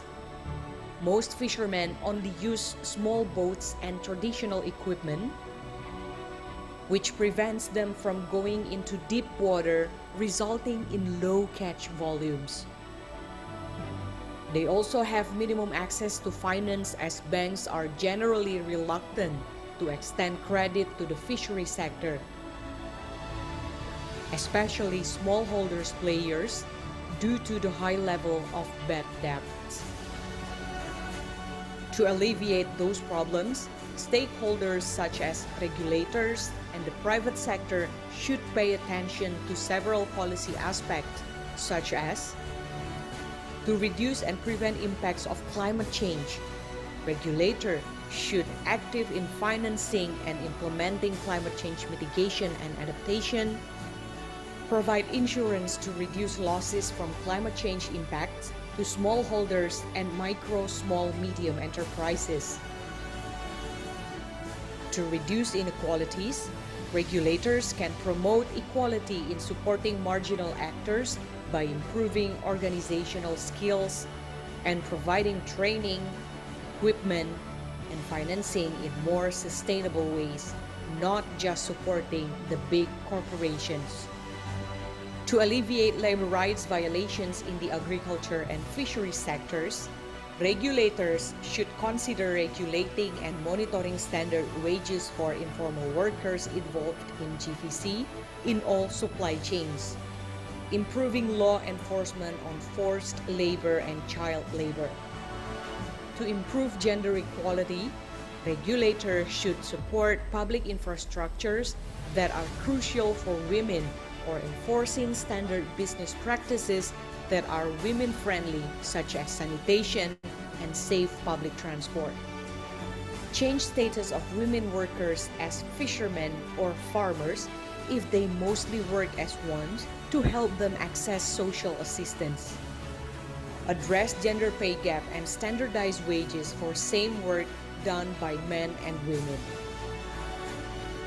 We believe that if private sector and public sector undertake these recommendations, they will contribute to build a more inclusive and sustainable value chain.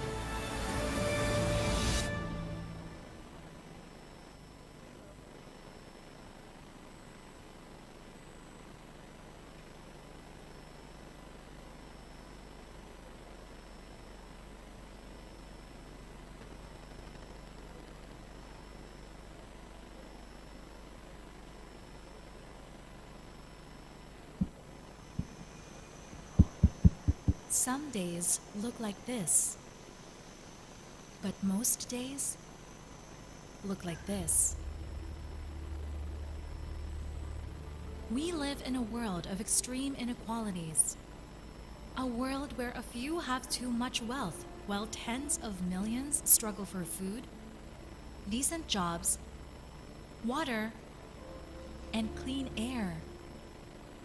We are witnessing a deeper economic and gender divide in Asia, with the burden of climate crisis threatening the prosperous future of people in this region. Despite enjoying rapid growth, majority of Asians have been left behind. We believe in an Asia with a better future for all, one where everyone will thrive, not just survive. Yes, it is possible. Yes, our future can be with equal rights and dignity. One where people from all backgrounds get fair compensation for their work. Where everyone has access to quality health and education. Where people live in safe and clean environments. Where girls and women have the freedom to voice their choices. And we can do so without leaving anyone behind, embracing diversity and empowering people. Oxfam has been working with partners in Asia to help create lasting solutions for inequality and poverty. We work to ensure countries transition to clean energy. We campaign for redistribution of care responsibilities between men and women, with governments investing in care services. We consult indigenous groups to develop sustainable ways to use natural resources. We provide aid for refugees to access clean water, toilets, and shelter. We hold corporations accountable by advocating for fair business practices. And we are able to do all of these because of those who believe in our work. We continue to amplify the voices of people to achieve a brighter future for all. We want you to join us, because together we will have more power to make a difference. Together, we can make things happen here and now.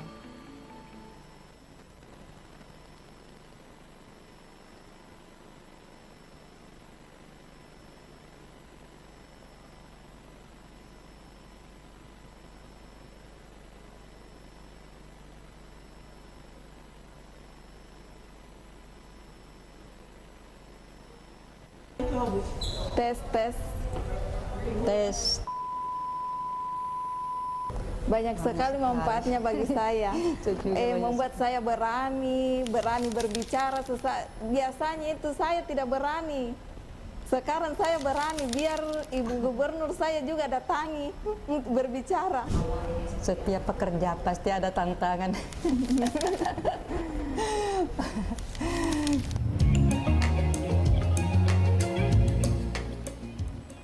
Hati saya bergerak memproduksi ikan marlin, abon ikan marlin, karena saya lihat potensi landrisan, banyak ikan marlin yang naik.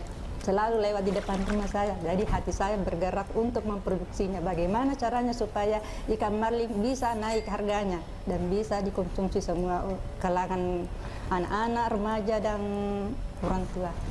Awal mula ini abon ikan marlin waktu pertama corona. Kan waktu itu ada yang dapat ikan marlin, nelayan yang dapat ikan marlin tapi tidak ada pasaran. Jadi saya sering ikut pelatihan, jadi saya olah jadi abon. Saya jual di pasar-pasar, saya juga online. Setiap hari itu upload di Facebook. Alhamdulillah hasilnya ya. Begitu saya mulai pasarkan hanya di rumah dulu, ternyata ya laku. Jadi saya tambah lagi, lambat laun naik ikan besar. Saya ditawari ikan besar, saya berpikir bagaimana ya. Saya tanya bapaknya, kita ambil itu ya, coba-coba dulu. Nah, ternyata saya coba, walaupun pekerjaannya begitu maksimal mungkin, tapi saya selalu berusaha, insya Allah saya selalu berusaha memperbaiki. Kalau saya memang saya pernah mengikuti pengolahan yang di Grecia. Pertamanya abon ikan banden, tapi saya olah itu ikan marlin. Kan ini ikan marlin tidak ada pasarannya waktu corona, jadi saya olah jadi abon. Banyak sekali manfaatnya bagi saya. Membuat saya berani berbicara. Biasanya itu saya tidak berani. Sekarang saya berani, biar Ibu Gubernur saya juga datangi untuk berbicara. Sangat-sangat membantu keuangan. Ini jajanan anak-anak setiap hari sangat membantu. Banyak ini kritikan dari keluarga. Misalnya saya ikut pelatihan, terus setiap hari kan di Pinrang ini setiap hari ke Pinrang untuk mengikuti pelatihan. Jadi keluarga atau tetangga di sana dia bilang, oh mau kemana lagi, kayak pebisnis besar saja. Ya, ada bantuan dari Dinas Perikanan, makanya itu kami berani bangkit karena ada bantuannya. Mulai kita dari harus bertanggung jawab, kita gratis harus semua. Mulai dari nomor induk berusahanya, ya, itu legalitas kemasan. Dia sangat membantu pemerintah Kabupaten dia juga Pinrang, sangat membantu alat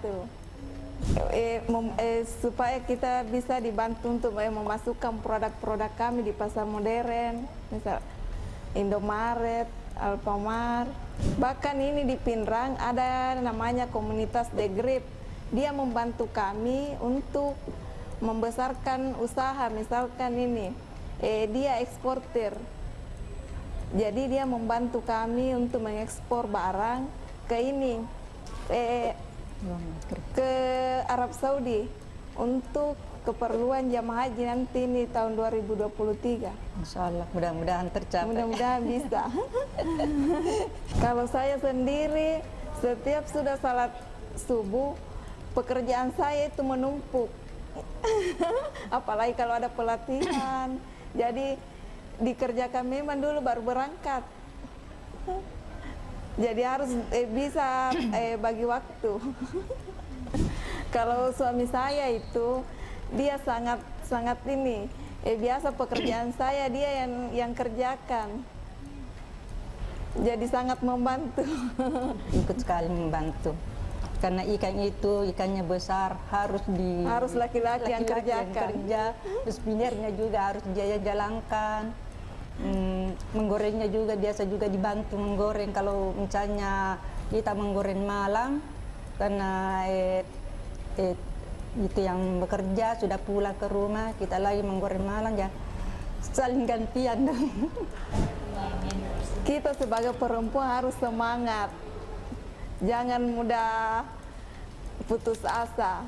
Semoga Semangat. perempuan-perempuan yang lainnya, ibu rumah tangga yang lainnya bisa juga punya usaha seperti kita ini, bisa kembangkan apapun yang ada di wilayah, potensi apa kita yang ada di wilayah kita sendiri, kita harus kembangkan.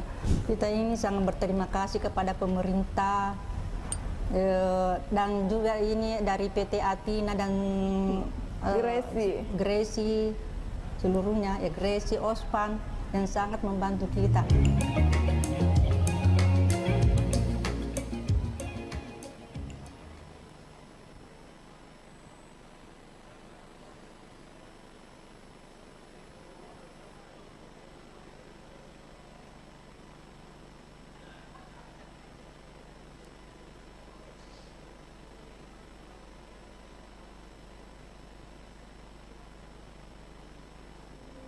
Kecamatan Satar Mesi dikenal sebagai lumbung pangan untuk memenuhi kebutuhan pangan masyarakat Kabupaten Manggarai, Nusa Tenggara Timur.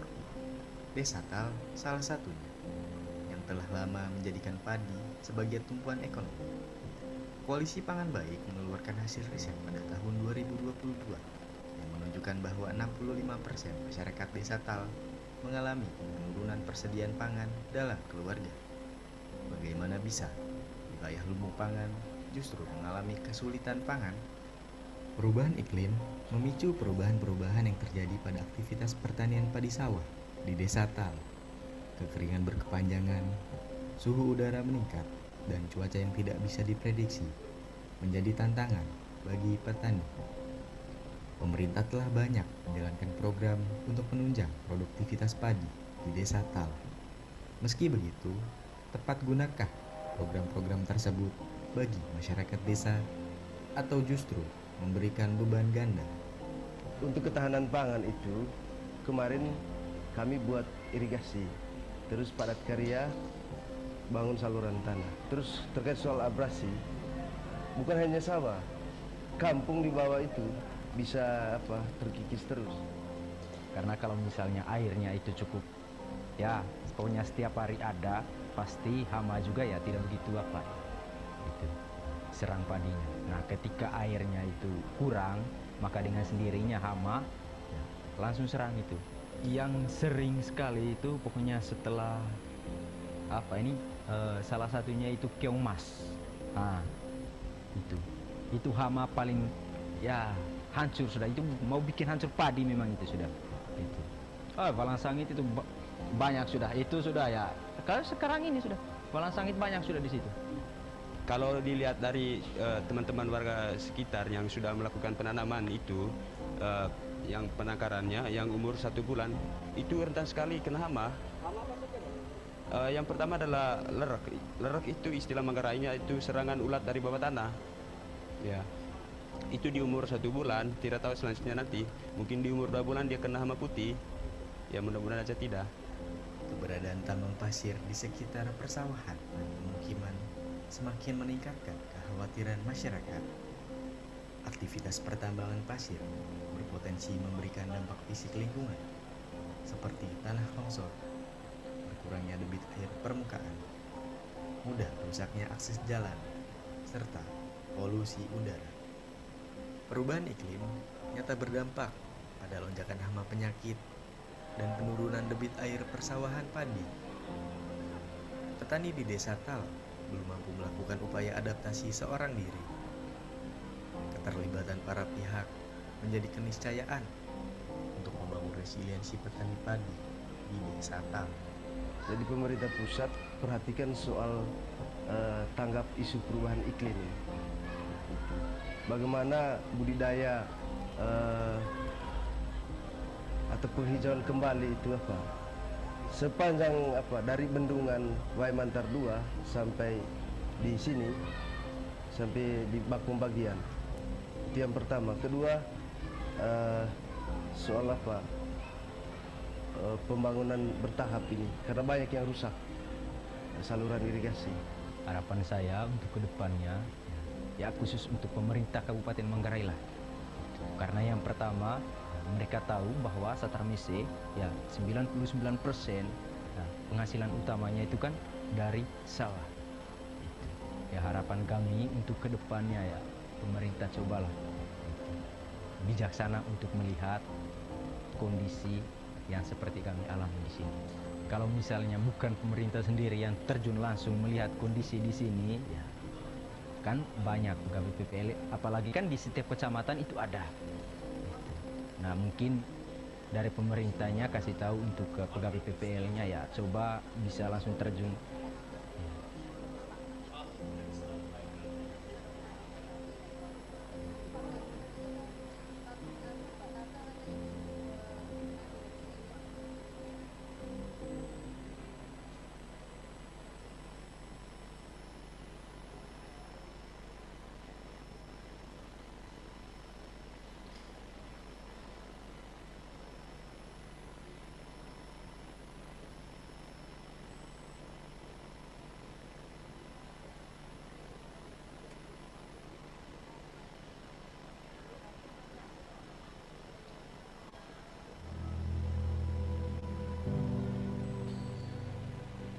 The ADB defines global value chains, or GVCs, as cross-border networks that bring a product or service from conception to market.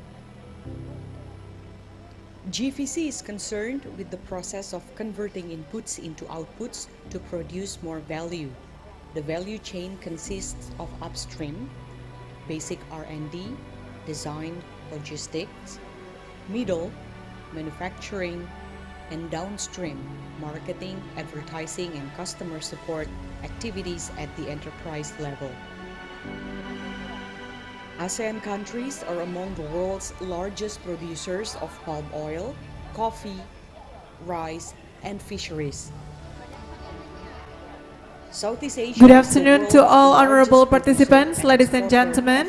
Welcome back to our event this afternoon. We are about to start our next agenda.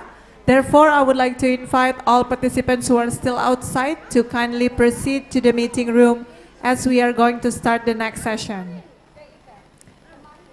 Once again, ladies and gentlemen, we would like to invite all of you to proceed to meeting room. We are about to start the next session shortly. Thank you very much.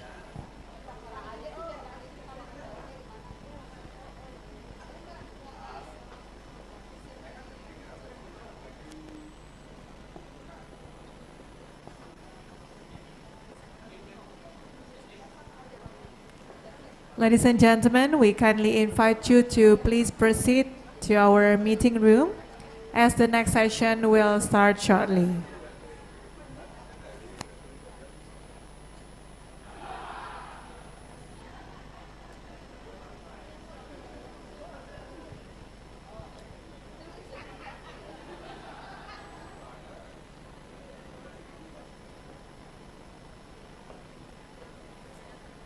To all honorable participants, we would like to invite you to proceed to meeting room as we are going to start our next session, which is cross-country collaboration. Also kindly visit it.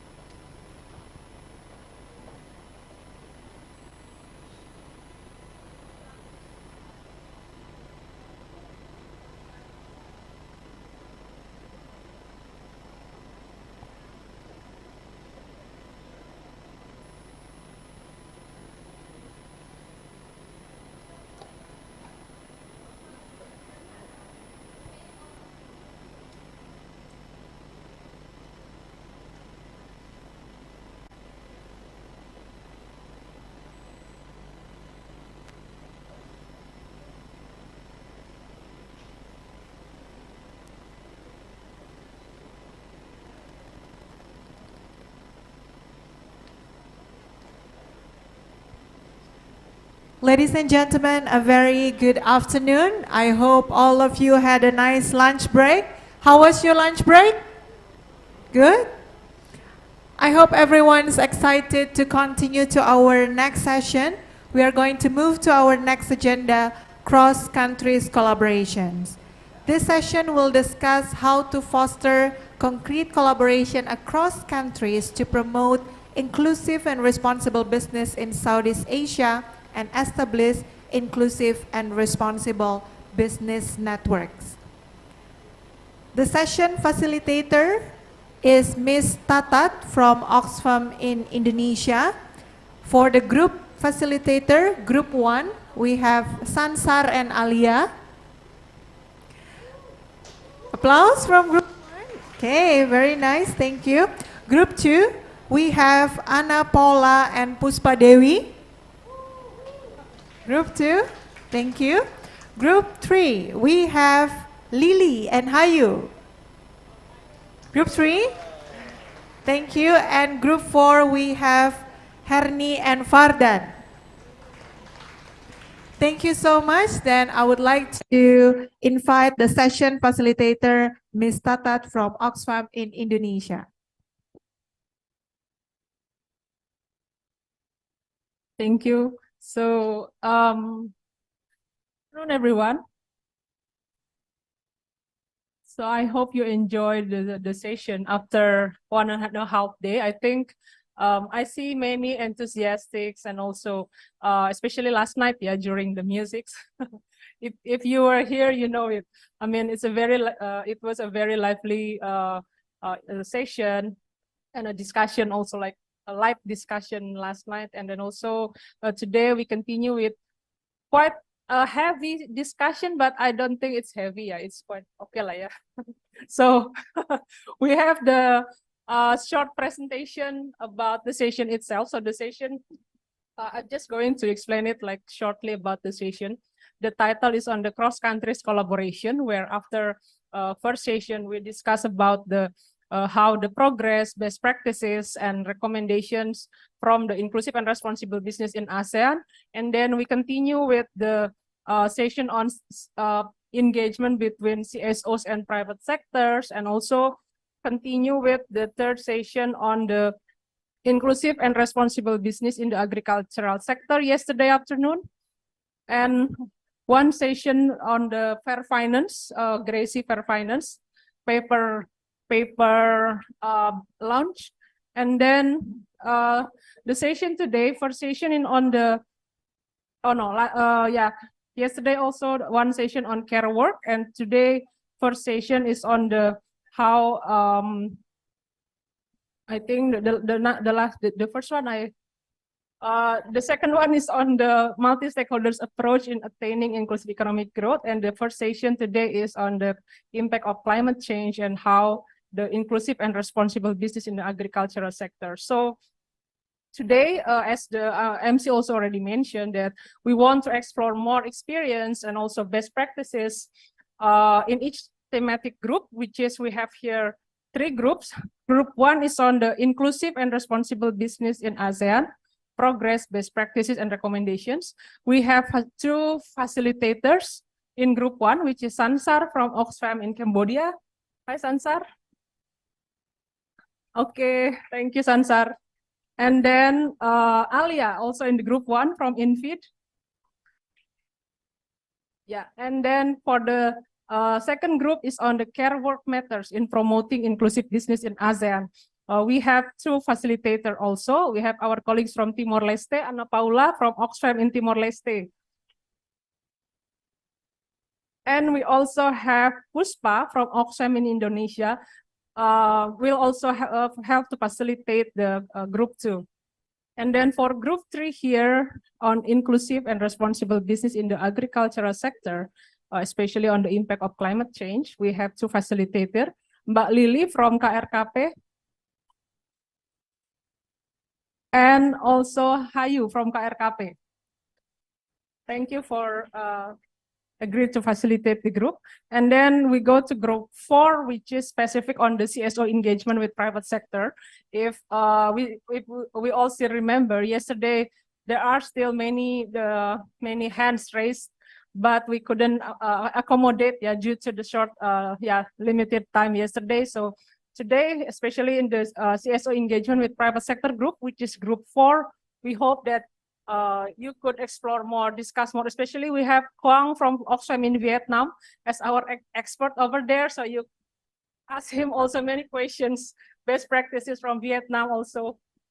Yeah, there is 4 groups that we will discuss. And then on the objective itself, we the first one is we really want to explore experience and also discuss deeper, because we might don't have enough chance to discuss with each other, even to get to know each other, who's in the room, who's in the table and everything. So this is the chance to get to know each other, also to share the experiences, learning also from each other. And then the second is we want to foster concrete collaboration across countries to promote inclusive and responsible business in Southeast Asia. That is also very important, because we don't want this 2 days event that you already come far away from your hometown, from your countries to Bali, then we don't have the concrete result from this discussion. So we want something concrete, even though it's like in the form of networks, like for exchange ideas, exchange experiences or learning, or even something more concrete like establish inclusive and responsible business networks in Southeast Asia, for example, or even beyond Asia, like Bangladesh. There is colleagues from Bangladesh also, or from India. We hope also John from India. Yeah, in Asia is also possible. So yeah, that is what we want to achieve, yeah, from the discussion this afternoon. So yeah, sorry. Oh yeah, here, yeah. So this is the topics. Sorry. Next slide, please. Yes, yeah, this is the agenda. Participants already choose the issue you want to discuss, and then I already discussed, and we will now start with the group discussion. So we already have 2 facilitators in each group, and you have the key questions. Please go to the key question slide. Next slide, please. Yes, yeah, this is the key questions in the discussion. The first is to share with your groups. We believe that each of you have many valuable experiences, valuable learning. If you want to learn from each other also, then the first question, experience and best practice from your experience, your organization, and responsible business, how you engage in the inclusive and responsible business, including also with specific issues in your group. And then on reflection. To reflect means also to evaluate what could be better, because here we're not consist only civil societies. Maybe usual event is consist of only civil societies, but we here coming from multi stakeholders. We have our participants from private sectors. We also have from governments, from Chamber of Commerce. So that's why it's very important to reflect, to hear experience, perspectives from each other, which is maybe not similar to where we come or to our organization. And then the last is the strategy and collaboration, how to really contribute to the implementation or to the promotion of inclusive, responsible, and sustainable business in Southeast Asia, especially. I think that's for the introduction.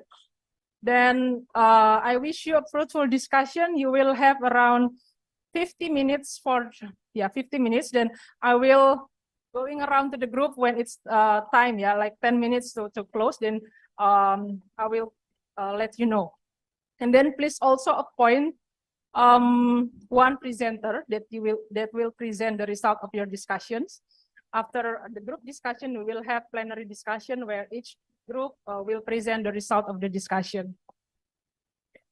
Yeah, then you can also divide in the group who will write the result of the discussion and everything. Yeah, I believe the facilitators are already ready for that. Yeah, thank you. Then I wish you a fruitful discussion.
My name is Vipin.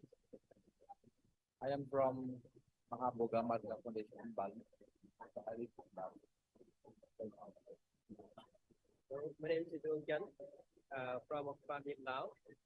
We are working on the digital project regarding the market and agriculture. Working on the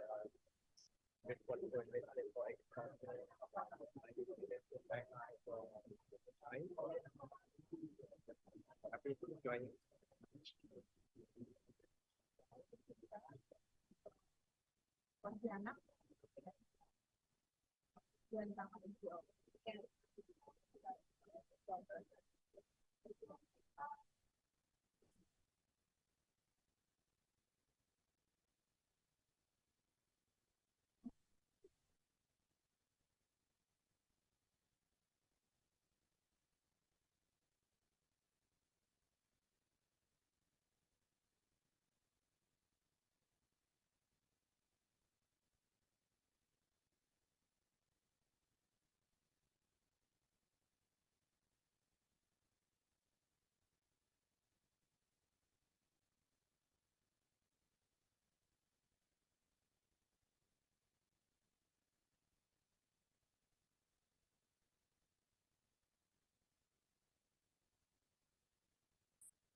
Hello everyone, I am Ayu. I'm also from CLCB.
Now, yeah.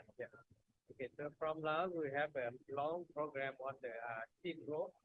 Seed growth continues something from 2002 until now, and then the idea is that we try to look for the variety and can resilient and adapt to the climate change. And then the variety that we improve by the scientific research institution. Then from time to time we get the seed that can be adaptable and resilient for the climate, for example, plant resilient, drought resilient, and then go to the community or to the farmers and testing from time to time, 1 year to year, and see how the seed grow, how the seed harvesting, and we try to have a lesson learned from the community, from the farmers, and we call our farmer school.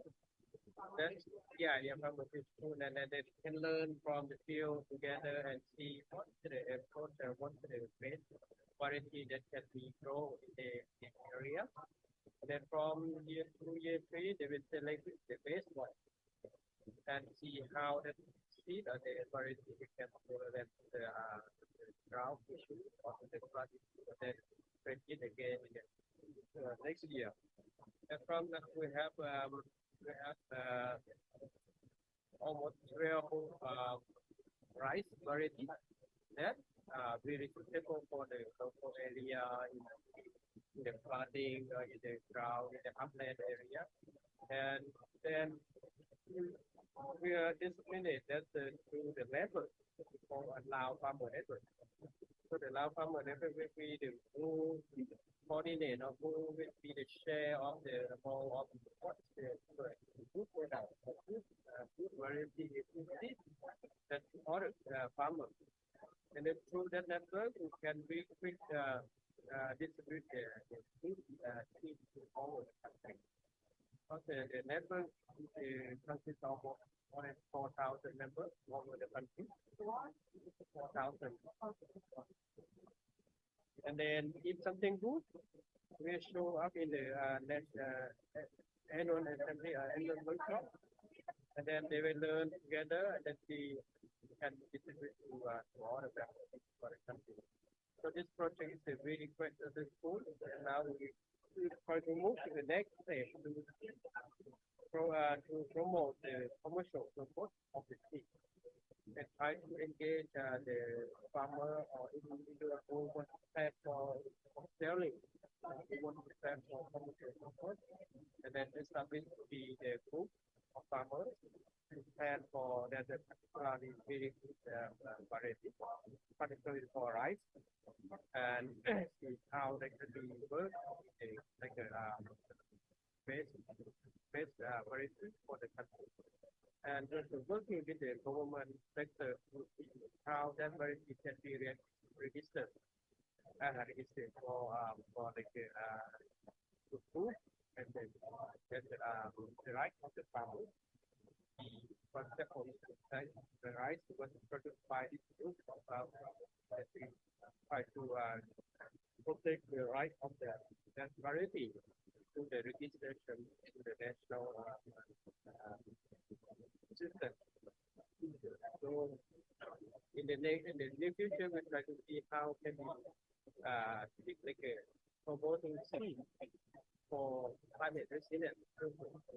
Because we understand that from the seed aspect, you can see which one is the best and which one needs to promote for planting. From this project, we learned that we have a lot of projects on climate change, but from time to time, we continue the project got things finished. What we are doing with seed, that means even the project got, but we still have to see very best seed for keeping with the community level. And when the seed is good, so we do not spend a lot of time to talk awareness and everything. They just keep that and sell, and it's just a distribution from the farmer. So this is very good method of the market. Yeah. So seed. Yeah. Seedable project. Not really outside of the country, but the seed project we have 8 countries for working project, China and Zimbabwe. But now we are not really out of the country. We are keeping the PhD out and that the seed work in the contract. And there are many Customer from China, Vietnam, they are orders based on quality and price of the product selling. Yeah.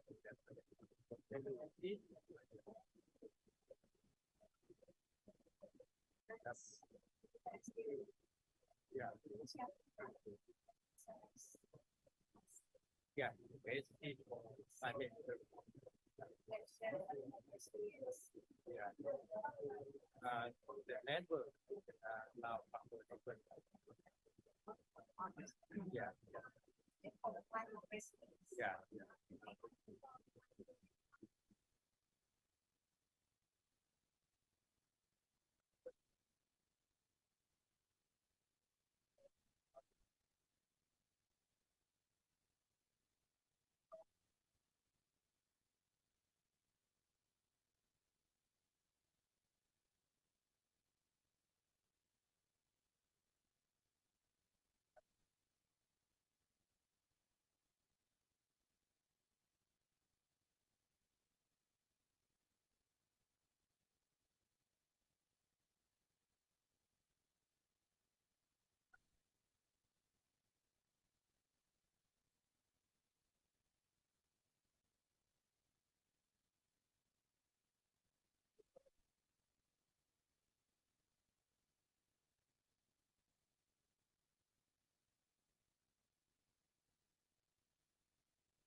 Colleagues, we have still 25 minutes. Just one reminder. Still 25 minutes.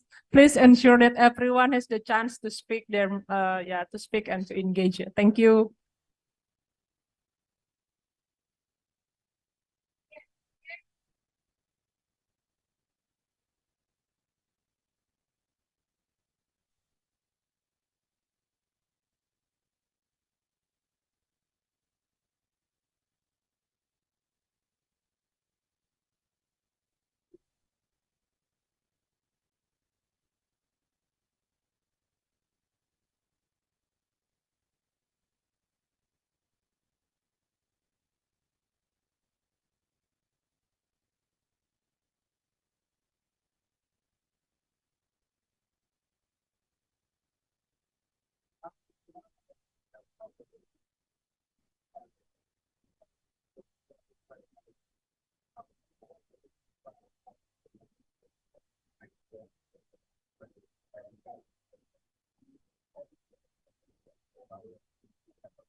Information bahasa ya.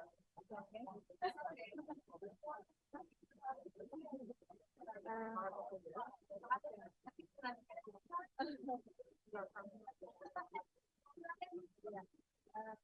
Kami di Yayasan Biar Sama memang dari awal itu fokus pada pengembangan petani dan juga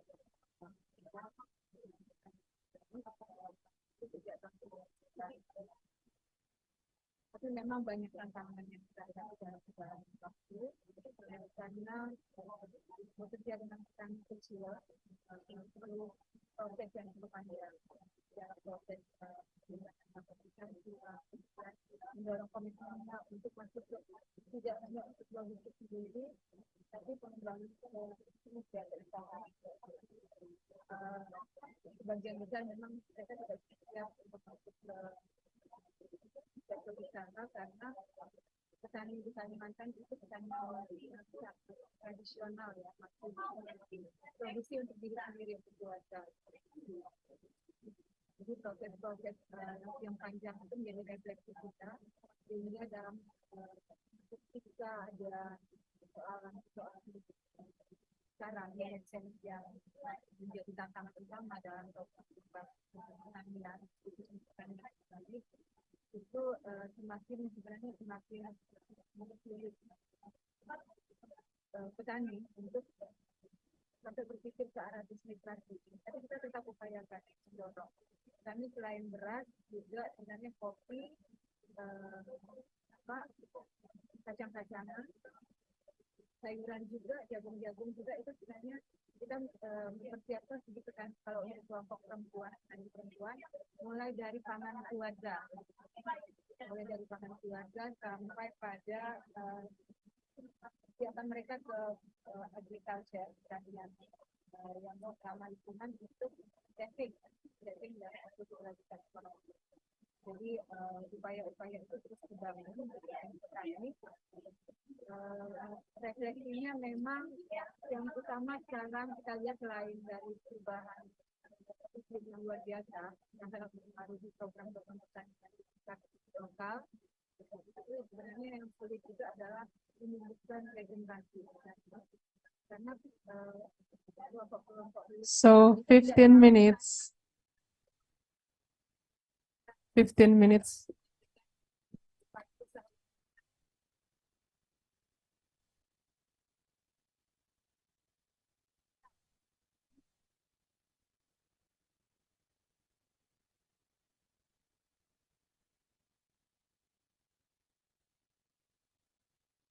Pupuk organik dan teknologi alam dan sampai sekarang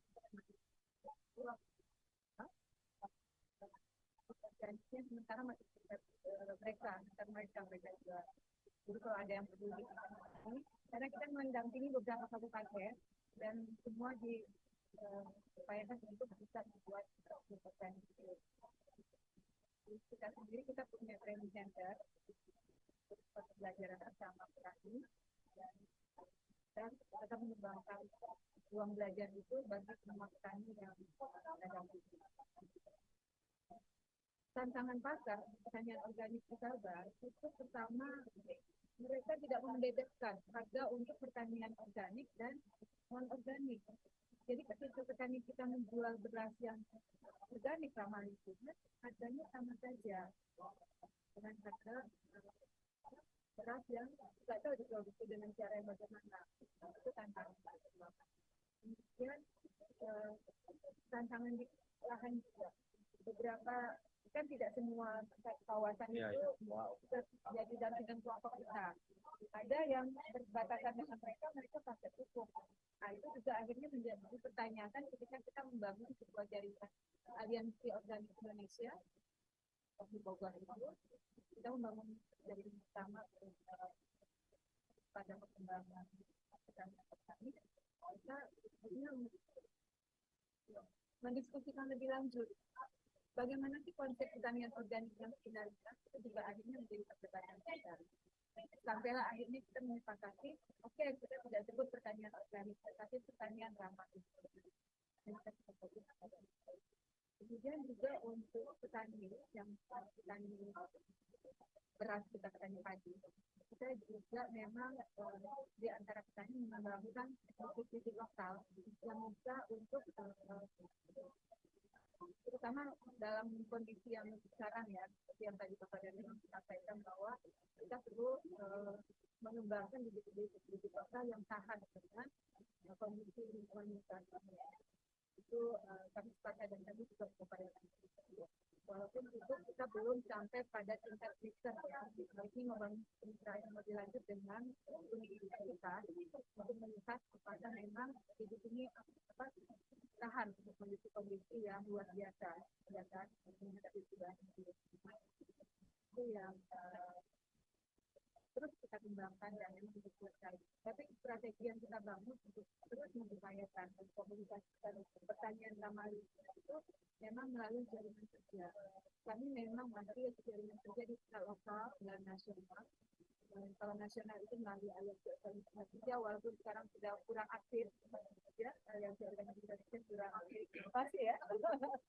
Kemudian dengan Parara juga, yang awalnya kami kerja bersama dengan nanti kita produk dengan Jinsi tadi ya, sudah lama kita kerja dengan aku juga, kemudian kita aliansi untuk tingkat desa kami sekarang mendorong ke market karena sebenarnya memang mereka sudah bisa produksi dan pasarkan, hanya tadi soal harga yang belum bisa ditingkatkan. Tapi kami membangun hubungan dengan desa melalui BUMDes. Jadi perdagangan kita sekarang kami bisa lakukan antar kabupaten, dan itu yang terjadi. Kemudian juga kalau yang strategi untuk bagaimana meningkatkan harga di tingkat petani, khususnya untuk produk beras ramah lingkungan, itu kami pasarkan melalui teman-teman NGO dan rumah sakit. Itu kalau ada kenalan-kenalan yang rumah sakit, kemudian yang buka, yang biasanya lebih bersedia untuk membeli. Kita share, mereka jual apa, kita jual ini. Itu metode yang coba kita bangun. Jadi kami memang belum sampai bicara soal ekspor dan lain-lain. Jadi masih pada tingkatan untuk mendorong petani kita bisa memenuhi kebutuhan mereka, kemudian menyediakan juga uang cash untuk kebutuhan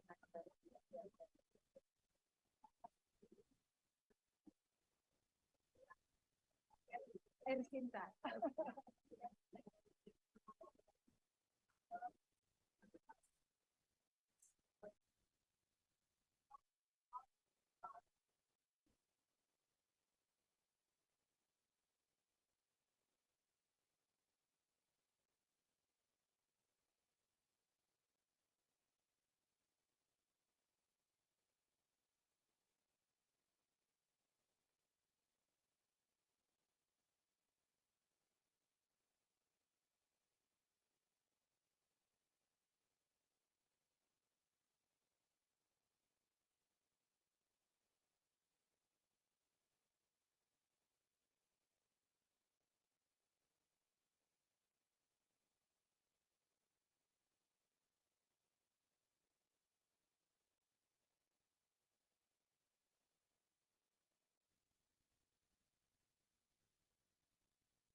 Pertama, yang saya pahami, saya amati dan saya alami, kita perlu memberikan pengetahuan tentang dia tidak mampu menjelaskan resiliensi dan satu bentuk.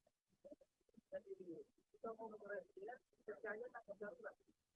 Kita masih berupaya luas dan luas dengan pendidikan. Apalagi masyarakat bagaimana alokasi anggarannya kita ketemu nggak?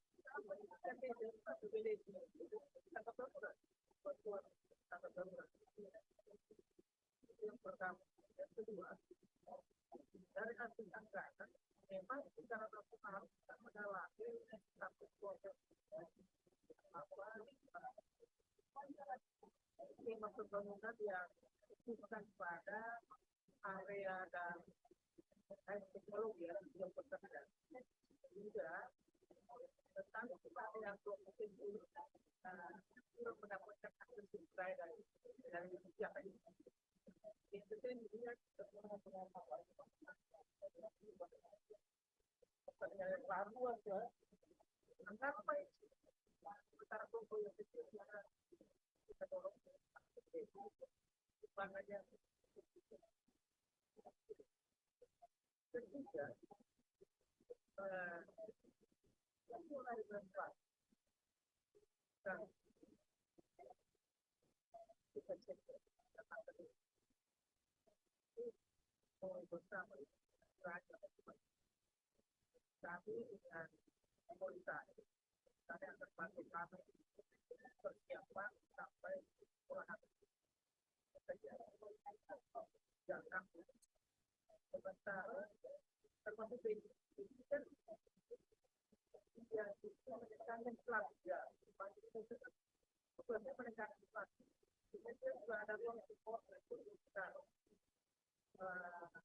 sementara untuk pasar di rantai pasar kita lagi bangun bersama Ramayana Polda juga kita juga saya bantu juga pemasaran baik produk pasar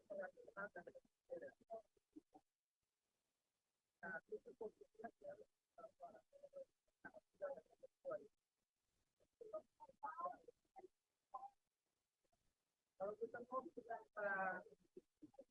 produksi pertanian yang ramah lingkungan kan paling ini saudara jagung yang orang merasa bahwa komunitas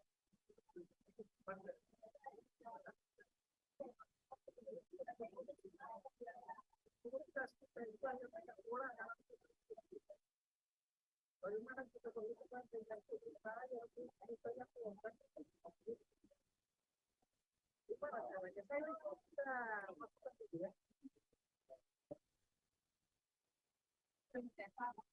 Colleagues, we have 10 minutes left, so please wrap up in 10 minutes. Thank you.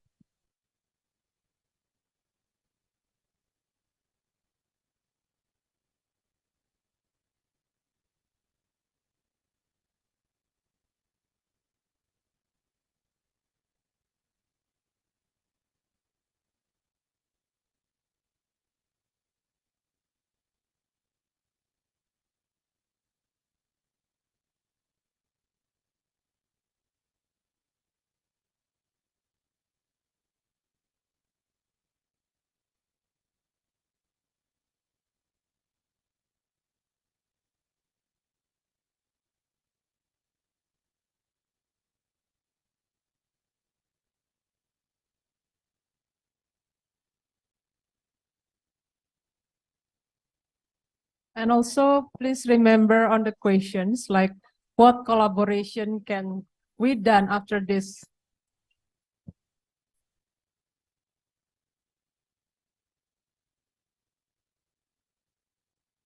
What kind of collaboration across country, across organizations, across sectors?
Yeah.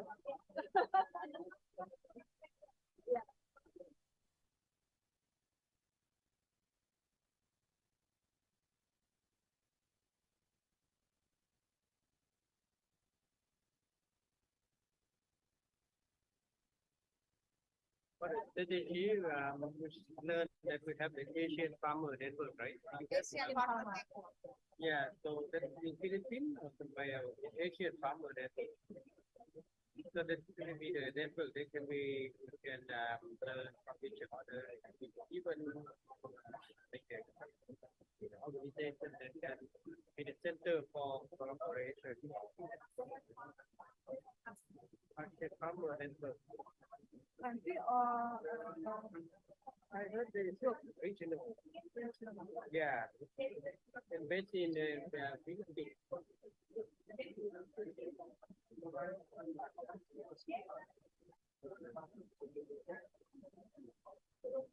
Yeah, and each year we can just to be have like a seed fair or farmer fair and buying the product from any country, particularly for those who can adapt to the climate change. So we can learn from each other.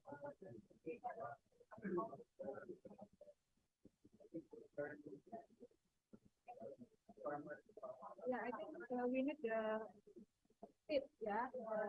Maybe allow for the yes, Yeah, the need very beautiful. It's about the network. How can the network can be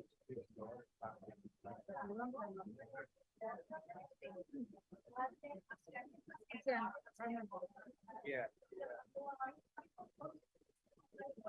Yeah. Organic, yeah. Yeah. Organic.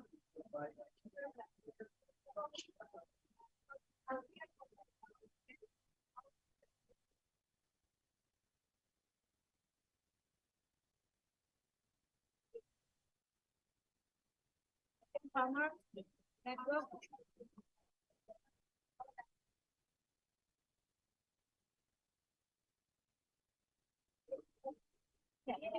Yeah.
Uh, 3 minutes.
Group 1 is done? Yeah.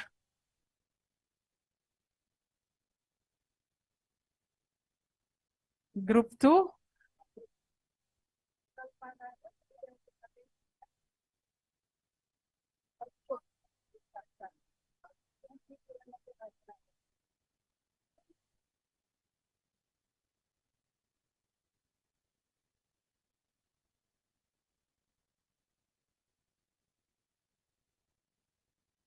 Can be any cost council in a row. Right. Yes.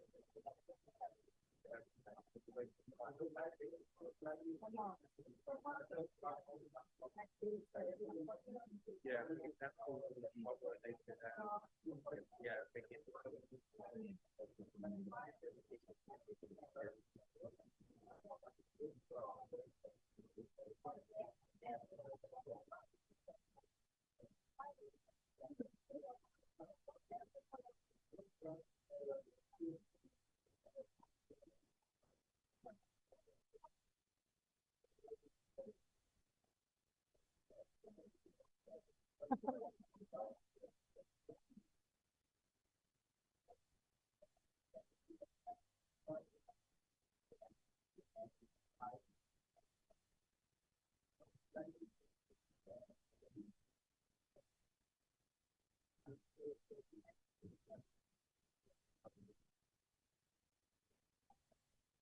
Juga banyak sih itu ya.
Kasih contoh kali ya.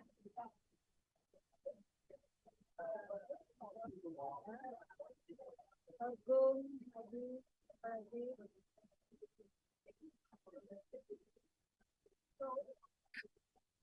Thanks. Could you please wrap up in 5 minutes? This is last 5 minutes, the real 5 minutes.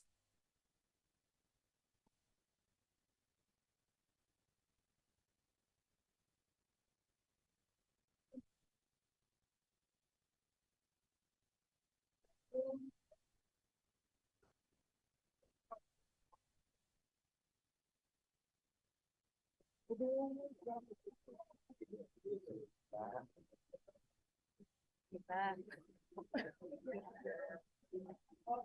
100 juta. Iya kan? Enggak, berarti egonya enggak.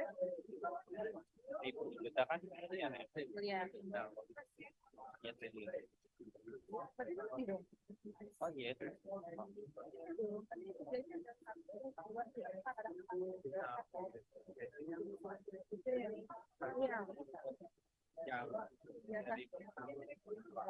Enggak, di atas. Iya. Iya.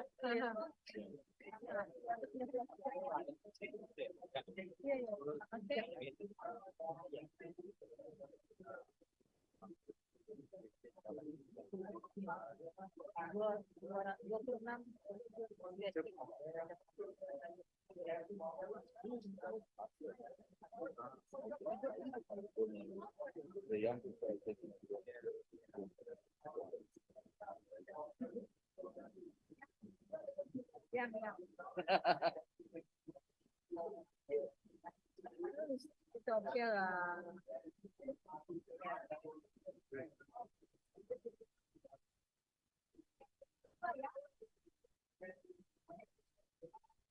Yay. Group 3 is done, yeah? So please ready for the group presentation, especially group 1 and 3.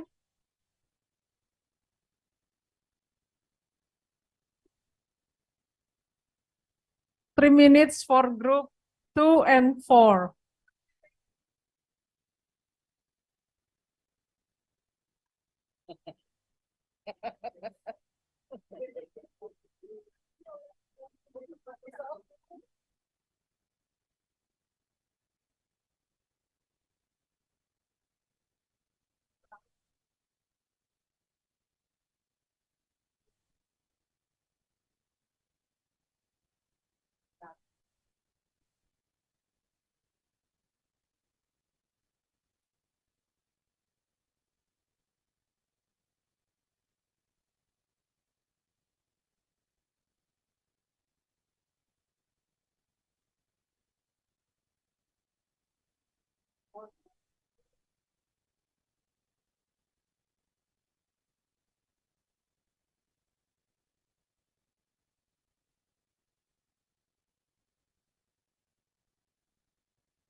Yay.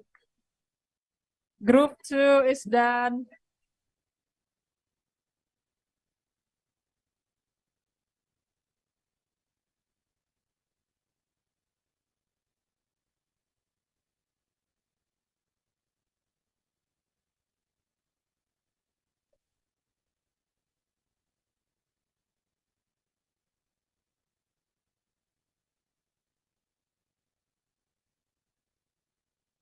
Pressure for group 4.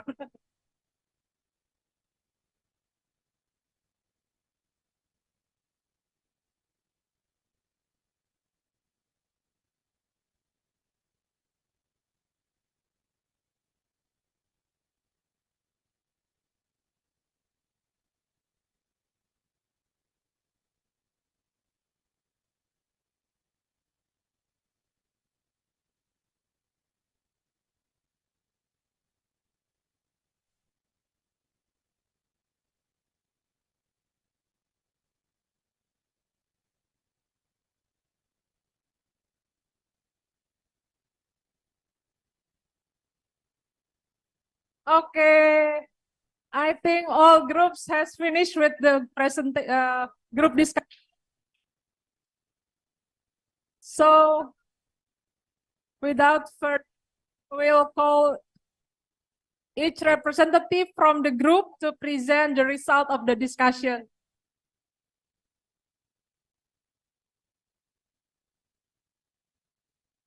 So I saw that group 1 is finished first. So Sansar and Alia, who's going to present? You should decide now because I'm calling you.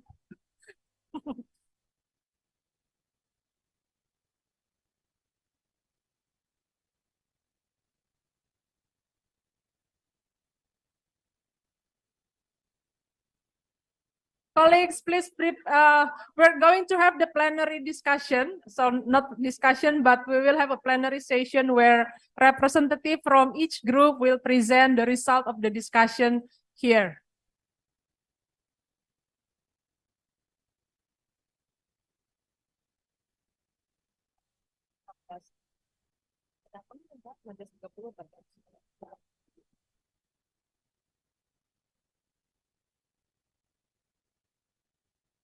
Okay, representative from group 1, please.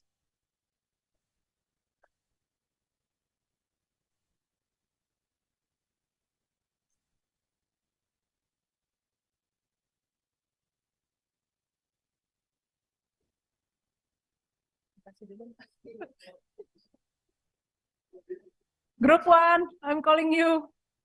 Please come to the, okay. Yes, please.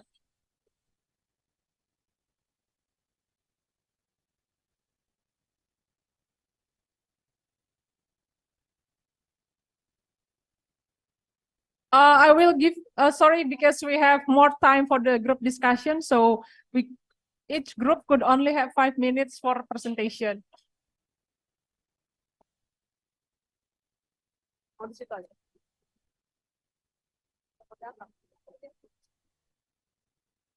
All right, colleagues, if you want to come also to see, please come to see it clearer, yeah?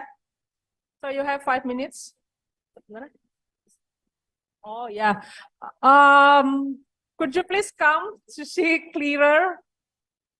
You also have sit for too long, so please stand up and come to this corner.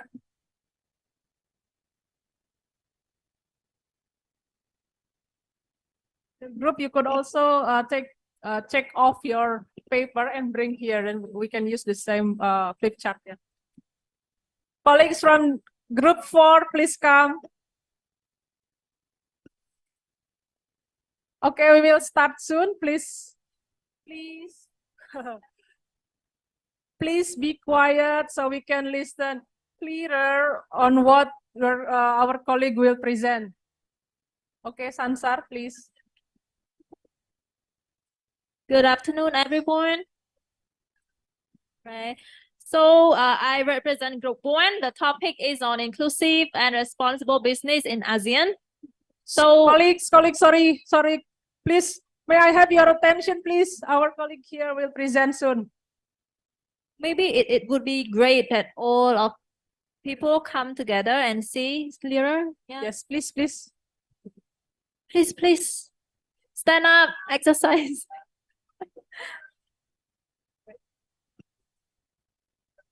A little stand up is good for you, you know. All right, so I can start maybe. And so we've been discussing 3 main points. The first one is sharing like progress from the country and also from different perspectives. We have NGO, we have inclusive business themselves in the group. We have the networking platform, we have the government, and we have 5 countries in the group. That is a good platform for exchange learning. So we also mentioned a bit about challenges, and at the end we have some recommendations. I'll start with the progress of best practices. First, we have so far seen that from the development partners or from NGO perspective, what they have been doing in inclusive business space is we work directly to support the small scale producers by providing TA and to those small scale producers in the agricultural value chain. So most of our work still in the agricultural sectors, and we have with the bargaining powers that's mainly the NGO is working on. And we have the networking platform where they've been working to promote inclusive business, and they have their own IB principle for their members or the IB that work with them to follow.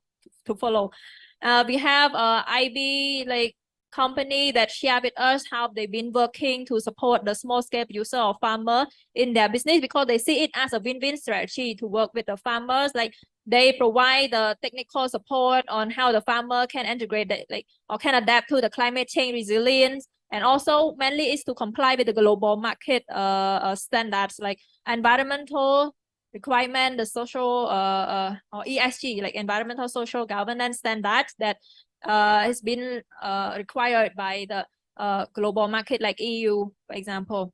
Yeah, so this in return will help the company to benefit from supporting farmers.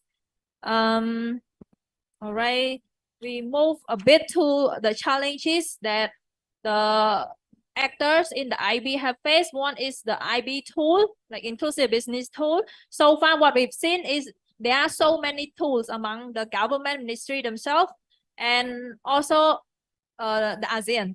Yeah, and we have limited support here is in terms of funding or programmatic to the entrepreneurs when we support them to transform to the IB. So for example, we only support on women economic empowerment or maybe just the SDG, one type of SDG. Then the entrepreneurs, they face challenge to find other supporters on like other aspects of the SDG or impact. There are also so far many supporting guidelines to help women entrepreneurs, but not any support to social enterprise or inclusive business that integrate women.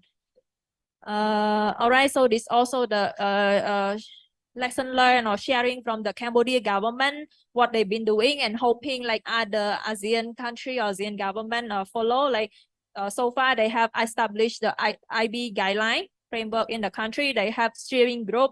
They have the accreditation system for inclusive business. So far, like 18 companies have been accredited. So all of this, they will use it to look for impact fund to incentivize the inclusive business. Yeah. So the group has also agreed that it would be great for other ASEAN countries to like follow the model as well. Right. So for recommendation, we mentioned that it would be best that ASEAN the whole need one IB standard for like the IB company to export to other European or Asian countries.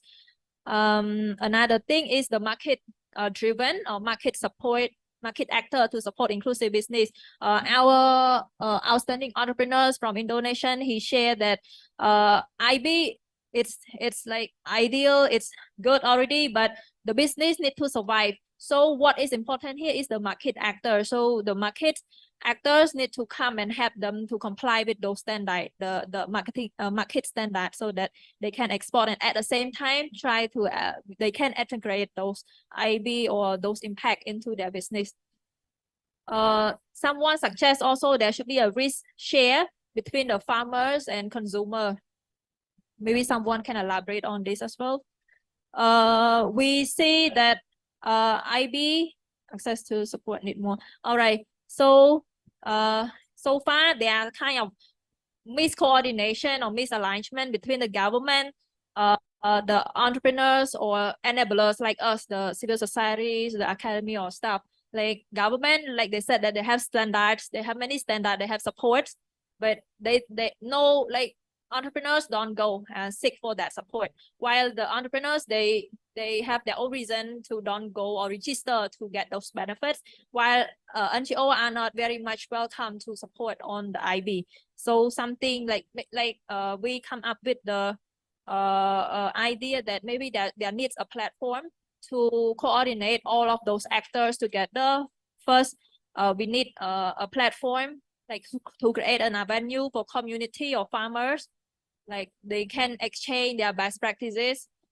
We need a platform for enablers, like everyone that have IB, like to share the work and coordinate or like work together to support IB. And we need the platform for IB themselves to interact for market, for export. So far, one avenue for all of this.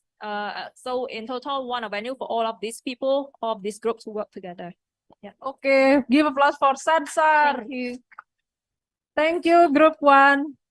As we have not much time, so we will directly move to Group 3, yeah, Group 3, because you're finished second.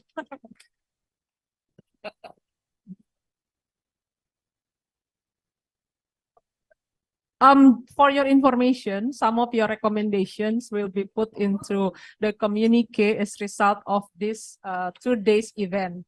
And we will hand it over that communique to the Minister of SMEs and Cooperatives that will come today later, yeah, after this. Yes, please. Good afternoon, everyone. My name is Okta. I'm from ASEC. Here, I want to present the result of our discussions today. From our group, Inclusive and Responsible Business in the Agricultural Sector, the Impact of Climate Change, we share our best practice and experience from different sectors. So here we conclude, we summarize some of our best practice. First is promote local climate change, and second is sustainable agriculture to link market, and then promote organic agriculture, advocacy organic law, empowering small-scale farmers to business. From those our best practices, these are our reflecting. Farmers regeneration, encourage farmers to enter market, and financial access for small-scale producers. So then we came into strategy and collaboration. First is connect farmers to market, example such as in BUMDES. And then collaboration with young enterprise organization to promote agripreneur to young people. This link into this farmers regeneration. And then ASEAN Organic Farmers Network. Then the last one is assist small-scale farmers. Then our recommendation, the recommendation from our group is climate resilience to ensure food security to impact climate change, especially in small island, example, root crop. Thank you. Good afternoon. Thank you. Since you still have 3 minutes, is there any from the groups who wants to add or clarify? Okay. Okay, thank you, Group 3. Excellent presentation. And we will move to Group 2. Yes, you're finished there.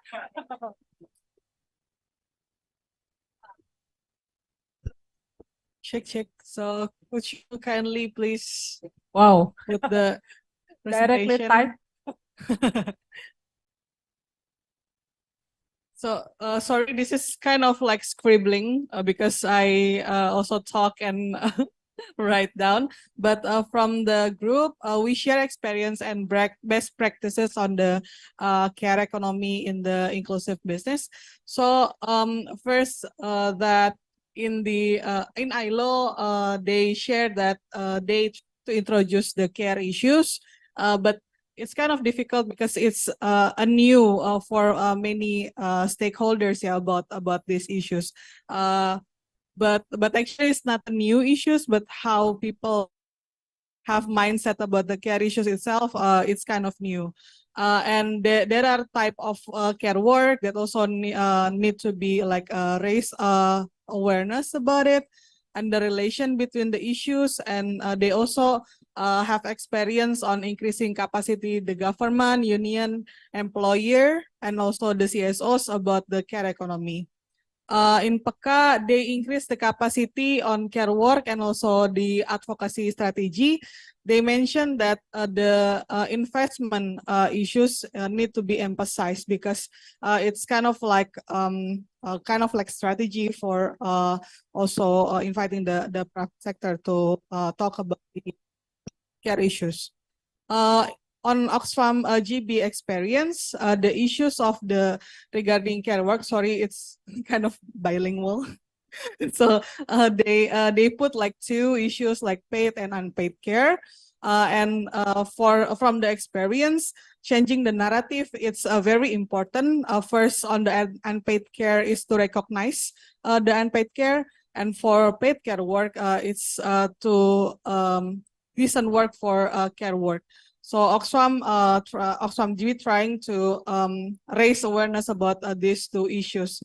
For Lao, because Madam Sukpepon from the ACW sharing with us about the regional conference on care work, she addressed that there is needs for the narrative of care work to be addressed in many layers, because not all of stakeholders understanding about the care work itself. And the migrant network, they mentioned about the importance to not only covering the childcare issues, but also elderly issues. So they mentioned their experience on working on the elderly care issues to give education and training for the care worker for the elderly care. And Jarpuk, they mentioned about the collaboration is important, and the policy that need to be addressed in countries and in local. Next slide, please. And I want to highlight one important point that from the discussion is the community mindset is also needed to be strengthened, because if the community also given the capacity, they can also be involved in the process of the decision-making process with the stakeholders. Because the best practice from our colleague in the discussion that they working from grassroots, but also they put the work from grassroots to intervene the stakeholders in the bigger layer, not only in grassroots as well. Next slide, please. So our reflection, first, there is no interlinkage between issues. Care issues is very big, and there is no narrative to link about it. For example, Indonesia has some regulations that also supporting the care issues, but they don't put it as the care issues. So it feels like we don't have any regulation. But when we put like the category of the care practice, we actually have several regulation about it. So I think if we have the clear mindset about the care itself, we can also look at other countries in ASEAN. Perhaps they also have the similar practice like Indonesia. There is lack of monitoring about the practice of the care work. There is a framework, but I think what to be need to be emphasized is the monitoring process. Care work is not on the radar of media. We need to use less jargon. So because one media present in our group, she gave us like reflection that there is no issues of the care work in the media, because we don't put it as the issues that really near our everyday life. So we have to use less jargon on care issues. Next slide, please. Time is up. Okay, the last one. So because the ASEAN also have the IB framework, I think for the step of the advocacy, there is a section about gender, but there is no mention about care work. So I think it is important to link between the inclusive business to care work through that framework. That's the last, but we can access the presentation later. Thank you. Thank you, group 2, yeah. Thank you, Puspa, and also it's a wonderful presentation. Now we are going to the group 4. Who's going to present from group 4? Oh, pardon. Pardon again.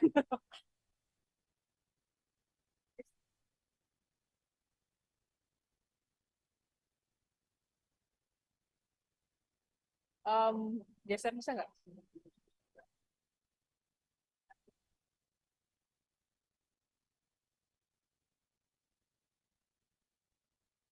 So don't worry, colleagues, there will be an hour time for you to connect and network with each other after this. Please, Fadan, 5 minutes. Yes. Yeah, group 4 is on the CSO's engagement with private sector. So if colleagues from over there wants to listen clearer or also want to see clearer, please come. So this is a very interesting discussion also, as also in other groups on the CSO engagement with private sectors. Okay, thank you very much, Mbak Tatat, for the opportunity. Yeah, we are from CSO engagement with private sector group, and our group is never-ending discussion of CSO engagement since yesterday. We still have time, and now our group still no time for the last question, but we identify some key aspects of our discussion regarding our experience and not best practice, but the practice that we have done, whether it's best or not, we still we still have no what identification whether this is best or not. But on our discussion is about providing basic assessment on gender equality in the workplace is one of the key to promote inclusiveness in the private sector. And then some of friends also share regarding engagement with the private sector and found that actually some of the private sector have good SOP, standard operational and procedure regarding inclusive or responsible business or gender aspect or internal policy, but still, if we delve into the implementation, there is still room for improvement and still need support for improvement of the implementation in the SOP. And also, another interesting thing in our discussion is most of our experience with engagement with private sector is about the nature of our work is really different, which is private sector is commonly go for profit, and CSO also stick with their values and their and promotion. But important thing about knowing better language to understand business mind, because different nature, different areas of work need language, tone and perspective of the private sector to communicate our perspective and our ideas to communicate with private sector. And then before also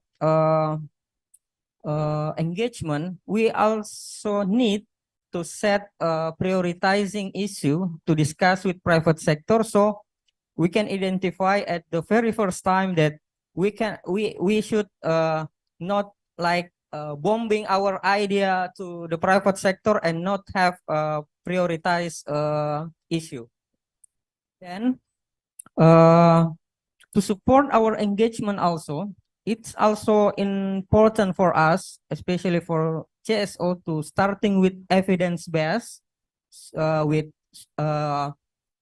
supported with methodology before conducting dialogue, because private engagement with private sector need good understanding and also solid data and fact regarding the what exactly going on the ground. And the last thing is because we engagement with not only one private sector but across value chain to promote inclusive and responsible business, it is important to identify key buyers and investor in the value chain, because if we want to promote this idea, it's also the role of buyers and investor is really support us in lobbying and also how to influence the another private sector in the value chain or in their supply. Yeah, I think all this point, it's our main issue that we have discussed, and still collaboration and also strategy we still have to time to discuss it, because yeah, it's also challenging for us to see whether one idea is about different value chain, different scope of the private sector need a different strategy for collaboration. So that's our identification in during our discussion regarding CSO engagement with private sector. Yeah, thank you. Thank you, Group 4. It's a very concise result of the discussion. Please don't forget to submit your result also as we collect it. So now all groups has presented the result, and thank you very much. I hope you get new context and also new ideas, insights, or even ideas to be followed up between you, because there might be follow up from some organizations here. You can exchange your context. We also have your context. Maybe in the future, if we will see the result, and then we will also analyze which one we can follow up together, and for the next we need to improve. I mean, for this one, in this opportunity, we get to know each other. We have some ideas, get to know organizations, and then we hope that for the next collaboration, we will move forward. We will move to the next level. So thank you very much once again for your participations. I'm very surprised myself that your stay until the last session, and I also hope that you will stay also until the closing session. Thank you very much. Thank you so much for the session facilitator, Ms. Tatat from Oxfam in Indonesia. Also applause to all group facilitators and to all participants for actively engaged during the session. Thank you very much. We really appreciate it. Ladies and gentlemen, please be informed that there are some product displayed outside this meeting room from Jendranat, from Jarpok NTB, Jarpok NTT, and Parara ID. You are welcome to take a look at the displayed products outside this meeting room. And the next session is networking session and coffee break. You are welcome to enjoy a cup of coffee or tea while talking to one another here, exchange ideas, talk more during this networking session. And we are going to return back to this room at 4:30 p.m. to have wrap-up session, recitation of recommendation, and also hand over the recommendation to the minister. Therefore, right now we invite you to enjoy the networking session and also enjoy the coffee break. Thank you so much.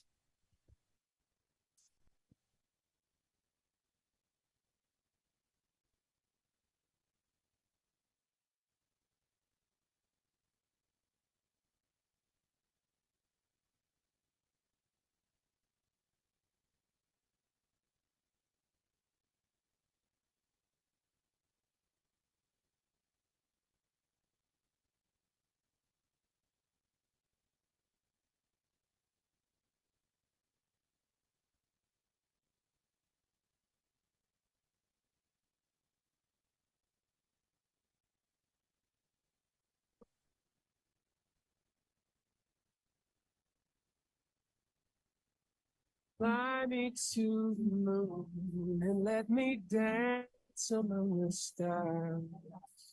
Let me know what spring is like on Jupiter and Mars.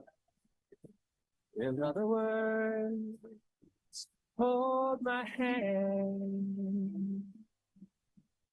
In other words, baby, kiss me.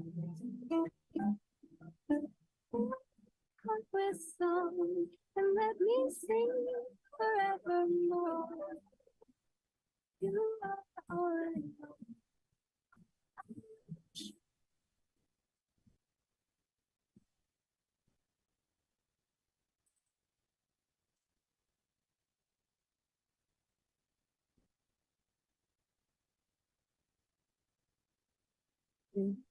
I'm talking to you across the water, across the blue ocean, under the open sky. Oh my, and baby, I'm trying. Boy, I hear you in my dreams. I feel you whisper across the sea. I keep you with me in my heart. You make it easier like it's hard. Lucky I'm in love with my best friend. Lucky to have been where we have been. Lucky to be coming home again. Lucky we're in love in every way. Lucky to have stayed where we have stayed. Lucky to be coming home someday.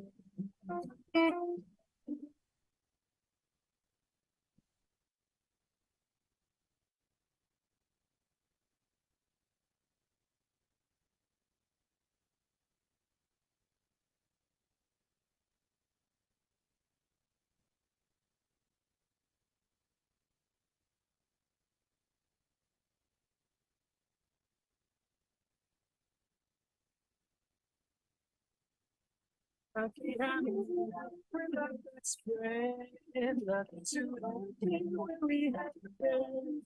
Lucky to be coming home again. My heart is so let me sing forevermore.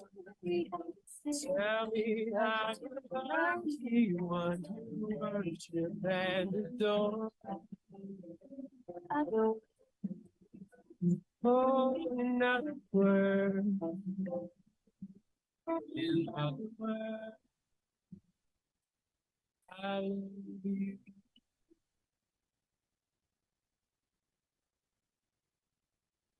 A dream is a wish.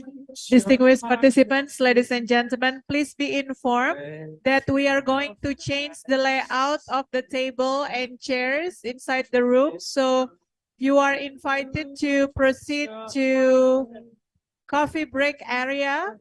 And also please bring all your personal belongings as there will be some adjustment to the tables and chairs for the closing event. Once again, ladies and gentlemen, we would like to inform you that we request all of you to proceed to the coffee break area outside this meeting room, since there will be some adjustment to the tables and also the chairs. Please bring all your personal belongings since the chairs and tables are going to be adjusted for our closing agenda. Bapak Ibu yang kami hormati, kami mohon Bapak Ibu bisa segera menuju area coffee break dan membawa barang-barang pribadi masing-masing karena akan ada pemindahan kursi dan juga meja-meja untuk agenda closing nanti.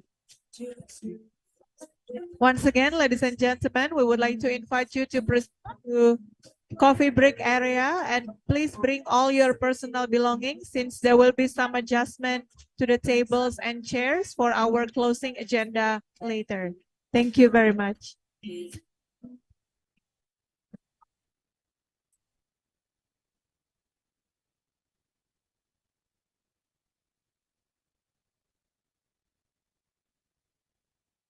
Bapak Ibu kami mohon izin.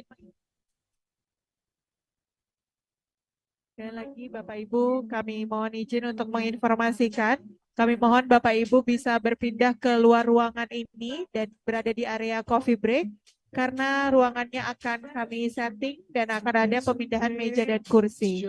Kami mohon untuk bisa membawa seluruh barang pribadi Bapak Ibu karena nanti meja dan kursi akan ada sedikit perubahan layout. Terima kasih.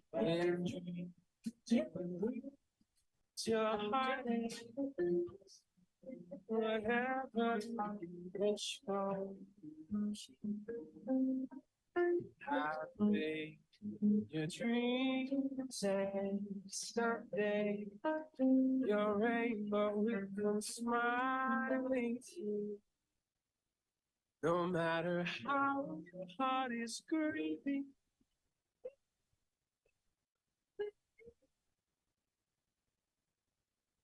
the dream that you wish come true.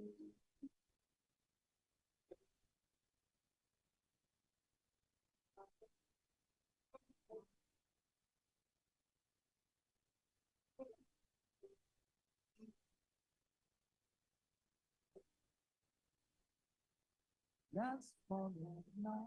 What you doing?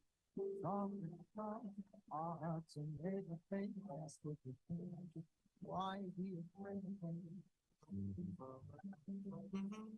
Let's close our eyes and make our own paradise. We don't know it's the thing we try to make the go. We might have a man each other to be or not to be with our hearts. He's got let's fall in love. Why she doing fall in love? Now is the time for it. Young, let's fall in love.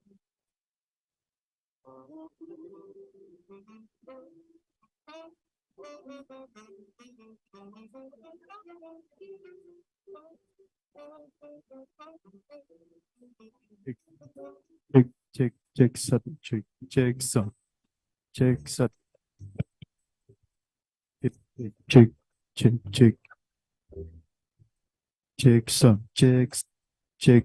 satu dua, satu, satu dua, satu, satu dua.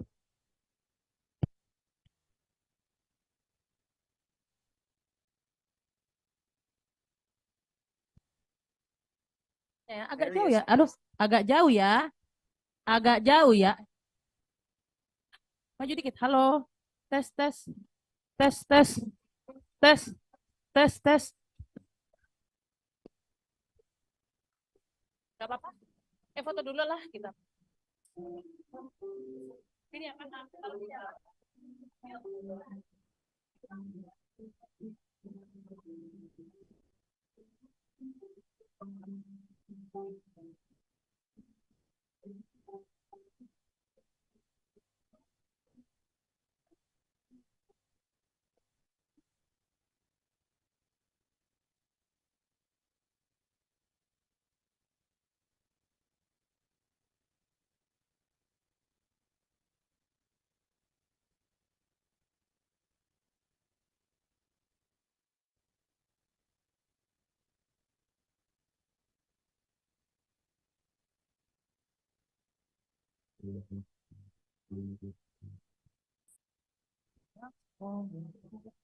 Washing from the love, our hearts and everything. Why be afraid of things? Let's close our eyes and make our own. When the times we know it's not try to make the go afraid.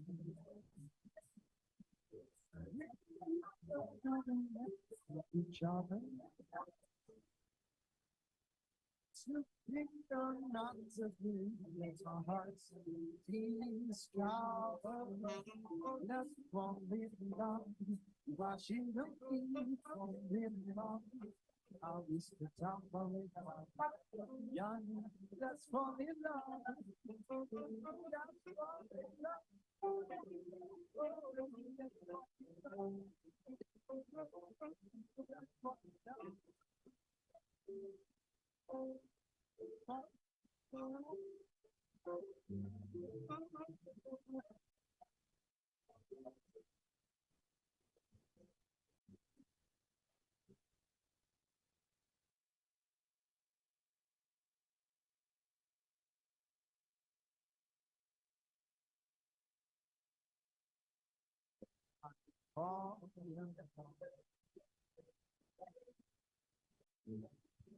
Will be for our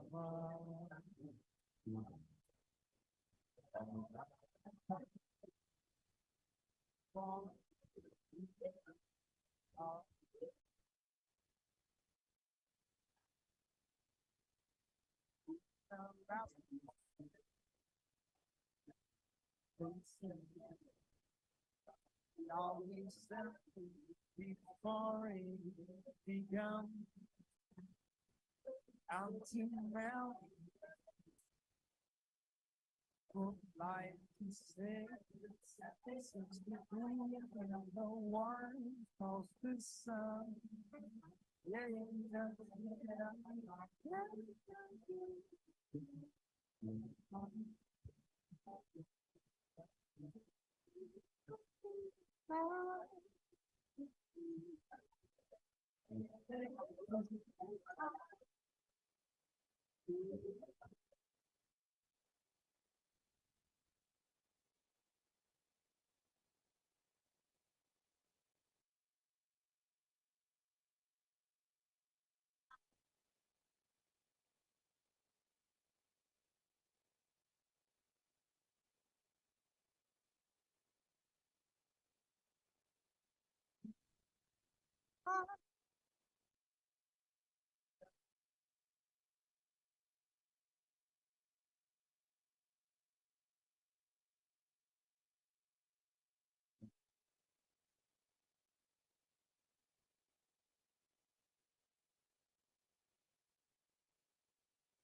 1 2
3.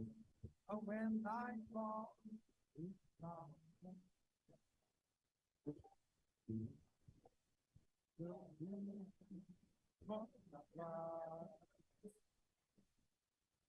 on Friday, never forget.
now. We am so unafraid to fight anything. My breath, I'll say I'll stick my voice of allegiance. I'll believe the life that's full. I can't only and there we are and more, much more memories. I will do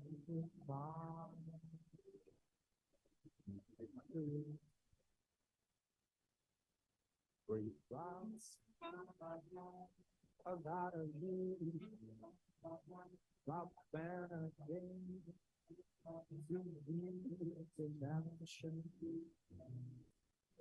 I believe what I'm happy and sorry. With the arms in the section,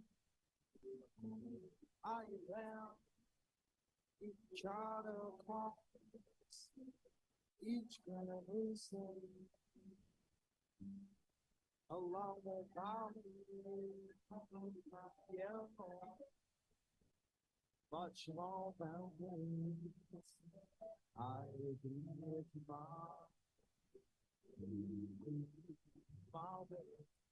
yeah, there were times I'm sure you when I be oh, when I could choose about you and that was that I ended up and sweetie I'll fancy Tech mic MC. yes, lead my way.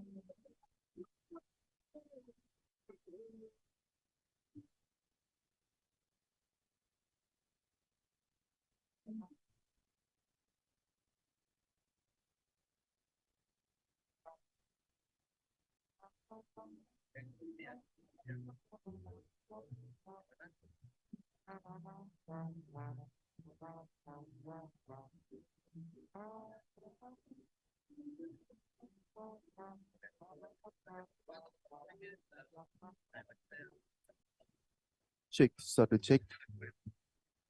Cek satu.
Yes, there were times I'm sure you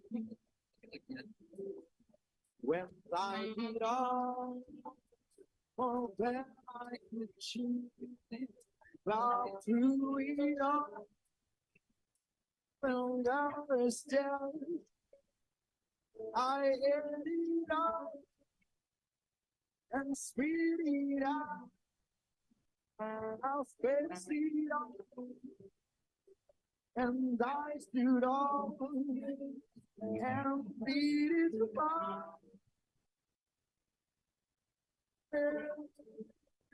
For what is a man? What has he got? If not himself, that he has not to set free. It's really free, and not the words of what he knows. The record shows I took the blows and did it my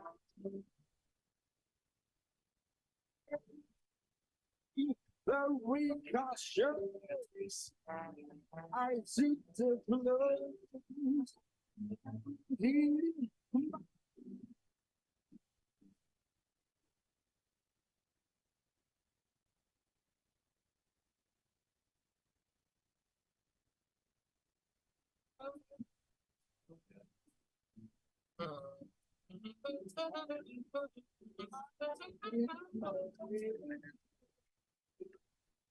Yes.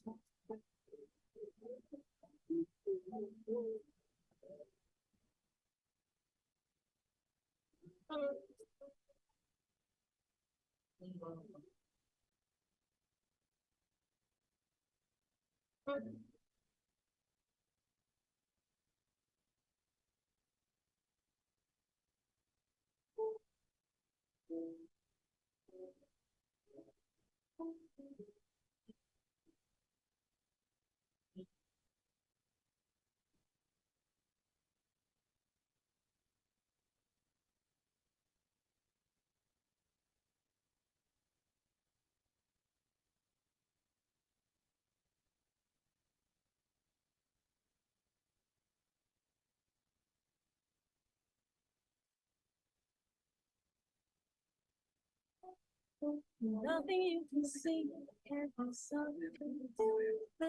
Nothing you can say, you learn how to play the game. It's easy. Nothing you can make can be break. No one you can say can't be said. Nothing you can do, you learn how to be in time. It's easy.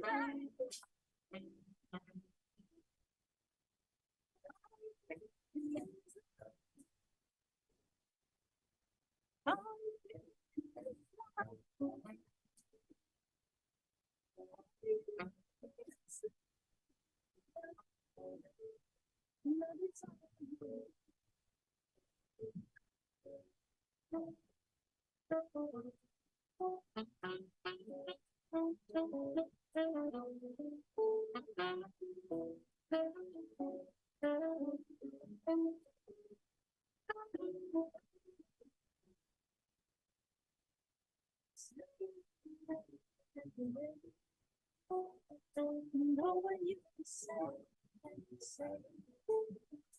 nothing you can do, learn how to be in time. It's in time. There's nothing you can know that is in the road. Nothing you can see that's a show. There's nowhere you can be that isn't where you're meant to be. It's in time. All you need is love. All you need is love. All you need is loving for you. All you need is love. All you need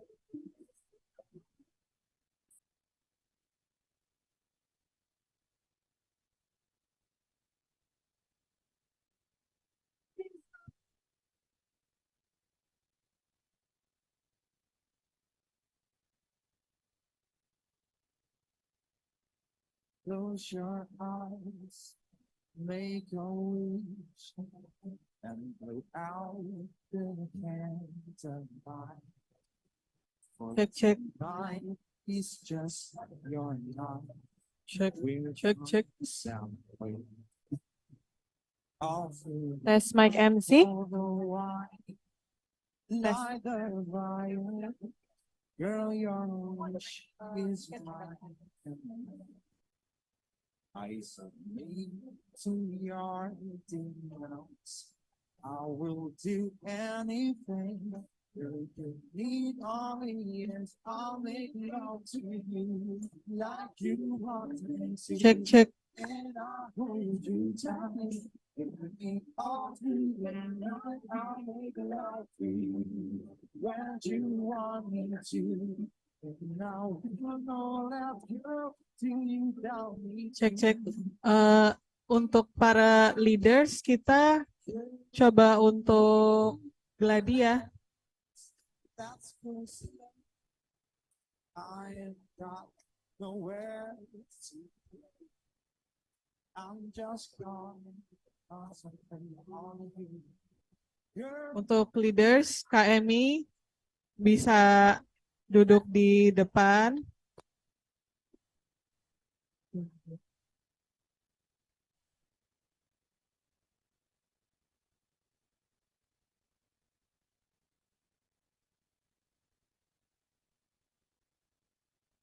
Kak Ria boleh standby.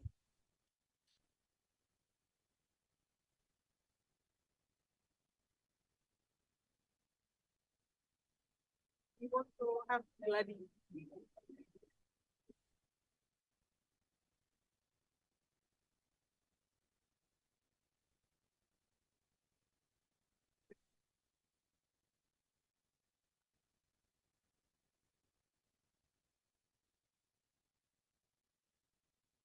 Sound check, check. Sound check. Good. Sound check.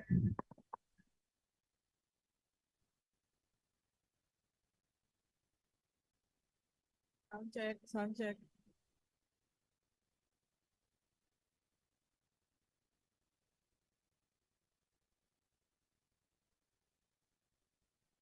Cek cek, sound mati.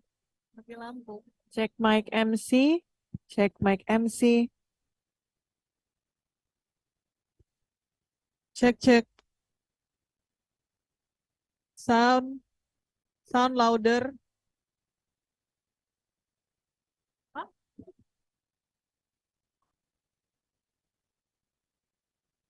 Cek. Cek. Cek. Cek cek. Halo? Hah?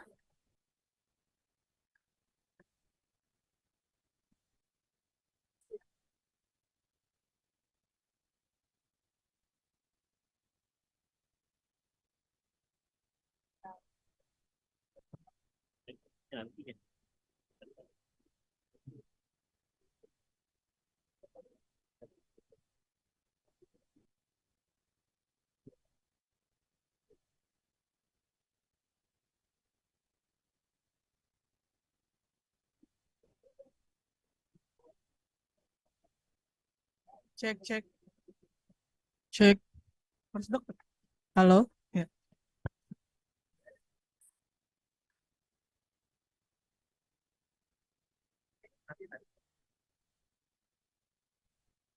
Cek 1 2 cek. Cek 1 2 cek. Cek. Cek 1 2 cek. Halo, tes tes tes cek cek. Cek 1 2 cek. Halo, tes cek 1 2 cek sound cek. Cek cek cek cek cek cek. Tes 1 2 3 cek 1 2 3 cek cek cek sound cek cek.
Nanti Bu Hairani, restoration of recommendation Victoria Presiden.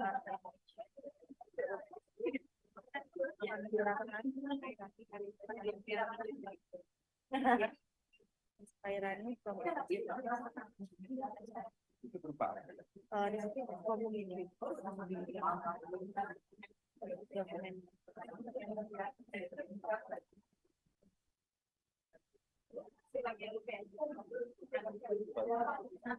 ya.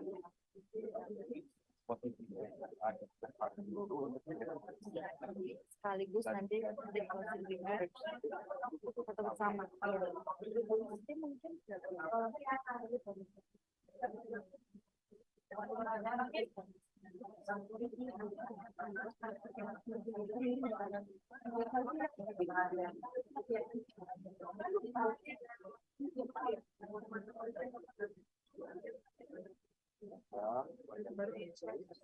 foto bareng dulu. Foto bareng dulu.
Leaders,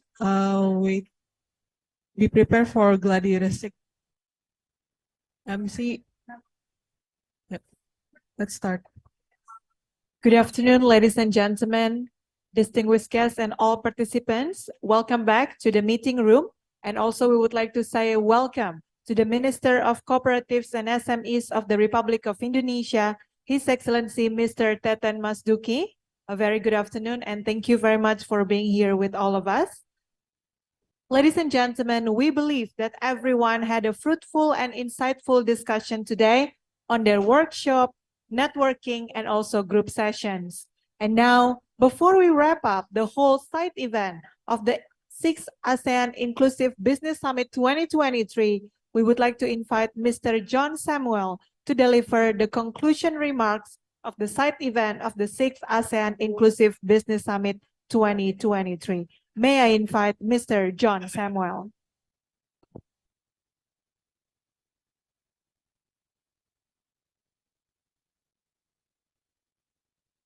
Thank you very much, Mr. John Samuel, for your wrap-up of our discussion for the 2 days of the side event of the 6th ASEAN Inclusive Business Summit 2023. Next, I would like to invite Ms. Victoria Fangidai from the Prakarsa to recite the CSO recommendation, as well as Ms. Khairani from INFIT, Ms. Lily from KRKP, Ms. Emmy from ASPUC, and Mr. John Samuel from Oxfam.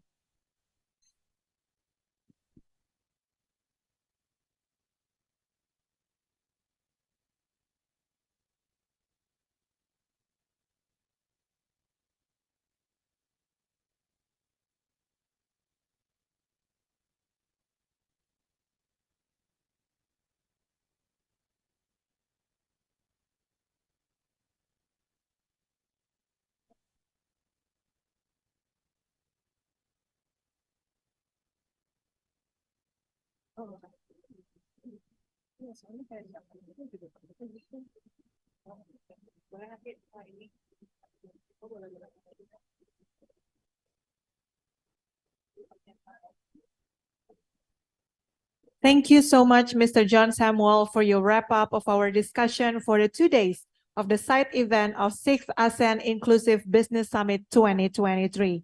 Next, I would like to invite Ms. Victoria Fangidai from the Prakarsa to recite the CSO recommendation, as well as Ms. Khairani from INFIT, Ms. Lily from KRKP, Ms. Emmy from ASPUC, and Ms. Maria Lauranti from Oxfam.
Thank you very much.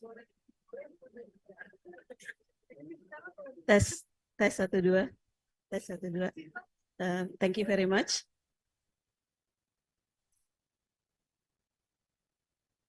Thank you very much. Please remain on the stage. Next agenda is handover of the recommendation to the Minister of Cooperatives and SMEs. The handover will be delivered by Ms. Khairani Arifin from INFIT. We would like to invite Mr. Teten Masduki as Minister of Cooperatives and SMEs to receive recommendation from CSO representative in encouraging inclusive business in ASEAN.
Check.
You want me to, and I hold you tight. Leaving all to you, I make love to you when you want me to. And now you know that you tell me to.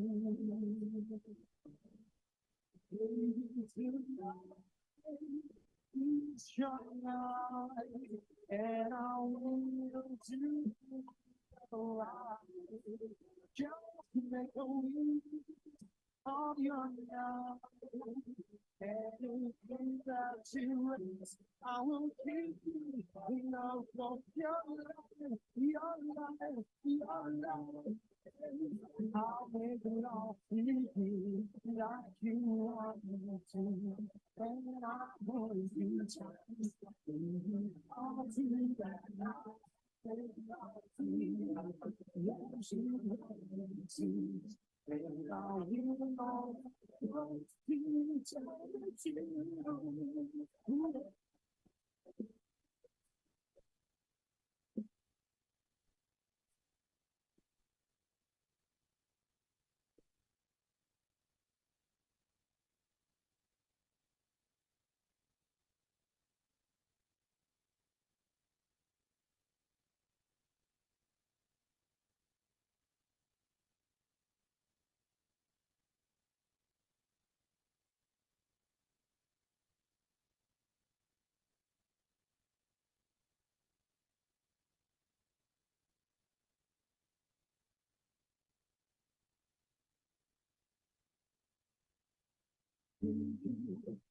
You want me to, I hold you tight, and we all to the night. What you want me to, And now we know that you tell me to.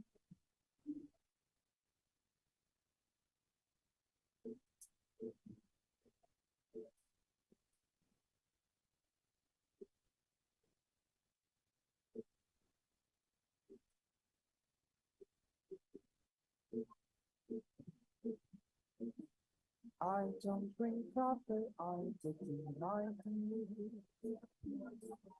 I like my postman.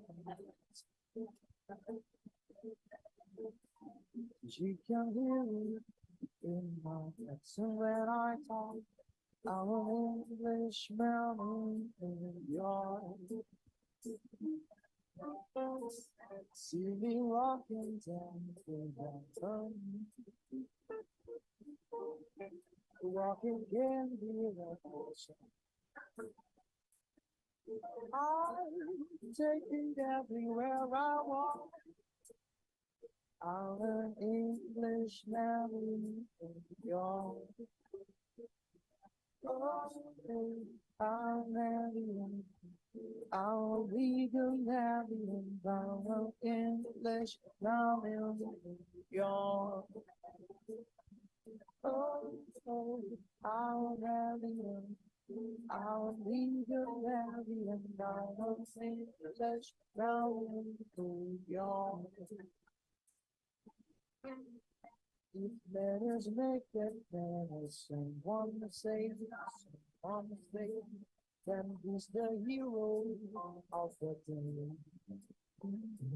If it's a mountain shopper, ignorance and small, just be yourself, no matter what they say. I'm a Marian, I'm a legal Marian, I'm a favorite in New York. I'm a Marian, I'm a legal Marian, I'm a English down in New York. On the street of life, you need to not right. You create that's the only one. Somebody are there in society, and not a candle brighter than the sun.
It's gone and gone, away from them. Takes more than life is for the gone. Come on, down on me, surviving when you can. The gentleman we walked, but now we're on. Even let us make it mad as someone said. Well, he's the hero.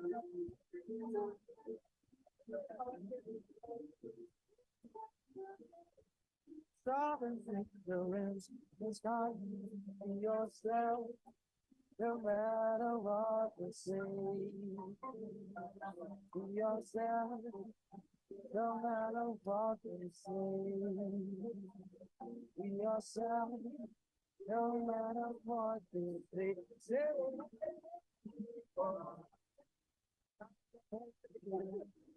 I'll leave them happy and I'll leave yourself, no matter what they say.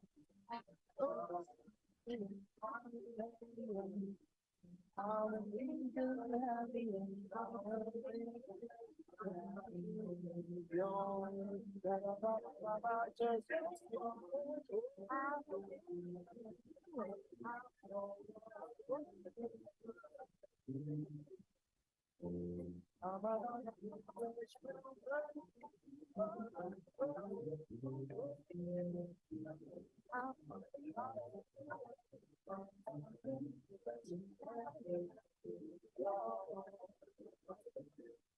be yourself, no matter what they say.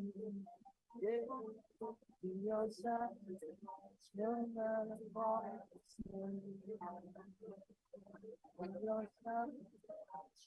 matter what they say. Be yourself, no matter what they say.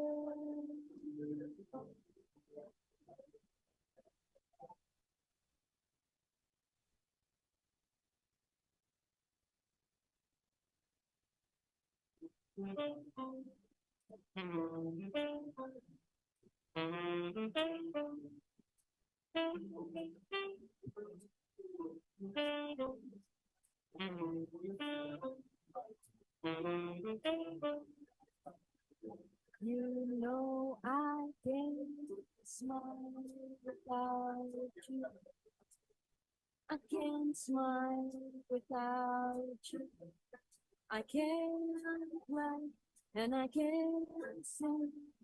I'm finding it hard to do anything. You see, I feel glad when you're glad. I feel sad when you're sad. If you only knew what I am going through, I just can't smile without you. Came along just like a song and brightened my day. Would have believed that you were part of a dream. Now it all seems like years away. And now you know I can't smile without you. Can't smile without you. I can't plan and I can't say. I'm finding it hard to do anything. You see, I feel glad when you're glad. I feel sad when you're sad. If you only knew what I'm going through, I just can't smile. Some people say happiness takes so very long to find. Well, I'm finding it hard, living your love behind. Can't smile without you. I can't smile without you. I can't laugh and I can't sing. I'm finding it hard to do anything. You see, I feel glad when you're glad. I feel sad when you're sad. If you only knew what I'm going through, just get smile.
Tell me just what you want me to be. One kiss, and boom, you're the only one for me. So please tell me what come around no more. 'Cause right now I'm crying outside the door of your candy store. It just takes a little bit of this, a little bit of that.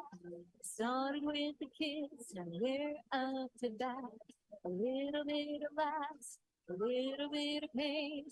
I'm telling you, my babe, it's all in this game of love. Whatever you make it to be, sunshine instead of this cold, lonely sea. So please tell me why don't you come around no more? 'Cause right now I'm crying outside the door of your candy store. It just takes a little bit of this, a little bit of that. It started with a kiss, we're out to that. A little bit of that, a little bit of pain. I'm telling you, my babe, it's all in this game of love. It's all in this game of love.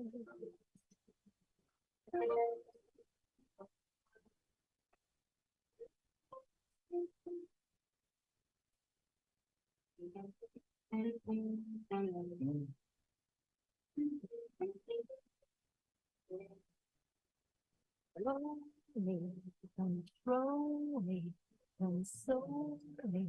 Please hold me, you guide me, divide me into me. So please tell me why don't you come around no more? 'Cause right now I'm crying, outside the door on your candy store. Just takes a little bit of this, a little bit of that. Started with the kiss and went up and down. A little bit of laughs, a little bit of pain. I'm telling you, my babe, it's all in the same of love.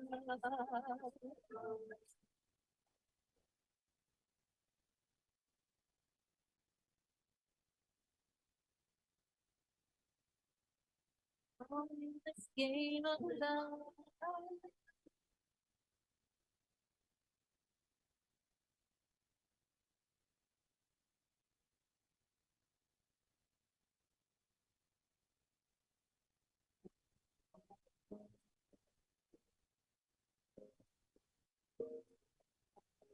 It's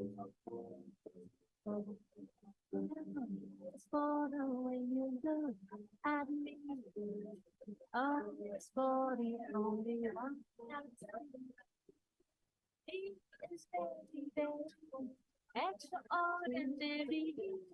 It's even more than anyone that you adore can love. It's all that I can give to you. Now it's more than just a game for two. To love and make it, take my heart and please don't break it. Love was made for me and you.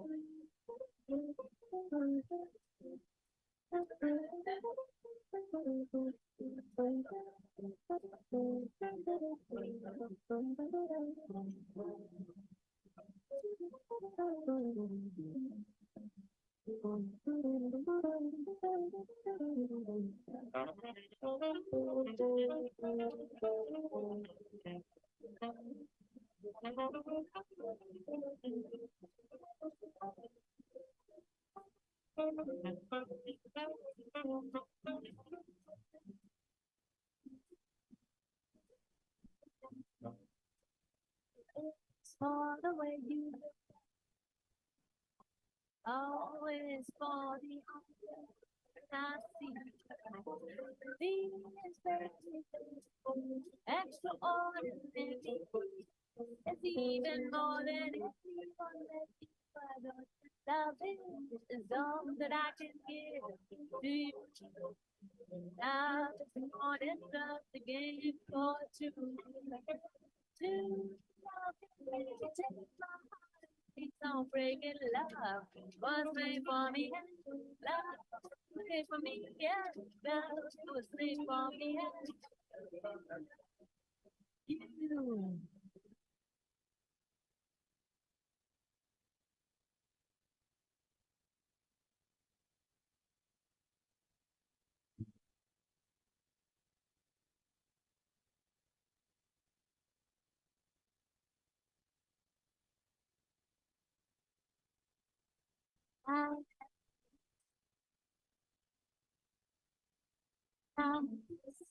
Ups and downs, been kind, been down. I guess you could say I've been lucky. And I guess you could say that it's done because of you. If anyone should ever write my life story,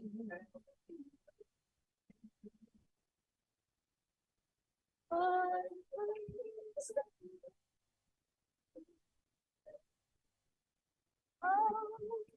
you're the best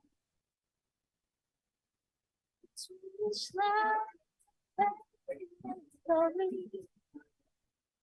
'Cause you're the best thing that ever happened to me. 'Cause you're the best thing that ever happened to me.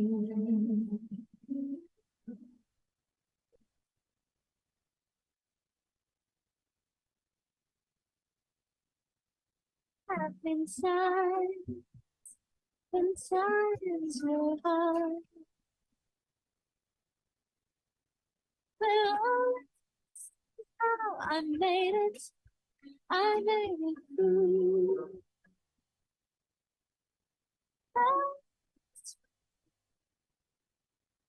Oh, man, that I've been hurting. There was a night.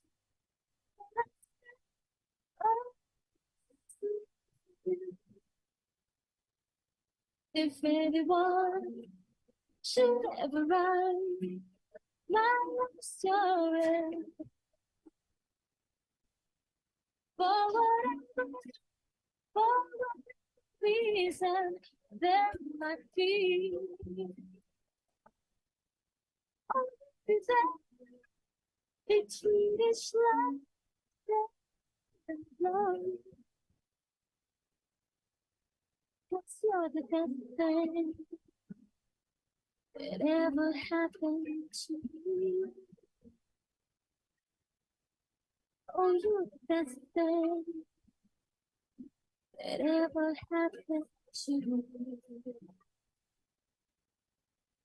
I know you're the best thing ever happened to me.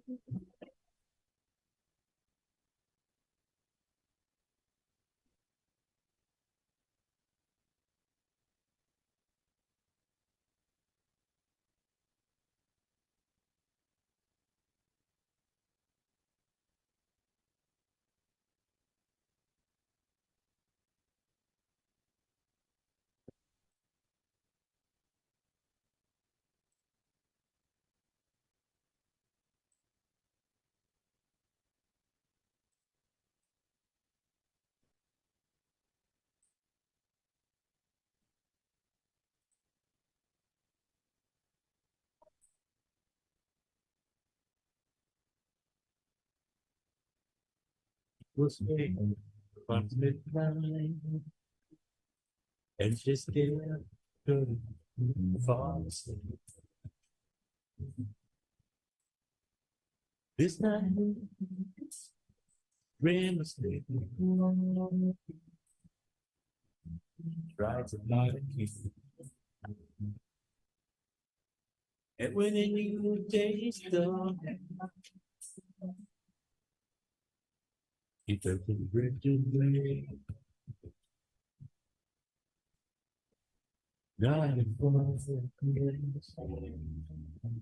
Not but a very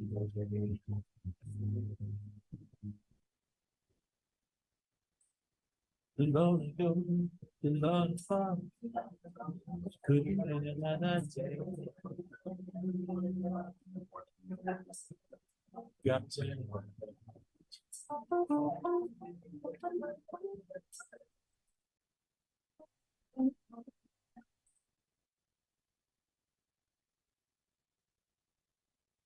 it's the game you run, you made us stop, you stuck away on that day.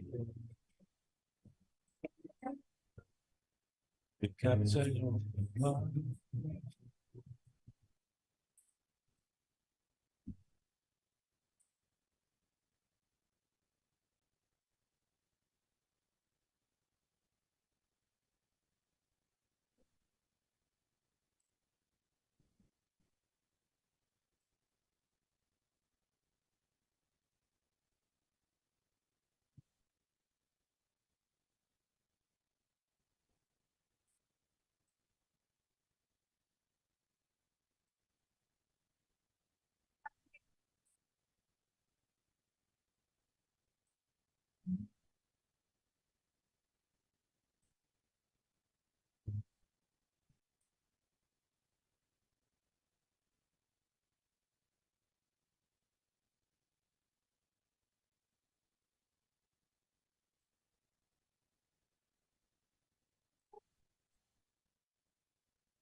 The Lord is in, the Lord above. Couldn't wait another day. The capture your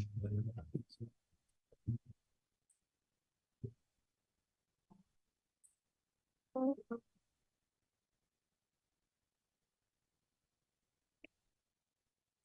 It's the game you run, she made us stop, she stuck waiting another day. Capture your love.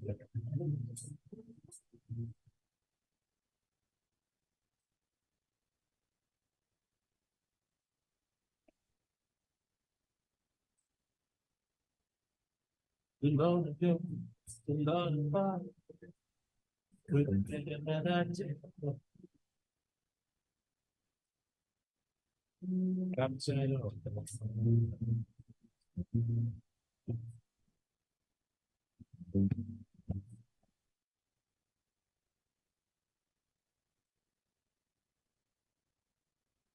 love. Lord, Lord,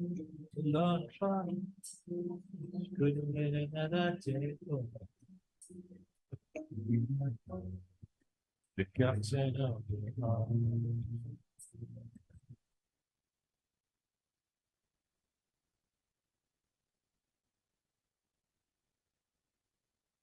The captain of the heart.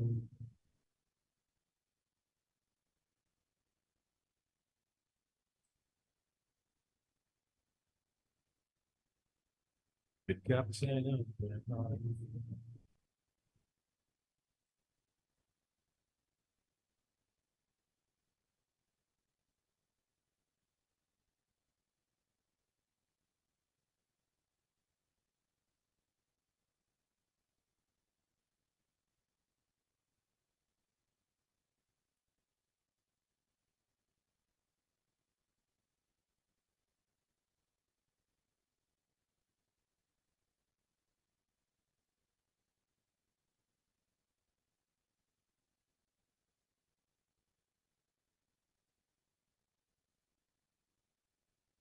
Until I get to you.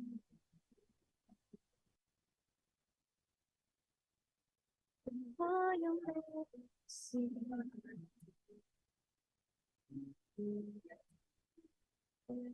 Giving me all you got.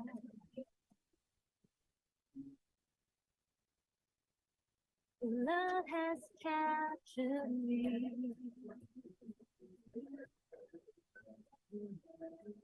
Oh, and over again.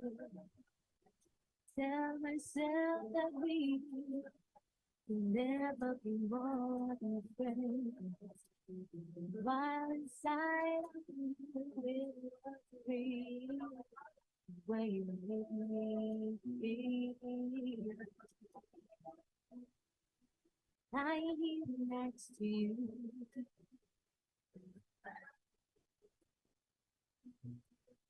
Time just seems to fly.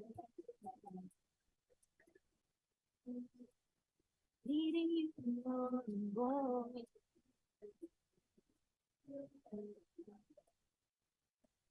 Let's give a love time. Feelings we are blue. And it's from those who the kids of time. Hard to love, find true love in a special way.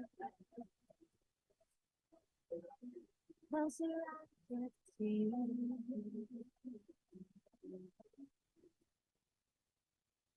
The more you let me see.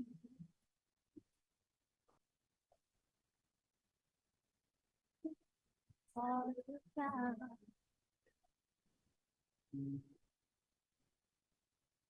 The love has captured me.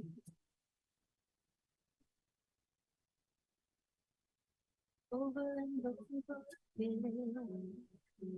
Tell myself that we will never be more than friends.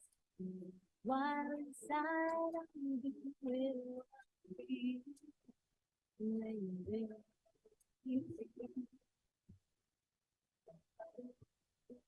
Closer I get to you.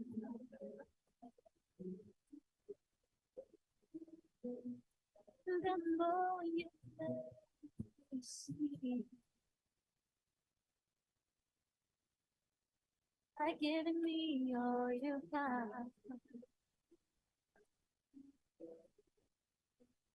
Your love is captured me.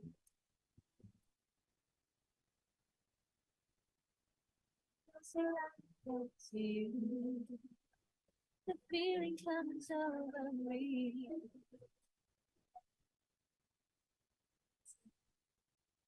Sweet as a gravity.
Something when I'm moving low, when the world's Ladies and gentlemen, join me in welcoming the Minister of Cooperatives and SMEs of the Republic of Indonesia, His Excellency Mr. Teten Masduki.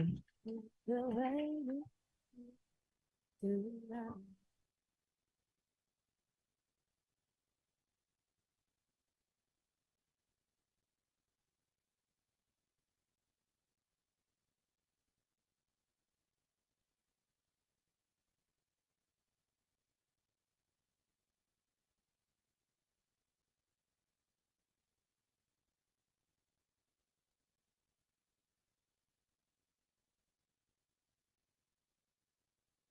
Thank you very much to all the media.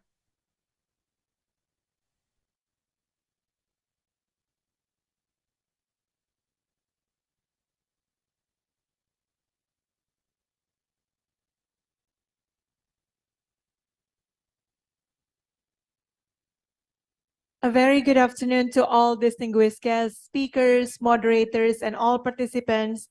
We are delighted to welcome the Minister of Cooperatives and SMEs of the Republic of Indonesia, His Excellency Mr. Teten Masduki. Thank you very much for joining us today. Ladies and gentlemen, welcome to the wrap-up session of the side event of 6th ASEAN Inclusive Business Summit 2023.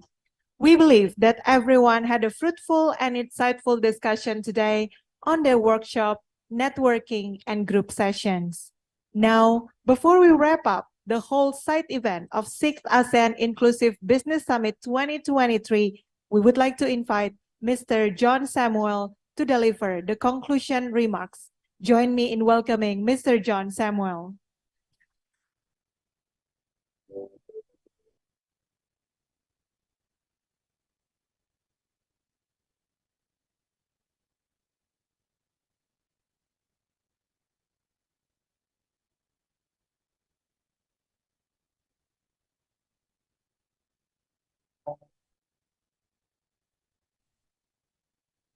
Distinguished guests, friends, colleagues, ladies and gentlemen, I'm very happy to be here in this very important event where civil society organizations working closely with the governments and with ASEAN are here in connection with the 6th ASEAN Summit on Inclusive Business. Distinguished guests, Bapak Teten Masduki, the Honorable Minister of Cooperatives and SMEs of the Republic of Indonesia, Her Excellency, Madam Fanit of ACW, Dr. Tan Maniwan, Vice President of the Cambodia Chamber of Commerce, Ms. Nayanti Tung Trang, the Central Institute of Economic and Management of Vietnam. I would also like to congratulate all those important civil society organizations and leaders who are a part of this very important side event. I would like to acknowledge the support of Mr. He Zaman, the Executive Director of INFIT, Emi Astuti, the Director of ASPUC, Lily and Batara, the Program Coordinator of ERKs, and Victoria Pankide, Deputy Executive Director of Prakasa.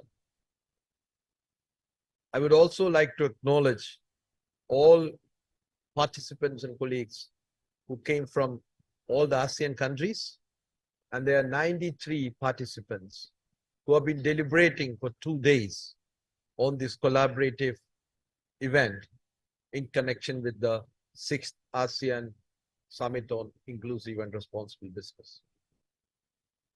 Friends, we are meeting at a very important time of history. In the post-COVID situation, on the one hand, The economies are sort of emerged out of that stagnation. Tourism is coming back. And there are signs of hope. But also in the post-COVID situation, we are living in a world where there's more inequality. We are living in a world where there is poverty has increased in different parts of the world. So hence this 6th ASEAN Inclusive Business Summit is happening at a very important time of history. Not only for the people of ASEAN, but people of the world. ASEAN is an excellent example of showing the way to the world of how inclusive and responsible business can be. I come from South Asia. We have tried our best, but SAARC is still in limbo.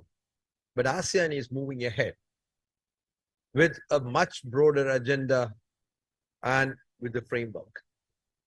Inclusive business necessarily involves responsible business. An inclusive and responsible business is a very important development agenda. And this is an approach which is not only championed by ASEAN, but the World Bank, G20, and other organizations. So hence, providing good services and livelihood in a commercial viable way is very important. But at the same time, we need to also see what are the challenges, some of the challenges when we need to move forward. While the ASEAN framework and ASEAN guidelines from 2017, ASEAN adopted the ASEAN Inclusive Business Framework and later on the ASEAN guidelines. This is a very important reference point to move forward. However, it's very important to ensure the participation of women, inclusive participation of women at all levels of business. It's also very important to understand inclusive business necessarily include those in the value chain, particularly those in the community, producers, and those who are consumers, and those who are at the receiving end of poverty and marginalizations. It's very important to ensure that businesses, when the business grows, the nation grows. And that includes the participation of women and the poor and the marginalized in the economy and active participation in the value chain. I just wanted to acknowledge the progress of inclusive business agenda within ASEAN. Right from 2017, ASEAN adopted very important framework. And it's important to ensure the social, environmental, and governance framework to ensure there is a vibrant policy ecosystem where inclusive business can operate. And this also requires sustainable finance and access to finance.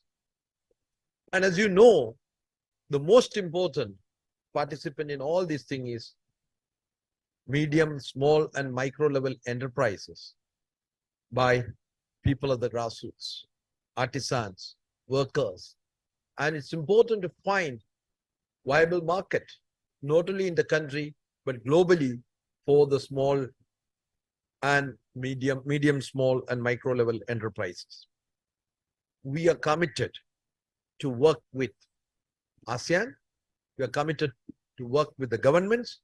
We are committed to work with civil society organizations to make a difference and to ensure inclusive and responsible business also involve climate justice, involve ability for disaster risk reduction, involve respect for human rights, and involves economic freedom to everyone. Friends, let us commit in these difficult times.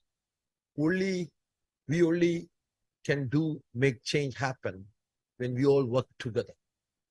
And today in a stakeholder model, Civil society are very, very important actors, but civil society alone cannot make a difference. Civil society need to work with private sector, and private sector engagement is very important.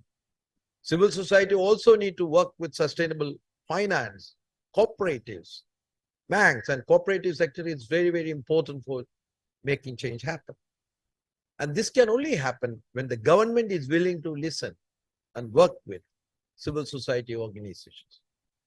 I'm very, very happy that Honorable Minister has also tremendous experience in the civil society. When I met him here, I remember him in 2003, 2004, when he was fighting corruption. So I remember when I met him, I realized I met him long back, and I realized he got the Magsaysay Award in 2005. And we are very proud of you, Honorable Minister, that you are one of the very few ministers who understand civil society. And your commitment, and you are one among us. And I remember meeting him in 2003, 2004, when I used to be the International Director of ActionAid, and in many of the governance and anti-corruption meetings. So I'm very, very privileged and happy. I just wanted to congratulate each and every one of you who work together to make change happen. We all need to work together in these difficult and challenging times, because it's all the more important that we together make a difference in the world by ensuring sustainable economies, sustainable business, and sustainable civil society. And civil society, government, and private sector only can make difference. And thank you very much. On behalf of Oxfam International and Oxfam in Indonesia, I would also like to thank everyone who collaborate with us. We are indeed grateful to you. Thank you very much.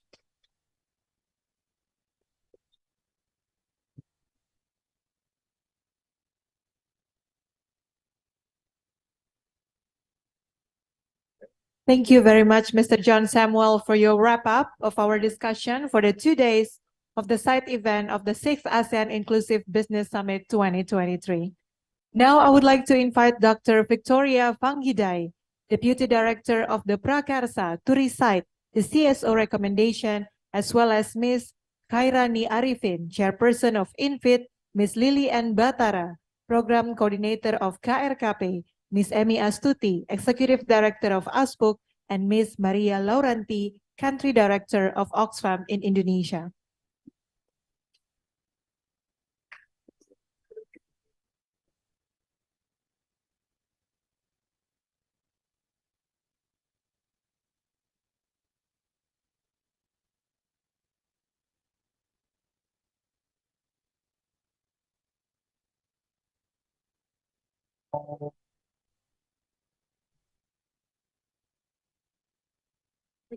Thank you very much.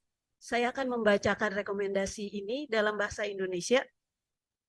Ada 8 rekomendasi yang dihasilkan oleh OMS dan organisasi hak perempuan dalam proses 2 hari terakhir ini. Yang pertama, kepada pemimpin ASEAN untuk bekerja sama dengan masyarakat, petani skala kecil, perempuan pemilik usaha untuk menjalankan dan mengembangkan model bisnis yang disesuaikan dengan konteks di wilayah setempat dengan melibatkan mereka dalam proses pembuatan kebijakan untuk memperkuat peran dan kapasitas koperasi dalam rantai nilai. Yang kedua, kepada pemimpin ASEAN untuk menerapkan kebijakan praktik bisnis inklusif dan bertanggung jawab yang mengintegrasikan komunitas rentan dan berpenghasilan rendah ke dalam rantai nilai bisnis sehingga menciptakan nilai-nilai bersama bagi perusahaan dan bagi komunitas. Di Asia Tenggara, bisnis inklusif memiliki potensi besar untuk mengatasi tantangan sosial, gender, dan ekonomi, sembari mendorong pembangunan berkelanjutan. Yang ketiga, kepada pemimpin ASEAN agar melibatkan organisasi masyarakat sipil secara bermakna, terutama dalam menyusun alat pengukuran dampak yang transparan dan terstandarisasi serta kerangka pelaporan. Hal ini juga untuk memastikan bahwa partisipasi OMS dalam berbagi pengalaman dan praktik terbaik dalam mempromosikan bisnis inklusif di Inclusive Business Knowledge Hub yang akan diinisiasi oleh pemerintah Indonesia dalam KTT Bisnis Inklusif ASEAN ke-6 tahun 2023. Dalam melakukan hal ini, penting untuk berkolaborasi yang bermakna antara pemerintah, sektor swasta, dan organisasi masyarakat sipil untuk menciptakan lingkungan yang mendukung bisnis inklusif. Yang kelima, kepada pemimpin ASEAN untuk mendirikan mekanisme pendanaan jangka panjang dan khusus atau instrumen keuangan yang menyediakan modal terjangkau untuk inisiatif bisnis inklusif dan bertanggung jawab. Hal ini dilakukan melalui kemitraan dengan lembaga keuangan, impact investor, dan bank pembangunan. Selain itu, pemerintah dan negara-negara Asia Tenggara harus juga memberikan akses keuangan bagi pemilik usaha kecil, petani kecil, nelayan kecil, dan pengusaha perempuan. Karena ini tetap menjadi tantangan terutama bagi kelompok-kelompok marginal. Model bisnis inklusif dan bertanggung jawab harus mencari cara untuk menyediakan dukungan kepada kelompok-kelompok tersebut melalui pembiayaan yang terjangkau serta dukungan literasi keuangan. Berikut kepada pemimpin ASEAN untuk memperkuat komitmen negara anggota ASEAN untuk menciptakan lingkungan yang mendukung bagi sektor swasta, wira swasta, komunitas untuk mengadopsi dan berbagi inovasi teknologi di seluruh kawasan. Selain inovasi teknologi, harus disertai dengan peningkatan keterampilan tenaga kerja, pemilik usaha kecil, petani kecil, perempuan pemilik usaha, dan nelayan kecil yang sesuai dengan future of work tanpa meninggalkan komunitas yang terpinggirkan. Yang berikutnya, kepada pemimpin ASEAN untuk mendorong kerjasama lintas kementerian, sektor, dan lembaga pemerintah untuk memberikan dukungan terhadap care ekonomi yang akan meningkatkan dan memperluas partisipasi perempuan dalam kegiatan ekonomi. Hal ini termasuk pelaksanaan kebijakan perlindungan sosial bagi pekerja formal dan juga pekerja informal, termasuk kerjasama dengan sektor swasta untuk mendorong care work yang didukung oleh pemberi kerja, kebijakan dan praktik yang ramah keluarga, sehingga care work diakui kontribusinya terhadap perekonomian dan bukan sebaliknya dianggap beban. Kepada pemimpin ASEAN untuk memperkuat kualitas dan ketersediaan data tentang UKM dan care ekonomi agar data tersebut dapat digunakan untuk mendorong pengakuan care work dan untuk mempertimbangkan pembuatan kebijakan di tingkat nasional maupun regional. Data juga harus digunakan untuk mengukur kemajuan. Yang terakhir, kepada pemimpin ASEAN untuk melaksanakan inisiatif uji coba di berbagai negara untuk mendorong model bisnis inklusif dan bertanggung jawab yang disesuaikan dengan konteks negara-negara ASEAN. Model bisnis inklusif dan bertanggung jawab yang diuji coba harus mencakup komitmen terhadap dukungan care work dan pekerjaan yang layak. Uji coba ini akan digunakan sebagai media pembelajaran serta untuk mengidentifikasi dan memperkuat network of champion di sektor swasta yang berkomitmen pada bisnis inklusif dan bertanggung jawab. Sekian dari OMS dan organisasi hak perempuan menyampaikan 8 rekomendasi ini kepada Bapak Menteri. Terima kasih. Thank you very much. Please remain on the stage. Ladies and gentlemen, we will proceed to the handover of the recommendation to the Minister of Cooperatives and SMEs of Indonesia. The handover will be delivered by Ms. Khairani Arifin from INFIT. May I invite Mr. Teten Masduki to receive recommendation from CSO representatives in encouraging inclusive business in ASEAN.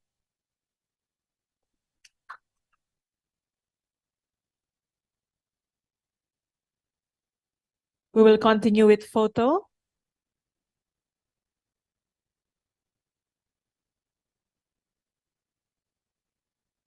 Three, two, one.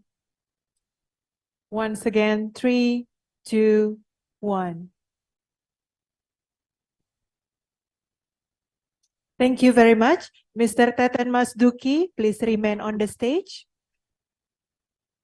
Now we would like to invite Mr. Teten Masduki, Minister of Cooperatives and SMEs of Indonesia, to deliver the closing remarks.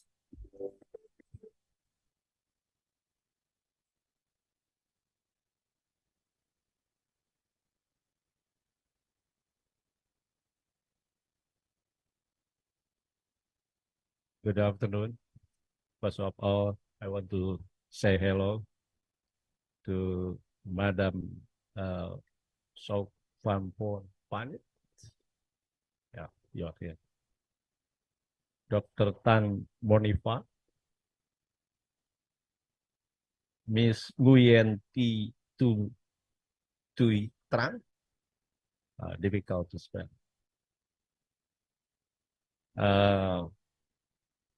Ibu Miss To Hizaman, susah juga.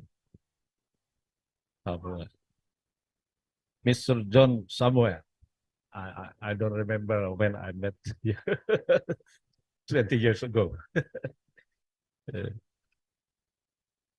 Honorable delegates, distinguished guests, and fellow activities of inclusive business, I would like to extend my appreciation to all participants for attending this supporting event for the 6th ASEAN Inclusive Business Summit.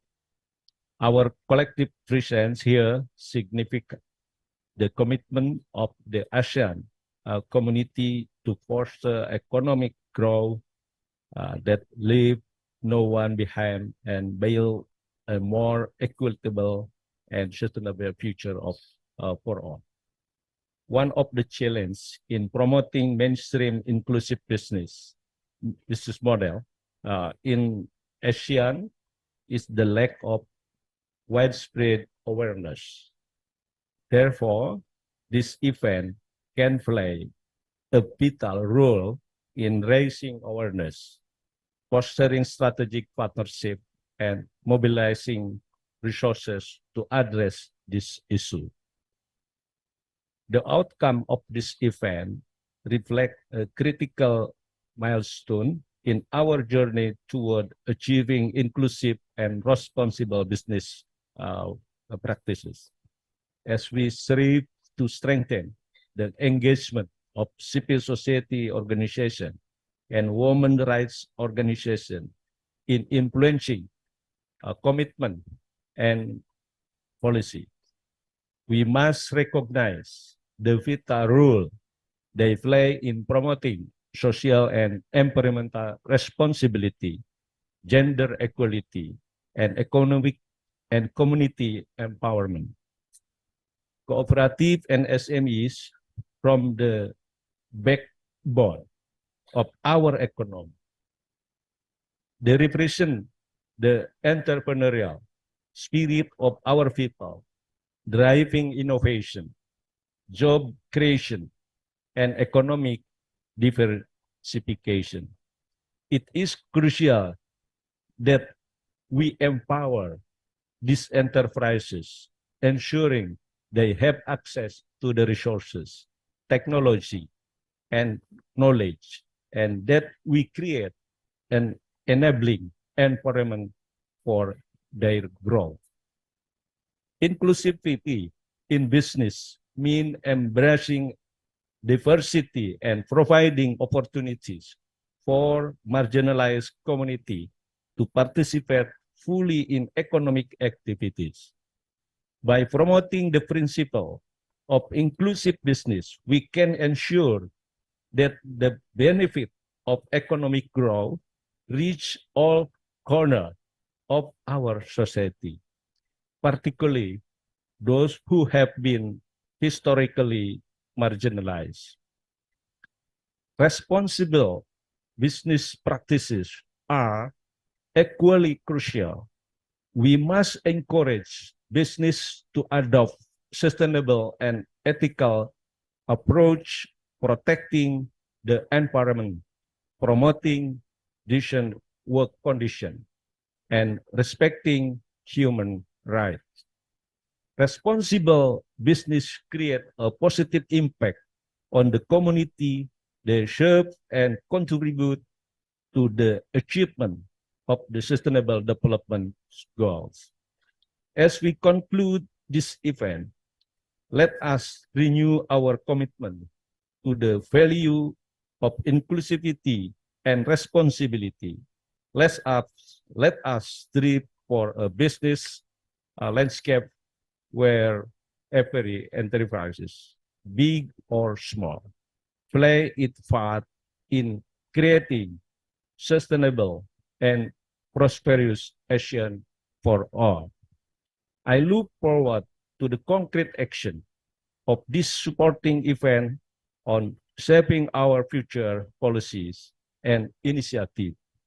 Together, we can build an Asian region that not only achieve remarkable economic growth, but also ensure that the benefit of this growth are shared equitable among each citizen. Thank you, and may our collaboration lead us to a better, more inclusive, and responsible Asian community.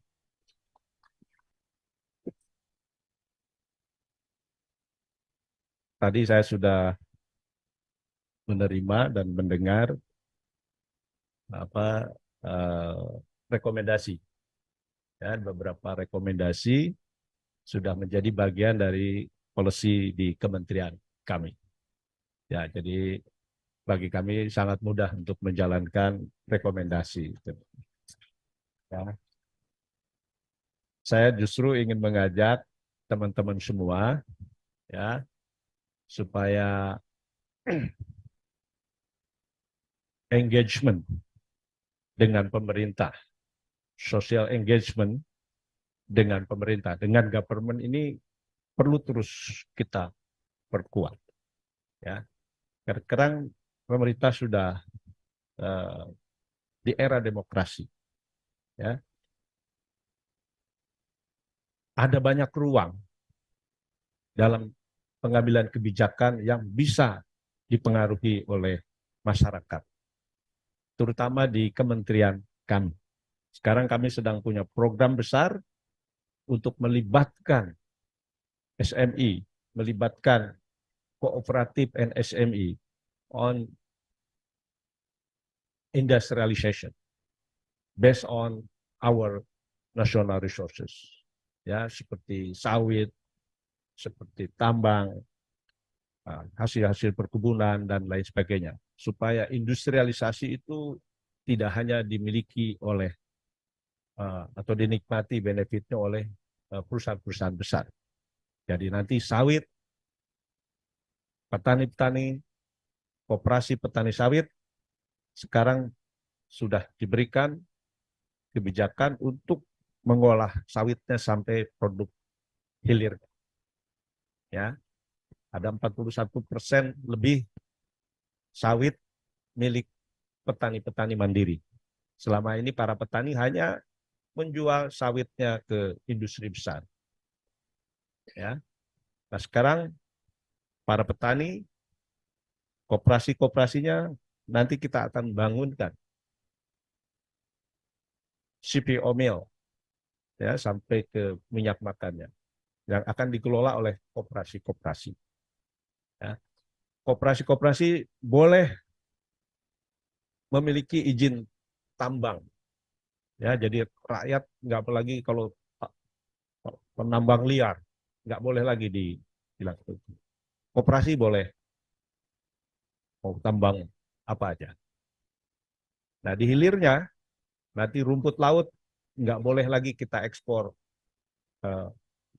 bahan mentahnya. Kita harus mengolahnya. Banyak sekali. Ada kelapa, ada banyak lagi yang lain-lain. Ya, bahkan di hilirisasi di industri logam, nanti untuk produk-produk jadinya Pak Presiden sudah setuju melibatkan usaha kecil dan menengah dan koperasi. Nah, tentu ini juga harus didukung dengan sistem pembiayaan. Ini juga sedang kita siapkan. Jadi kebijakan afirmasi belanja pemerintah 40% APBN harus membeli produk UMKM, harus produk lokal, koperasi. Ini cukup besar. Ini 400 triliun hari ini. Tahun depan APBN udah 3.200 triliun. 40%-nya bisa lebih besar dari hari ini. Itu kebijakan afirmasi pemerintah untuk mendukung produk-produk UMKM dan koperasi. Ya. Yang kedua, kebijakan substitusi impor untuk tadi itu adalah bagian dari kebijakan substitusi impor untuk belanja barang dan jasa pemerintah. Yang kedua, program hilirisasi. Jadi, Pak Presiden, pemerintah tidak lagi ingin produk-produk mineral, ya, sawit dan lain sebagainya diimpor hanya diekspor hanya barang mentah. Ini harus diolah. Nah, dua kebijakan ini akan mendukung industrialisasi di dalam negeri. Yang kita tahu industrialisasi mengalami deindustrialisasi sejak tahun 98. Ya. Baik. Dan sekarang kita mulai membangun industrialisasi yang baru yang berbasis pada sumber daya lokal. Kalau dulu kita hanya mendatangkan industri manufaktur pada tahun 80-an dan kita hanya menyediakan buruh murah dan stabilitas politik. Kita tidak lagi masuk di wilayah itu. Tapi kita harus industrialisasi kita harus berbasis pada keunggulan domestik ekonomi kita. Ya, ini yang akan memperkuat lapangan kerja nanti. Karena hari ini 97% lapangan kerja disediakan oleh sektor mikro, sektor informal yang tidak produktif, ya, berteknologi rendah. Kita sedang menyiapkan roadmap untuk menjadi negara maju di 2045. Kita perlu menyediakan lapangan kerja yang lebih berkualitas. Hari ini pendapatan per kapita kita 4.500 US dollar. Untuk jadi negara maju 20 tahun yang akan datang, kita harus bisa menaikkan menjadi pendapatan minimum 13.000 US dollar. Tidak mungkin pendapatan per kapita sekarang kita sulap kalau lapangan kerjanya 97% di sektor informal yang tidak produktif, tidak berteknologi. Ini kita harus menaikkan kualitas lapangan kerja. Karena itu hilirisasi harus melibatkan koperasi dan UMKM. Dengan begitu kita bisa mencapai target menjadi negara maju di 2045. Nah, saya ingin target-target itu kita royok sama-sama. Ya, saya tidak pernah merasa jadi menteri, saya tetap menjadi aktivis di pemerintahan.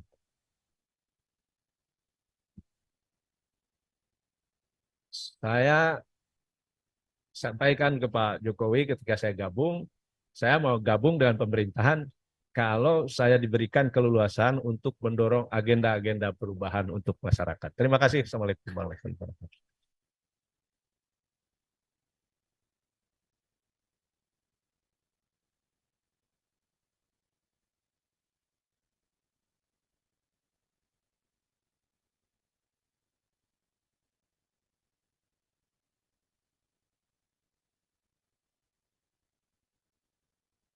Thank you very much, Mr. Teten Masduki, Minister of Cooperatives and SMEs of the Republic of Indonesia, for your closing remarks.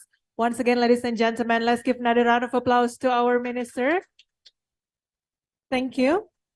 With the closing remarks delivered by Mr. Teten Masduki, we finally reach the end of today's event and the entire side event for the 6th ASEAN Inclusive Business Summit 2023. Thank you very much for your cooperation. Thank you very much for your active participation. And before we officially end our event, I would like to inform you that we have arranged a dinner buffet for all participants at the Soka restaurant, which can be enjoyed starting from 6 p.m. On behalf of the committee, we would like to say thank you very much for joining the entire event. I'm Agung Mia. Stay safe. Thank you very much. Enjoy the rest of your stay in Bali. Thank you.